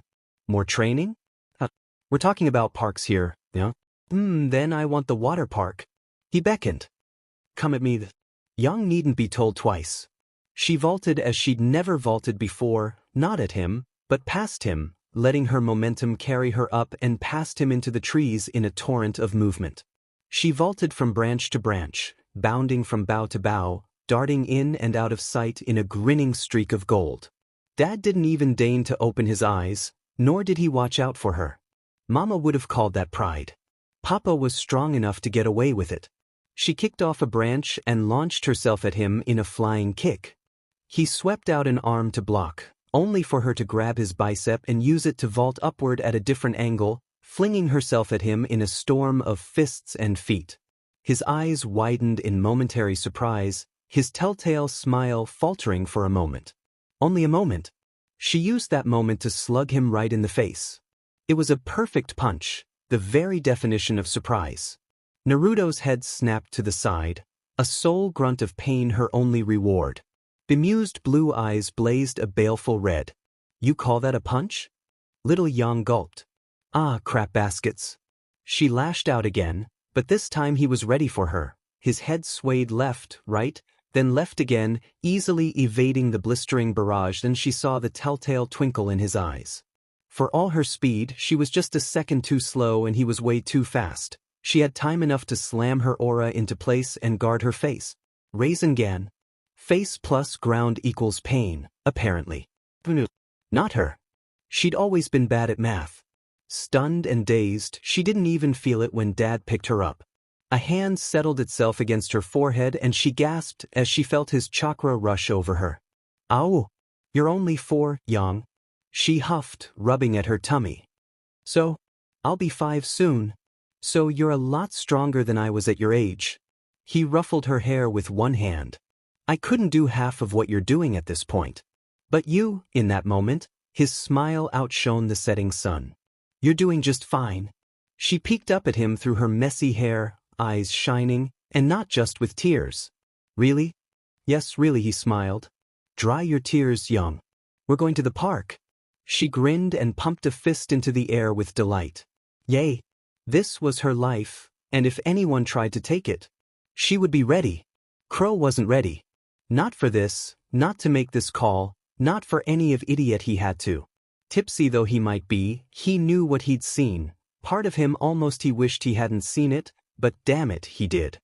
He had been staking out Haven's headmaster from afar for a while now, an eye in the sky watching the estate as the sun crept lower in the sky. Hours had passed with no sign of anything. He'd been on the verge of giving up and flying back to the hotel when a door opened out near the veranda and someone stepped outside. There she was. His niece. He'd already seen her once and lost her. To find her twice in one day beggared belief. He didn't know the specifics, didn't know where Raven was, or if she was even alive, but that had to be young. She was a dead ringer for her mother. He'd nearly flown into a telephone pole when he first saw the little firecracker. It took all his restraint not to dive down, change back, and snatch her up on the spot. Instead he'd landed on a nearby roof and watched her sit for a while, stunned, unable to do anything but balk. And that was before the so-called headmaster of Hellbastard lived up to his name, made his appearance. What was he to her? A guardian? Relative? Kidnapper? Didn't matter. He had to tell Ty and the others. Drunken fingers fumbled for his scroll, dialing in a number he'd memorized by heart. It rang once and was picked up immediately, good on Ashbin for that. Hey, Oz, he spoke quickly before the voice on the other side could interrupt him. You ain't gonna believe this. Are Ty and Summer with you? They are? Great. Put them on speaker. The scroll tightened in his grasp as he pivoted in place, ruefully regarding the beaming blondes below. He squinted at them through the binoculars, grimacing now as Yang hugged the whiskered bastard after their vicious spar. Who the hell did he think he was, hugging his niece like that? His hand itched for Harbinger, but he knew rushing in now would only make him look like the bad guy. No, he had to play this smart. Taking a deep breath to steady himself, he took the plunge and sealed his fate. I found her, he rasped out. I found Yang. She's with... He was still speaking when the headmaster of Hell looked up and despite the distance, stared him right in the eye. The smile that split his face was terror incarnate, as were the words that followed as he read his lips. I see you. Crow backpedaled with a hiss, hastily adjusting his binoculars in a vain attempt to recover. Gone. When next he looked, neither Yang nor Naruto were anywhere to be seen, so where? Was his mind playing tricks on him once again? Had he imagined that scare just now? Crow? Ashbin's voice trickled through the scroll, reminding him of where he was. I didn't quite catch that. Sorry, I saw something. A golden palm came flying out of nowhere, closed around his face, and levered him into the ground with incredible force, rendering his words a startled squawk. Breath burst from his lungs, only to be stifled as yet another hand closed around his throat. Instinct kicked into overdrive and the binoculars went flying into the gloom, forgotten as he grappled with his adversary. What the hell was he? He was too damn bright literally. Couldn't see a thing. Against all odds, he somehow managed to hold onto his scroll in the tussle, right up until his attacker closed their fingers around his exposed palm and squeezed. A stone-crushing grip ground his knuckles together agonizingly as his aura shrieked in protest but held. The scroll did not. With an ear-wrenching crack, it shattered in his grasp, peppering him with shards of plastic and circuitry.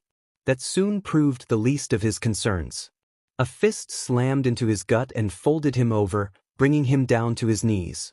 Squinting through a haze of pain, he looked up and found Haven's headmaster loomed over him, shining like the sun. Against all odds, Naruto was still smiling. Somehow, that made him seem even more ferocious, horrifying even as he spoke to him. Damn it, Branwen, he shook his head with a sigh, setting his blonde bangs swaying in the breeze. And here I though we could be friends. A boot slammed down into Crow's face. Darkness swept in. If I became the monster and threw my guilt away, would that make us stronger? Would it keep our foes at bay? If I became the monster to everyone but us and made, sure we were safe again, who would care if I was unjust? Then I'll become the monster. I will deal the blow. Yes, I'll become Mistral's monster. Like none you've ever known. The smiling monster. Gimme back my birdie. Right now. Ashbin dragged a hand across his face to stifle a sigh. Summer, please. No such luck. She wasn't in any such state to hear him, let alone heed his words. Do you hear me, Salem? Ruby's mother wholeheartedly ignored him and continued to rail at his scroll, having snatched it out his hand not a minute before to holler her lungs out. I am talking to you, you pale bitch. Her rage was towering in its majesty and, if he was honest, more than a little frightening. Bring my teammate back this instant, or I will personally march up to your tower and shove my axe where the sun doesn't shine. There was no response. Only static. White noise. Oz knew the sound well from years of experience. Someone had smashed Crow's scroll to cover their tracks. There would be no response, no matter how Summer might wish for one. Stepping close, he gently pried his phone from her fingers and took it back. She didn't resist, no doubt realizing the pointlessness of her endeavor. It's Salem, she babbled at him with wide eyes, fear sinking in. It must be. Who else could have done this? A great many people, but Ashbin dared not say that, lest he alarm her further. He exchanged a concerned look with Taeyong over her shoulder, but the man appeared to have gone catatonic on him again, lost somewhere in the depths of his mind. He pitied the man. He'd not been the same since they'd lost Raven, and this tragedy would hamper his road to recovery. And all the while, the clockwork gears of his office ground ever onward, precious seconds ticking by. War never changes. And neither did time. Summer's conclusion was rational for irrational reasons.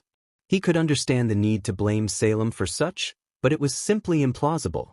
We do not know whether she was responsible for this, and this would be brazen even for Salem, but we must not jump to conclusions. Summer shouted him down. It doesn't change the fact that he was taken. And we don't even know where he. Patience. He held up a hand to forestall her mounting anger. Crow was in Mistral at my behest. I sent him to Haven to speak with their headmaster on my behalf. The silver-eyed warrior bridled. You don't think he? I do not. This headmaster of hell is a dangerous man, but he does not strike me as the sort to kill senselessly. Despite the suspicious circumstances surrounding his ascension to Leo's position, he'd heard nothing but good things about Naruto Uzumaki. The man was a tried and true teacher, if nothing else. Nevertheless, he may know something, so we shall begin our search there. I'm going. He frowned. You are not. Summer stamped a foot. I am. And what of Ruby? Where reason failed, he appealed with emotion instead. She's much too young to be left alone. That got her to pause, if only for a moment. Glinda can look after her. She's done so before. Yes. Auntie Glinda, as Ruby called her these days. The little lass was admittedly fond of her. However, Summer, this is reckless. No, she slapped his hand away. I won't lose Crow the way we lost Raven and Yang. Taeyong twitched in the background. Ah, the arrogance of youth. They thought themselves invincible until they weren't. If this is Salem's doing, it may be a trap to lure you out again. Summer glared silver daggers at him. Ashbin stood firm. That didn't work when you were a student, and it certainly won't now. She crossed both arms over her cloak and kept staring. Even the patience of an immortal had its limits. What would you have me do? He flung up an arm when she didn't respond. The Vital Festival is right around the corner. We cannot afford to leave ourselves open at this crucial juncture. The stare persisted. Very well, he knew when to accept defeat. She will be well guarded by Glinda and Oobleck. Perhaps Port as well. Not Port. He'll fill her head with silly stories. As you wish. Taeyong? He looked to Yang's father, belatedly remembering the dazed man was also in the room with them. You haven't said a word this entire time. What do you think of? Exclamation point. The blonde brawler walked past him without a word, accidentally shoulder-checking him as he strode to the elevator. Where are you going? He looked over his shoulder, a single blank blue eye regarding him. To dig up my gauntlets? Those things? Summer balked and ran after him, latching onto his arm. I know. You buried them for a reason. Tai, yes. He rounded on her with a snarl, pain etched across his face. I'll do whatever it takes to bring my little girl home. And Crow, right? He grunted something unintelligible as he shrugged free of her grasp, and that was that. Summer whined and looked fit to run after her husband, but dithered, looking to Ashbin for direction. For once, he wasn't quite sure he could give it. Instead he heaved sighed, paced back to his desk, sat down and began making calls. So be it. It seemed this was the path they were embarking upon, for better or worse. It would take them days to make it to Mistral, maybe 2, perhaps longer if Taeyong's weapons required maintenance after being forsaken for so many years. He did not look forward to seeing those destructive tools in action once more. And that was to say nothing of other preparations. As much as Summer and Tai might wish to, they could not simply go charging into Mistral overnight. This would have been so much easier if Raven were still with them. She had a portal to Crow, a quick flick of her blade and this would have been solved. Nothing was simple these days. He missed her. I shall liaise with the headmaster there as quickly as I can. Summer darted into the elevator and shouted after him as the doors closed. We have to hurry. Who knows what horrors Crow's being put through as we speak. Crow awoke with a start as someone dumped a bucket of water on his head. Time to rise and shine, my fine-feathered friend. Rise he did. Shine he did not. Glare he did. Naruto smiled at him. Sleep well? He didn't dignify that with a response. Instead he used the precious seconds to shake his head and blink moisture from his eyes. A cursory shift of his limbs confirmed his worst fears. His arms and legs were shackled by glowing golden chains, his body bound down to a heavy chair. A lone lamp dangled on a cord overhead, swaying to and fro, casting wicked shadows on the wall. His host smiled at him. I'll take that as a no. Crow turned his head and spat on the floor. Bastard must have brought him to a cellar of some sort. He recognized the make of the walls. Better yet, he could tell by the pipes overhead. One of them was leaking and wouldn't you know, the damn thing was dripping right on his trousers. Was his semblance to blame for that? Yesterday he might have said yes. But now? He didn't know. The uncertainty gnawed at him, riddling his heart with doubt. Don't pout like that, birdbrain. A tan hand tousled his hair. You'll get wrinkles. Crow glared at Naruto. The headmaster of hell smiled right back with that eerie toothy grin of his, dragged a metal folding chair into the light, sat down to fold one leg over the other, and offered him his very own flask. Thirsty? Against his better judgment, Crow looked down. Sure enough, his flask was nowhere to be seen. Prick. That was a gift from Taeyong. Why, you little... Don't get angry. He wanted him riled up, distracted, off his game. That was exactly what he was after, so he took a deep breath to master himself and glowered at the chains binding him instead. Let me guess, this is your semblance? Much to his surprise, Naruto offered him the flask and let him drink. If it was tainted, he couldn't tell. He waited until he was about to swallow and then... Nope. Crow choked, gagged. Forced himself to swallow now. What do you mean no? It's gotta be. People can't create chains like this. Even so, that's not my semblance. Not even sure I have one really. The headmaster took back the flask and had drank deeply before continuing. Strong stuff. Packs a punch. What the hell are you? In 2 words? The solution, he stowed the flask in his belt, ignoring the annoyed noise he made. I've had to learn so many things since I came to Mistral. I'm not the best at seals or these chakra chains, but like the 8 gates, I've had plenty of time to learn them. Seals? Chakra? Gates? What was he on about? But if you're anything like a certain birdie I know, we can't have you flying the coop now, can we? A blue eye winked his way. Shock froze Crow's blood in his very veins, bringing with it hope and so much fear. Raven! How do you know her?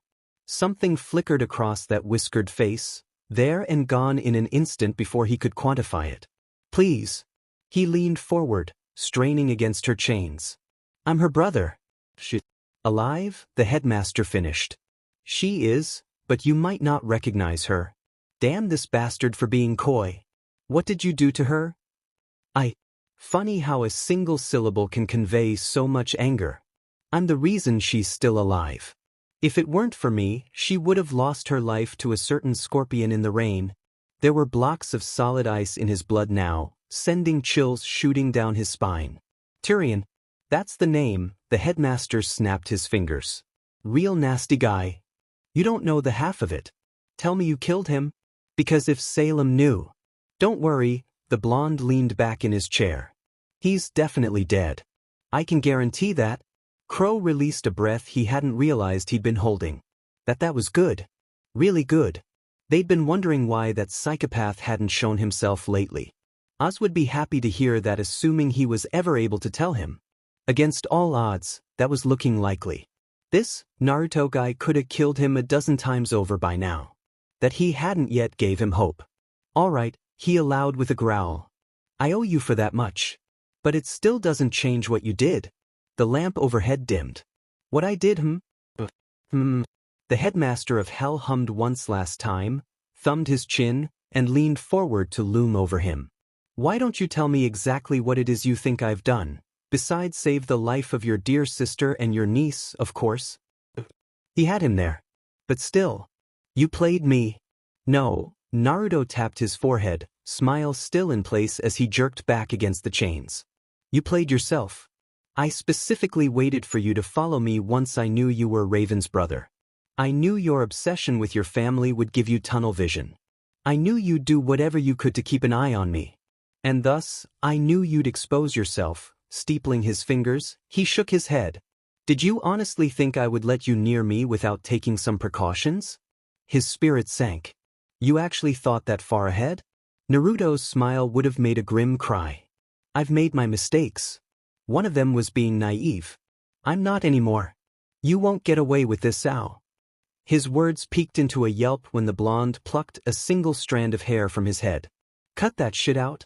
Little man, what makes you think you have any say in the matter? He took said hair and wrapped into what looked like a strange paper charm of some sort, tucking it away for later. I have entirely too many lives to look after here. I don't have time for your petty grudges, or whatever you believe I've done, so I suggest you shut your mouth and listen. I've killed people for less than what you've done. I want you to understand I'll do what it takes to keep my daughter safe. Crow gnashed his teeth and slammed against his chains. She ain't yours. Maybe not by blood, the blonde allowed, but she is in every way that matters. I raised her, fed her, changed her diapers, taught her to walk and talk. The entire reason I became headmaster of this godforsaken school was because of her. Do you have any idea how many assassins I've fended off since then? How many idiots I've dealt with for her sake? And now you've come knocking. Just as I knew you would. Or should I say a certain wizard has? He knew, damn him. You trying to prove you're not afraid of Ashbin? What's to be afraid of? Naruto flung himself back down into his chair and spun it round so that the back faced him, laying his arms upon the ladder. This world is full of heroic men and women, beings that fight a single great evil. That's why you don't scare me. I've seen monsters. I've fought them. Conquered them. And you? You're not one. That's your answer to it all? Fighting monsters with violent takeover and anarchy? Not anarchy or takeovers, but strength. A lone finger rose. I maintain order in this kingdom, despite it being a thankless task. You trying to intimidate me? Kinda falls short with you, He shrugged his bound shoulders, leaving me alive like this and all. I am not your father, Branwen. Crow balked. Excuse me? You want to run that by me again? I said I'm not your father. Out came his staff, smacking him on the knee to draw a yelp from him. I can't tell you what to do or make up your mind for you. Frankly, I'm glad I don't have to. I'm too busy fighting a war every day, and when my day comes, I won't go quietly. And while you may not care about what happens to me, I guarantee that Yang will be very upset. So think carefully before you try to break out of those chains and start a fuss. Naruto considered him for a long moment. Tell you what, let's make a lesson out of this. Do you know how many headmasters Haven has had since it was founded? What kind of question was that? I donatizens? Try hundreds. His response left him reeling. Cities are like people in that way, they all have their dark sides. And in Mistral, well, he tapped his staff against the ground. She's a bit darker than most. Why see, she likes to offer you hope before she destroys you. Hope can be a cruel thing. It tempts and teases, torments and tricks. But what matters is not hope, but the power inside, one's will and desire. Crow found himself answering unbidden. The heart. Precisely. Naruto's face lit up in a rare moment of joy, one that was quickly quenched by reality. And like the heart, every headmaster is different. We are each of us shaped by the demands of our times. Some of us are strong, some are weak, others are traitors, and some are fathers. Two could play this game. And which are you? Naruto spun around. The latter, of course. Bullshit. You're a kidnapper. The headmaster rolled his eyes. You're being impossible. Crow grit his teeth. No, that'd be you. Really? Haven's headmaster sat down again and took another swig from his flask. We're using the "no, you" line now? Grow up. My good man, you don't know what's possible. But you will. I'll show you. Impossible? He snorted softly and shook his head. Don't make me laugh. I've been making the impossible possible from the moment I set foot into this world. He didn't believe him, and some of that disbelief must have shown through on his face, because the headmaster actually did laugh them. I'll give you a few examples. Out came his hands again, conjuring small wisps of light between his palms, shuffling each from one hand to the other as he spoke. As he looked on, they took on the shapes of myriad people and places, like flickering fireflies in the gloom. Do I save that person? Can I redeem that person? Do I kill my enemies? Do I spare them? Where does Haven's funding go? To the students or the orphans? Who do I recruit? Do I entertain an audience with the white fang while they're still peaceful, or do I cast them aside and risk them becoming violent? Who I protect? Who do I kill? Do I make war? Offer my enemies the olive branch? Or do I butcher everyone that dares to cross me? And that's just one city. You have no idea what I've had to give, what I've sacrificed to protect places like Windpath or Kuchinashi, and don't get me started on Kuroyuri. Crow almost pitted him for a moment. He'd seen folks like this before. Sounds like you've tossed aside your morals. That makes you a monster. Something seemed to snap in Naruto, then, like a bridge he'd worked so hard to build, only to watch it crumble in his hands. It wasn't his mind that went, he could tell the blonde bastard had full control of that. He seemed brutally, painfully aware of his every action, of the fury boiling beneath his veins. He almost wished he weren't. Mindless fury would have been preferable to the beast bearing down on him. Monster, am I? You want to know what it means to be the headmaster of this shitsty of a city? A hand seized him by the chin and forced him to meet his gaze. It means being a warrior. Gloved fingers bit into his face, causing aura to crackle ominously. A mighty, merciless warrior. A terror, a bead of blood welled up under his thumb, staining his cheek rose red. I help those who cannot help themselves, and because of that I need to be so many things. Guardian, general, mediator, guide father. Those roles require strength, discipline, force of will. You can't see the forest for the trees. He swept a hand out and released him with a flourish, sending him rocking back on his chair. You throw the word kidnapper around like it means something, when in truth I saved a dying mother and daughter that day, as I've saved others since. Would you rather I let them die? Would that soothe your conscience? I mean, no, but Naruto headbutt him, sending stars spiraling before his vision. Where I come from, we don't make excuses. We protect the ones we love. At all costs. I lost my home, my best friend, my mentor, my dad and my mom. A hand slashed out when he made to speak, silencing him. This can't go on. I have to protect my family. So if I have to fight through hordes of Grimm and huntsmen, I'll make sure Salem won't reach me, and if I have to kill every enemy so my loved ones won't die, then I'll become the monster. A fist thumped down, inches from his face, forcing a flinch. I will deal the blow. I'm Mistral's monster. Like none you've ever known. Releasing him, he planted a foot on his chair and leaned closer, teeth gone sharp, eyes blazing red, lips just a breath fro his ear. Be grateful this monster is on humanity's side, because if I wasn't? He leaned closer, voice dropping to a low, animalistic growl. I would have burned Haven to the ground by now. A quick kick sent the chair and Crow skidding back. He shuddered against his chains, stunned. You mean this ain't an act? Now you're getting it? Naruto snapped his fingers. There is no act. What you see with me is what you get. I'm loyal to Yang. As are you. Crow dipped his head and tried to look away, only for the headmaster's staff to smack his knee again. Remember what I said earlier about one warning? When he refused to answer, he shrugged. Well, you've used that up, but you haven't exhausted your second chance. Bit of a conundrum, really. In a flash of bitter insight, he understood. You're insane. Naruto's smile cracked, and too late, he realized his mistake. What did you just say? To hell with it. He was about to die, might as well go down with one last jab. I said you're off your rocker, loco, batshit crazy. He expected another explosion of anger, murderous rage, an attack at the very least. Any moment now, a knife would find his throat and that would be the end of it. Nothing happened. He dared to creak an eye open and found the headmaster there, smiling at him, hands planted on either side of him. Why does everyone keep saying that? He shook his head and leaned back slowly, setting his bangs swaying side to side. I'm not insane. Gods, I wish I were sometimes. Madness is the emergency exit, one I can't afford to take. I've got kids to look after, you know? Where would they be without me? You can't just adopt everyone you meet. A blonde brow quirked in mild amusement. Seems to have worked out rather well for me so far. Yeah, well, it won't. His comeback sounded hollow even to his ears.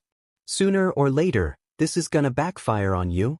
Will, he tapped out a quick rhythm with his staff, 1, 2, 3 as he looked on. I'm not Atlas, I don't force children into the military. I'm not Vacuo, where so many children starve and struggle to survive, and I'm definitely not Veil in any way, shape or form. His eyes narrowed to red ruby slits, where an immortal wizard uses people like chess pieces and casts them aside just as easily. Shit, so he knew about Oz, that might be a problem. But he wouldn't be a Branwen if he went down without a fight. Fine, he wanted to go that angle, did he? Right, I'll bite. What are you? Mistral. Naruto beamed. Do forgive the pun, but I'm also the monster, the headmaster, the father. Judge, jury and executioner. Sword, shield and staff. And down came his weapon, not in an attack as he'd first feared, but to send a skittering scarlet spark shooting across the floor. Would sooner slit my throat than abandon those who need me. Likewise, I'll kill any disrespectful wretch, he leaned forward, teeth bared, who dares to force such a choice upon me. Are we clear? Crow gulped. Crystal. Lovely. A hand tousled his hair and then he was gone, sauntering away, hands clasped behind his back. Good talk. I'll see you in a bit. A wise man would have let it end there. Crow was many things. Stubborn, strong, soused. Wise was not one of them. You do realize As can't die, right? He catcalled at the blonde's back. He'll just reincarnate. Kill me if you want, but he'll get you for this sooner or later. Naruto paused, one foot on a wooden step. It creaked as he placed his full weight upon it. Can't die, you say? A blood-red eye reappeared over his shoulder. Neither can Salem. Of all the things he'd expected to hear, well, that hadn't been one of them. Those words struck Crow like a full-body slap. Yeah, right. You're lying. He had to be. I don't believe you. Oh. The headmaster of hell spun back to face him with that terrifying grin of his again. You didn't know. Raven was right. Ashbin really didn't tell you anything, did he? Crow gulped. What are you talking about? Quick as his namesake, the baffling blonde marched back to him and jabbed a finger against his chest. Why do you think your sister took Yang and ran? Because she was a coward? Just out of the blue like that? Did you even try to talk to her about it? She didn't give me a chance. He thrashed against the chains that bound him, to no avail.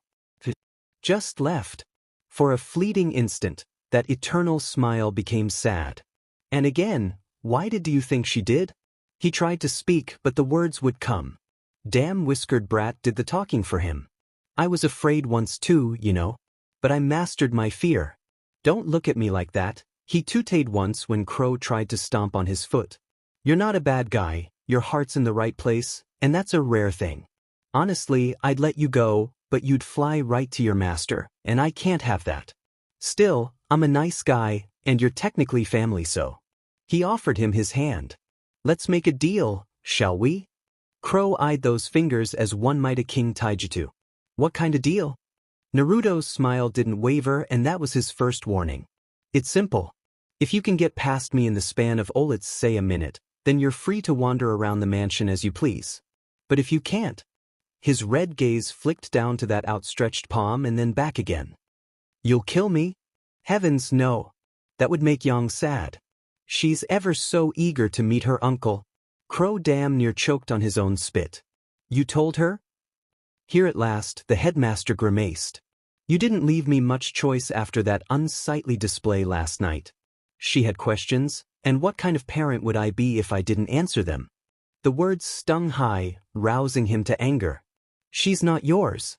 Red eyes flickered back to blue long enough to roll in annoyance. This again? I already told you, I consider her mine in every way that matters. Taeyang is her father. A hand found his throat, cutting him off his retort with a squawk. And I might even let him meet her if you behave. There it was, the gauntlet thrown down at his feet, waiting to be picked. A gnarled thorn of doubt wrapped around Crow's heart. He didn't want to believe what he was hearing, what this bastard was saying, but maybe he had him figured wrong. Despite his anger, wasn't acting like a kidnapper, or even one of Salem's people. Maybe if he made a good impression here? Fine, he grumbled. So what happens if I lose? The hand left his throat. You remain here in Mistral and do not contact your friends until such a time as I release you. He paused, considering, then laughed a little. Also, I tie you back up for the rest of the day. With a gag this time. Not a snail's chance in hell. And you'll really let me loose when I get past you? Just like that? If not when, a finger rose. I'm a man of my word. That much hasn't changed. Here. The chains holding him slackened, freeing his arms, but not his legs. Out came Naruto's hand again, ready to shake and let bygones be bygones. Crow's right hand twitched toward it. Hesitated. He found himself tempted to slap it aside and grapple with him, but where would that get him? Even assuming he managed to get the better of the bastard, his legs were still bound. And there was no telling who he had waiting on the other side of that door. What did he have to lose? Only his life. But what he stood to gain? If he played this right, they could get Yang back. He seized Naruto's hand. Deal. The moment he did, a shard of icy pain shot through his wrist. It was agony, it was pain, it was binding. He felt something crackle in his aura, sear in his very soul. The chains binding his legs finally fell away, but he barely noticed them, stunned as he was. This feeling, was it his semblance? No, it felt stronger than that, more powerful, older and Watanthi Helwastat. For a terrible moment, he glimpsed a massive crimson fox looming over him, grinning ear to ear at him like he was lunch. Don't be clever, bird brain. Its voice sent a shiver shooting through his soul. It won't end well. He blinked and it was gone. What in the hell was that? Splendid. Naruto yanked his hand forward to draw him into a crushing embrace before clasping his shoulder and pulling away. I see big things coming your way, yes siree. Now on to business. Your weapon awaits. He stepped aside with a showman's bow and belatedly Crow looked past him to find Harbinger resting against the wall. Had his blade really been there the entire time? Was he hallucinating again? He found himself taking a step toward it, eager to have his treasured tool back in hand once more. Go ahead. Naruto beckoned him on. Pick it up. He hesitated then, realizing just how close the blonde bastard was. His captor rolled his eyes anew, unamused by his fear. For the love of not Anne. I won't attack you while you're unarmed. Yeah, right. I've heard that shtick before. You'll wait until I turn my back and... The blonde bastard shook his head, marched over this blade, snatched it free and tossed it his way with an exasperated cry. Crow Dove grabbed his blade and tumbled into a crouch. No point holding back now, might as well go all in. His fingers found Harbinger's trigger and the gears within shifted, whirring to life as the weapon's edge cracked backward to form his weapon of choice. Hefting it over his shoulder, he gave his transformed weapon a whirl and brandished it at the blonde. A scythe, He didn't miss the man's delighted cry. That makes you. Maria's gonna love you. Crow growled. We gonna fight or what? Naruto took 3 steps to the right, placing himself firmly between him and the door. Certainly. And yet despite that he made no effort to conjure his staff. What? I don't rate that special staff of yours. I'd rather not kill you, so no. The baffling blonde clasped both hands behind his back and stood his ground. I won't use any dangerous jutsu either. Who knows? He shrugged a slim shoulder. You might actually stand a chance if you come at me with everything you have. Cheeky bastard. Have it your way. He lunged at Naruto in a flying leap and brought Harbinger howling down on his shoulder. Much to his surprise, the mad lad actually took the scythe full on. The ground cracked underfoot as they collided. Aura flexed and his smile became just a touch more pointed as he grinned up at him. He hadn't budged. Not even an inch. A bead of sweat ran down Crow's brow. Ah shit. In guard. Naruto spun and drove a heel into his chest, launching him backward. His spine struck a cement wall and his aura shrieked in protest. All right, he bit back a groan as he surged forward, faster than he looks.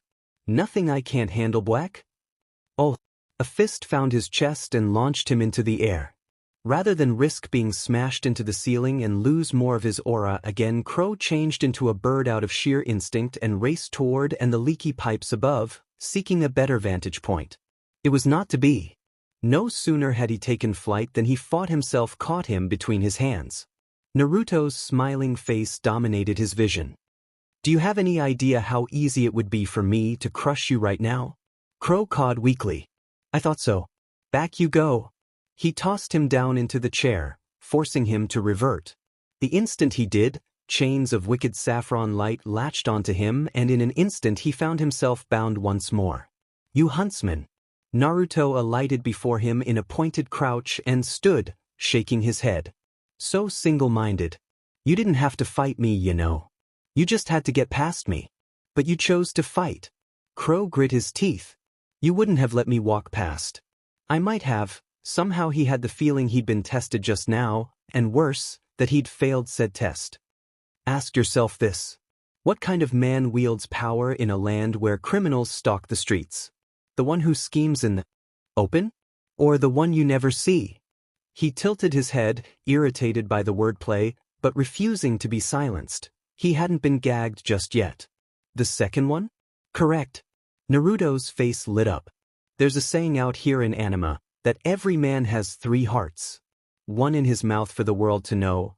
He touched a finger to his whiskered face, another in his chest, just for his friends and loved ones, that hand graced his collarbone, and a secret heart, buried deep where no one can find it. He spread his arms wide, miming the act of holding something that could not be seen.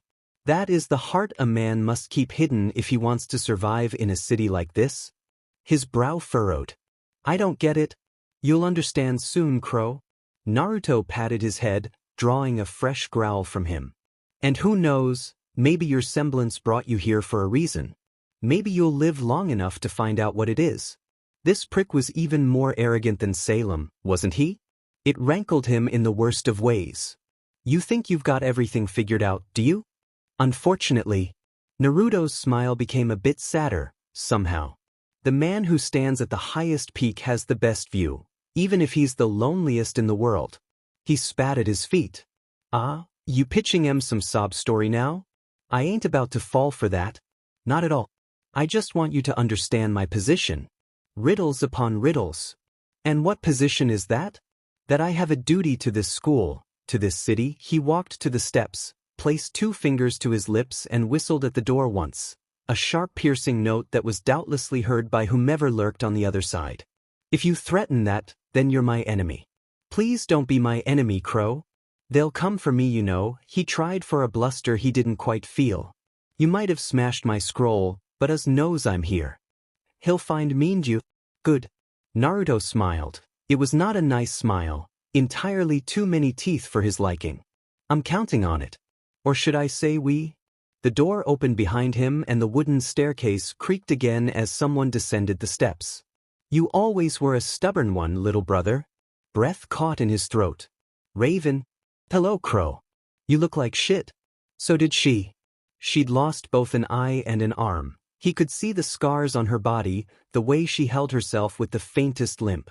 Time had wounded her in more ways than one. Yet for all that, she also seemed, dare he say, happy? She walked right up to Naruto and leaned against him, trusting in him wholeheartedly. She seemed wholly at her ease, even with that metal contraption where her lost limb used to be. The last time he'd seen her like that had been ages ago, before she'd gotten pregnant with Yang. What happened to you? Life happened, she granted him a scowl. We have a lot to talk about. Mom? Someone knocked on the door behind her. Can I come down now? Raven turned toward it, all smiles. Just a second, sweetie. Mommy and Daddy are busy. A whine answered. Ah, but you said I could meet him. And you can, daughter of mine, but not just yet. Naruto beamed. Alright. The gag. I'd nearly forgotten. Raven's smile gained an edge as she removed her boot. Why don't you use this? Crow snarled at them. Of course his shitty sister would use one of her freaking socks. Don't you ducking dare. Too late. They bound his mouth with ease. Naruto looked toward the door. Come say hello, Yang. The wooden frame swept open and a familiar blonde blur barreled down the steps, taking them two at a time.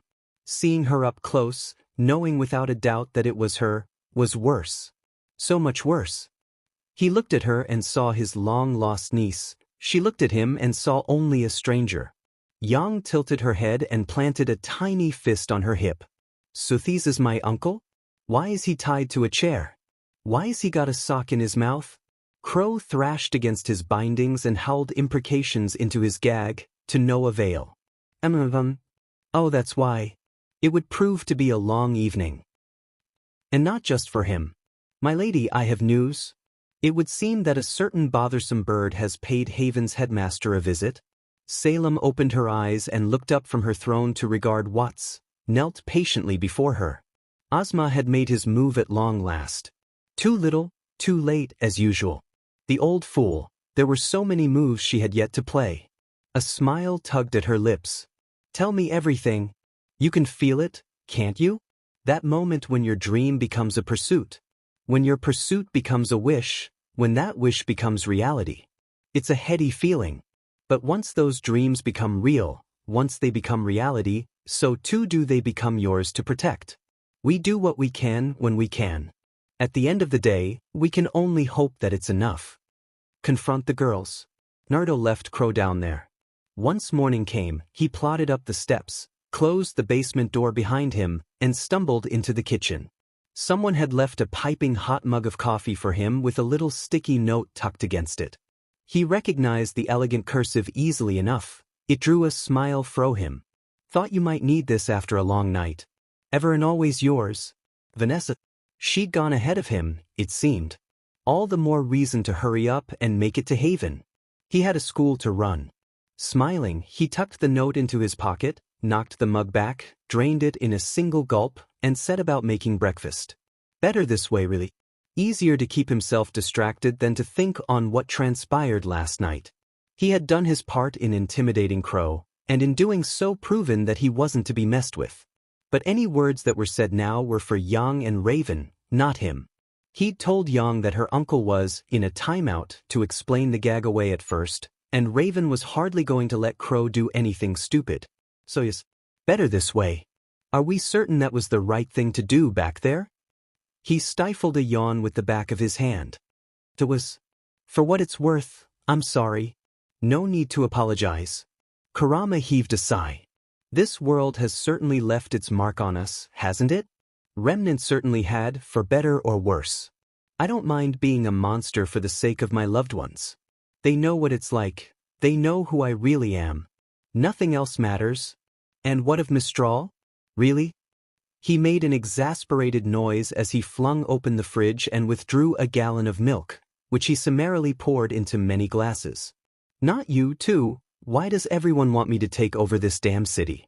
I can't imagine a world in which I do something so foolish. Why not? Funny that the monster fox would be the voice of temptation here. The irony wasn't lost on him. Half the city's already yours. You control Haven and Sanctum, and within, the hunters. Half of the Mistral underworld fears you thanks to Malachite, and the other half wouldn't dare cross you for fear of being wiped out like the Hannah Guild. The council hates your guts, certainly, but they also know better than to anger you after all the reforms you've introduced, to say nothing of the land you've helped Mistral reclaim. Might as well go all the way, I say. The people would support you. He poured pancake batter into a tray, waited for it to sizzle, and fetched a spatula. Running a city is very different than running a school. Can't be any different than being Hokage. Naruto paused, scowled, then shook his head. But, away with these whispers. And yet the thought clung to him like a child without their mother, refusing to let go. Other things. Creating a cadre of shadow clones, he left the rest of the breakfast preparations in their hands and went about his day before the children could stir. Slipping into the foyer, he donned his crimson jacket and slipped into his shoes, careful not to make so much as a sound. Wouldn't do to wake the little ones just yet now, would it? The time was at hand. He had put things off for some time now, but it was time for the vital tryouts. Amity Coliseum had yet to arrive, yet the transfer students were a week away at the least, a month at best, and as the home team as it were, they needed to prepare and select their best combatants. There was much to do today, to say nothing of his impending meetings with the White Fang, the city orphanage, the council, and a host of other issues. He had to stay strong. Easier said than done. He was so terribly tired. Lean for your thoughts? He jolted in surprise as someone embraced him from behind. And had snuck up on him once again, it seemed. He hadn't even heard her come down the stairs. Gah! Sneaky thing. He relaxed a little into her embrace, chuckling ruefully as she squeezed him. Somebody needs to put a bell on you. Her lips ghosted across the back of his neck, sending a sensual shiver down his spine. But then I wouldn't be able to do this. Seriously, Belle, he pivoted in her arms, dipped down, and kissed her full on the lips. Think about it? Maybe. She wore a smile but sensed his disquiet. How was it? His brow furrowed. How was what? Ren's mother looped an arm in his. Playing the monster for our caged bird. He won't be caged for long. I promised him the run of the mansion. Her eyes flicked up and down him. You made a deal with him? He shrugged in return. Words may have been exchanged. And you don't think he'll run away? Naruto shook his head. He won't, not with Yang here. He'll stick around, at least until his friends arrive. He kissed his chin. And how long do you think that will be? 3 days at least, a week tops? And didn't miss the hint. Beneath the smiles and honeyed words, she'd always been the ruthless one. Perhaps that was her past rearing its ugly head again. If those deals of yours really aren't your semblance, then I look forward to seeing what yours will be someday. It's sure to be spectacular. That said, there was something else I wanted to talk to you about. She must have seen some small smidgen of emotion in his eyes just then, because she drew him aside. Naruto? What's wrong? It's nothing, he shook her off.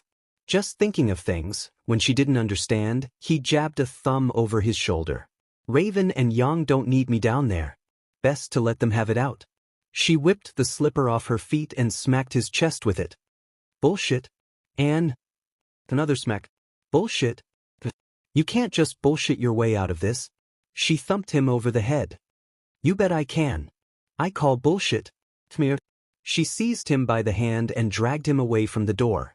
He could have stopped her in her tracks at any time. He knew that, but he didn't.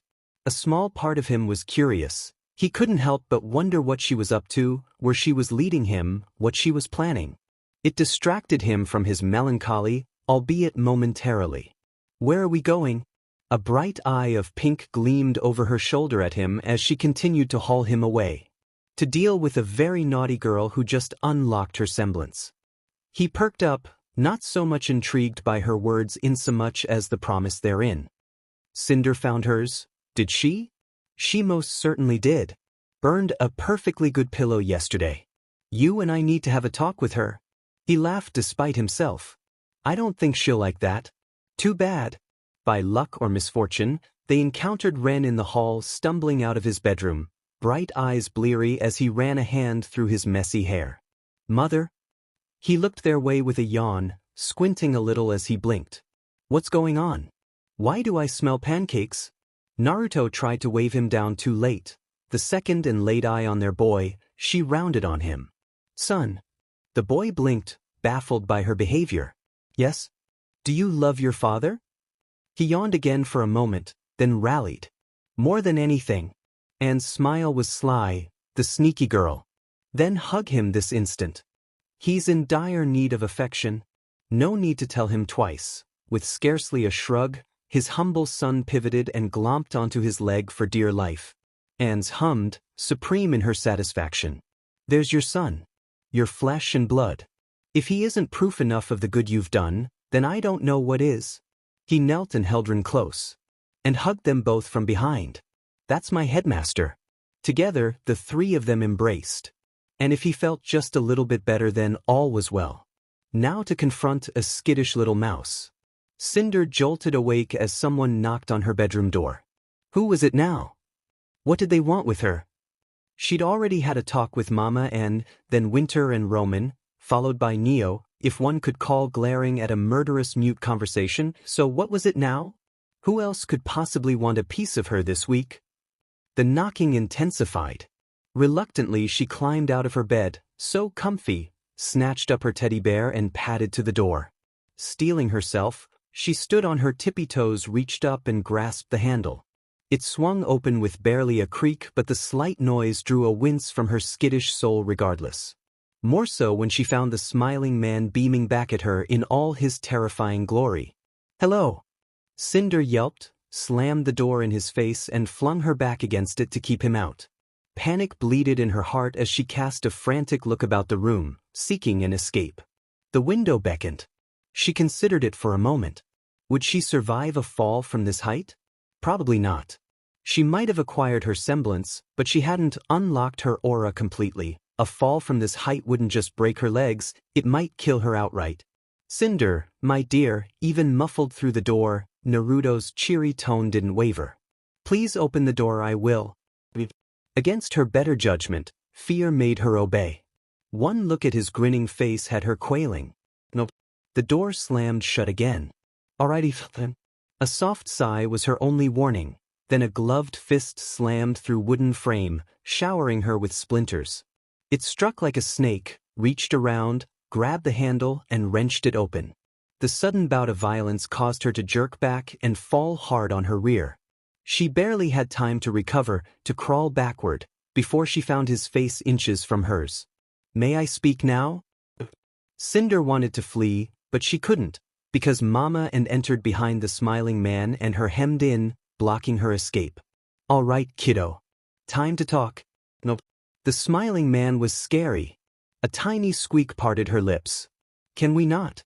No such luck. Mama Anna swept her up into her arms and plunked her down on the bed swift as her namesake. Naruto sat beside her, trapping her between them before she could bolt. If she hadn't been stuck before then, she well and truly was now. Trapped. Like a cornered rat. She hated it. Hated it. And yet for all her anger and fear there was nothing she could do to escape them. Cinder looked to Naruto, back to and then to Naruto again. Did these two not realize how scary they were? They terrified her. Sure, they might smile and act like normal people, but they were all wrong inside. Monsters. Trying to act like people, wolves in sheep's clothing. Even Mama and, all sweetness and smile with the other children, had a dark side. She'd seen what she could do, what she did, to those who angered her. The very first day she'd met Ren's mama, the woman had left an indelible impression on her. Not only had she freed them, but she'd single-handedly beaten members of the Hana Guild within an inch of their lives, locked them in the orphanage, then burned it with them still inside. Their screams still haunted her dreams. The smiling man was worse. She might not have seen him fight, but Roman had told her and the children wild tales of his deeds. Most of them were probably true. Anyone capable of massacring an entire criminal guild was scary enough on their own, but it was his smile, his namesake, that always frightened her. He knew what he was, he made no attempts to hide it. How long until he decided to stop smiling and kill her? Scary. Cinder. Naruto tapped a finger against his knee, commanding her attention. What do you see when you look at me? What do you feel? She hesitated, uncertain of what to say. Back in the old orphanage, giving the wrong answer got you a lashing or worse. The smiling man heaved a sigh. I'm not going to strike you for speaking your mind. Just tell me what you see. Power, she muttered, staring at her shoes, fingers digging into her white uniform. Fear. What? That made him flinch, but not in the way she'd expected. I'm not trying to know, never mind. He took a deep breath, closed his eyes, and opened them once again.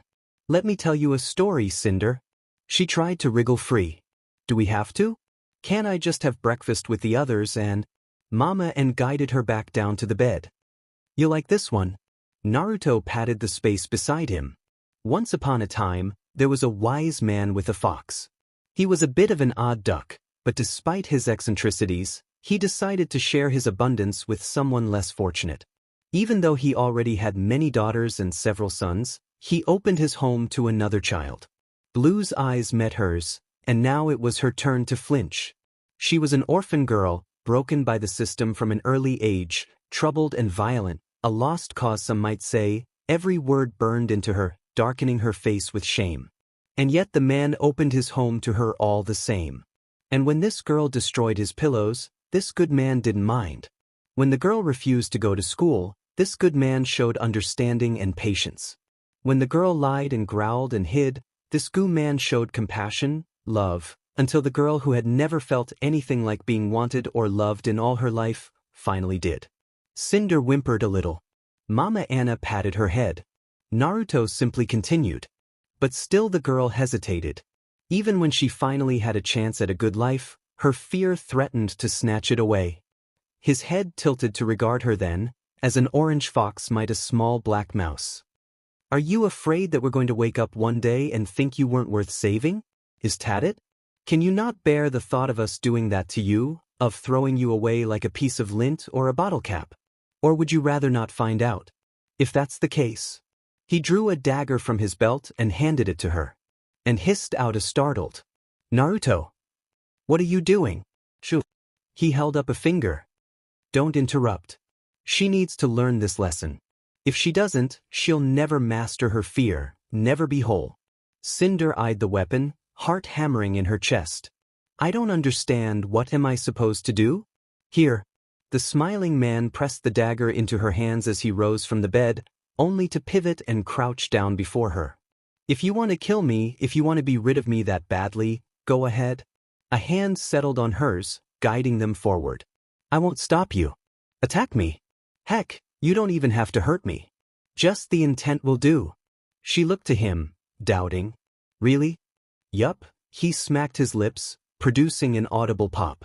Prove to me that you no longer want to be here, and I'll give you some lean, then send you to one of the newer orphanage to live out your life. And who knows, his smile was sad. You might find someone willing to adopt you. We'll miss you, but I'll understand if you no longer wish to have a place with us. Cinder looked down to her dagger. It was simple. A single thrust and she would be free. The smiling man had aura. She wouldn't even be able to hurt him. She hopped down off the bed to face him fully. Even crouching down he towered over her, but made no move to defend himself. Instead waited her decision with the utmost patience. But what if this was a trick? A test? A cursory glance to Mama and revealed her own concern, but as asked, the former assassin didn't intervene. She didn't miss the pensive look in her eyes. This wasn't fake. It was real. Her fate hinged on this decision. Just one stab. In and out. Freedom. Cinder stepped forwards. Naruto's gaze met hers. And she faltered. Because you see, she couldn't do it. This close and unable to run away, she could actually look at him. See him as she hadn't before. For the first time since she'd met this towering terror, she looked past his smile and saw something else in those ice-blue eyes. Warmth. Kindness. Compassion. Fear bleeded in her chest anew, but this time she managed to push past it, ride it out. What she found there broke her. A hiccup pushed past her lips. Why can't I hurt you? Something softened in Naruto's face. Because you're a good person? Good? Was she good? No one had ever told her that before. She'd never been given the chance. Tears gathered in her eyes to run down her cheeks. Her hands trembled. The knife quivered in her palm, fell from her fingers, tumbled to the floor with a clatter. She sank to her knees after it with a wail, head bowed low, chin pressed to her chest as she clutched both arms to herself and wept. Everything came pouring out all at once, all her fear, anger, sadness and sorrow, and she couldn't stop, couldn't hold it back even if she tried. She wasn't sure she wanted to. Wasn't sure of anything anymore. I'm sorry, oh God, she was babbling now because she was broken. I'm sorry, I'm so sorry. They'd hate her for this, surely. Call her weak. Cast her side and dandant. Warm arms enfolded her, drawing her into a gentle embrace. Cinder froze, but only for a moment. Then she latched on for dear life. I want to live. The smiling man Naruto hummed once as his chin came down over her shoulder. Of course you do. Mama Anne's hand settled on her head, tousling her hair. You will. She tried to speak, only to sob. I want to be happy. Together, they held her close. And you will. I want to learn and play with the other kids. She dared to look at them, both of them, and push her boundaries. I want to be loved. I don't want to be afraid anymore. She kept asking for things as she bawled, and they simply held her, as good parents should. In that instant, her future changed. But for better or worse. Who can say? Naruto leaned against the wall with a sigh. There was nothing quite like a crying child to make you question your life choices and feel better about yourself. Cinder had insisted on snuggling with him and for quite some time before they'd finally managed to convince the girl to eat breakfast, and even then she'd refused to let go of the latter's hand until the latter sat beside her. Needy little girl.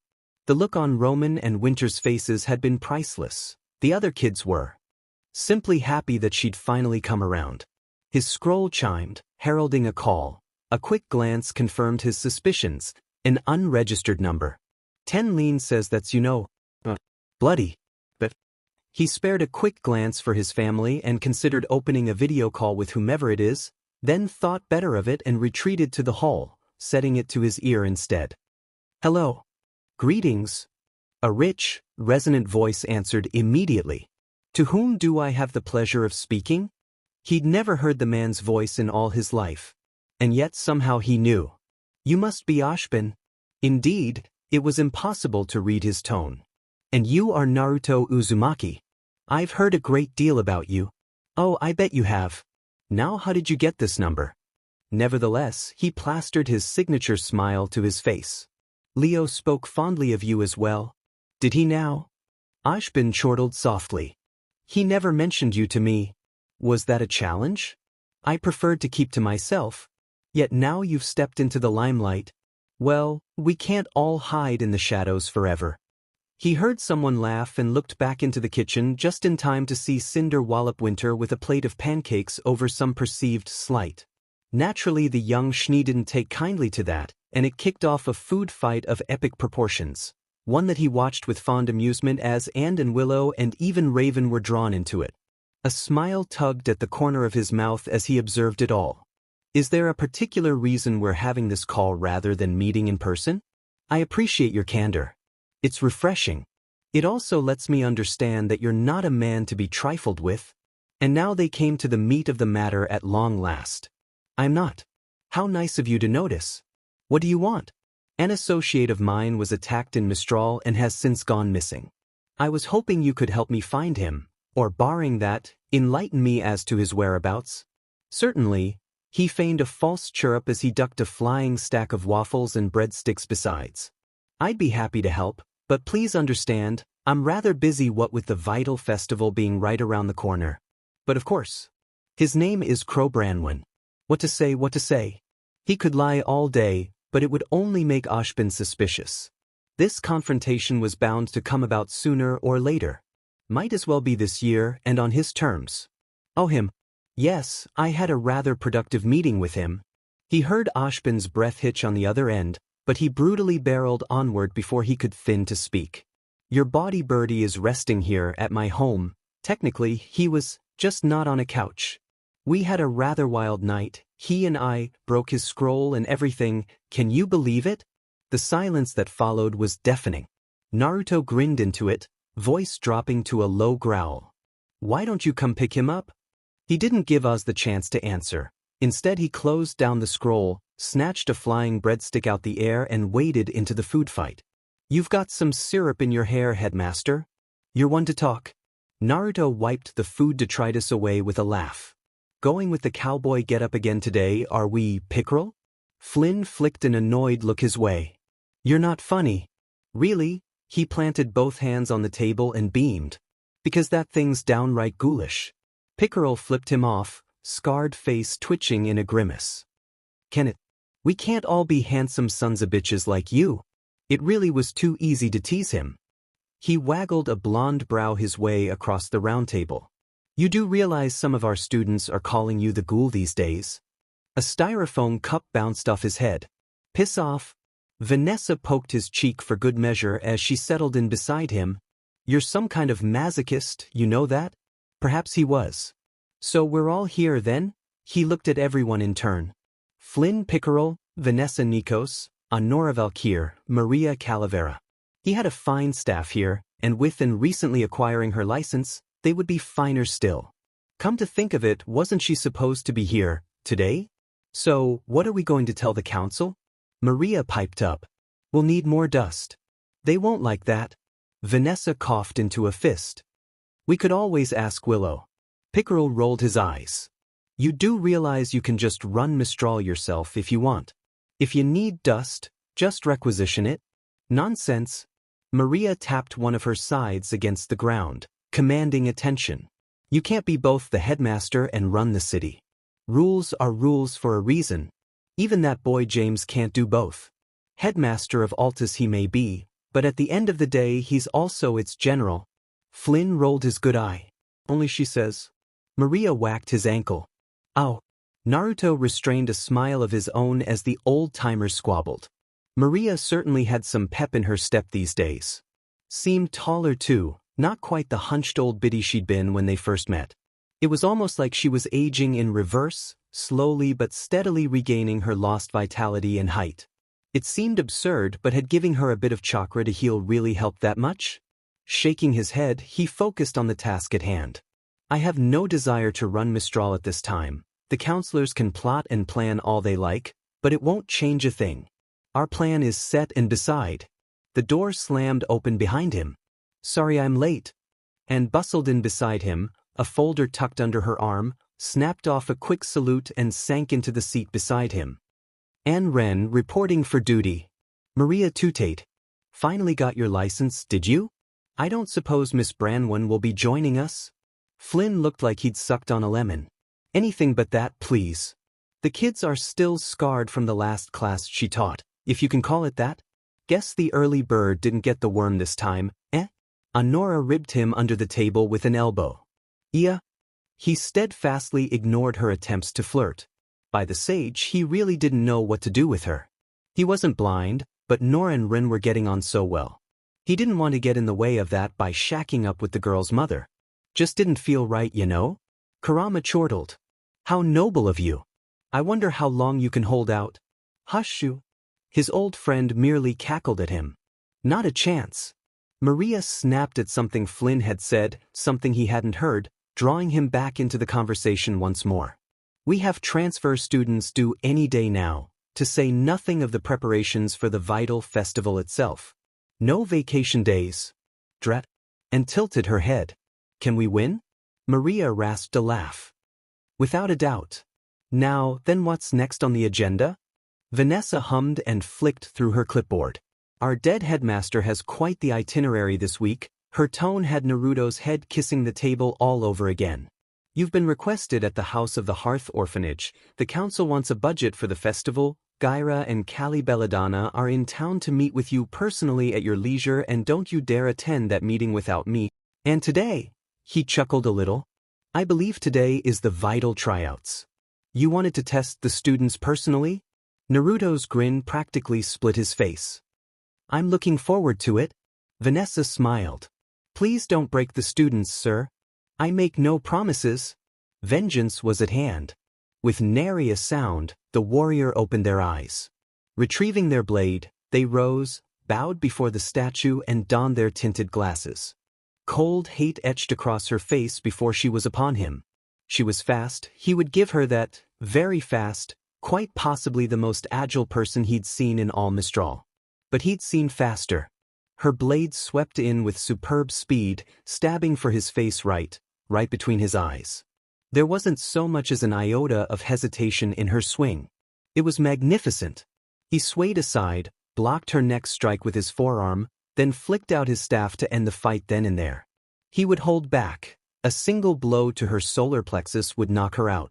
Imagine his surprise, then, when she parried him and cut across his face, severing several strands of hair before he could dodge. Mildly impressed, stepped back to touch a hand to the side of his head. Belatedly he saw the challenge in her eyes, the ghost of a smug smile tugging at her lips. "You're slow, old man." Old. He only had 3 years on her. Maybe 5 tops. If this blue-eyed samurai wanted a fight, he'd give it to her. Mizu, was it? His eyes narrowed as a smile split his face. Hard way it is, then. He lunged at her, and she him, their weapons colliding with a ring of sacred steel. As they clashed, he reached up past her head, not to yawn at her hair, but rather, to tug what lay within it. His fingers found their prize and then he was dancing away, clutching a thin leather cord within his fist. Her blade kissed the air in his wake as he retreated, but she was too late. He was already gone, his goal achieved. Freed from its bun at the back of her head, her hair surrendered to gravity in an instant. Long dark those tresses spilled forth, tumbling down her back and shoulders in a shadowy curtain to frame her shocked face. Naruto dangled the hair tie her way, grinning ear to ear. What was that about me being slow? Someone clapped in the background. He never knew who, but it was the pebble that started the avalanche. In a matter of moment, the students were applauding him openly. Ordinarily he would have chastened them for an error like that. One never turned their back on an opponent, much less start celebrating before an undefeated one. But just this once, he had an example to make. "Thank you, thank you, thank you." He feigned arrogance and sketched a sweeping bow, one hand sweeping out before him. "You're too kind." When he looked back, he found the samurai's pale face flushed with silent rage. Another nudge now and she'd lose it. Rather than attack, he beckoned, prodding her temper one last time. "What's wrong, samurai? Cat got your tongue?" Mizu crashed into him with a snarl. Naruto met her with a merry laugh. All their world dissolved in a dance of sword and staff. Never underestimate the power of kindness, but of course, that of a strong arm either. "You want to play that way? Fine. I don't know who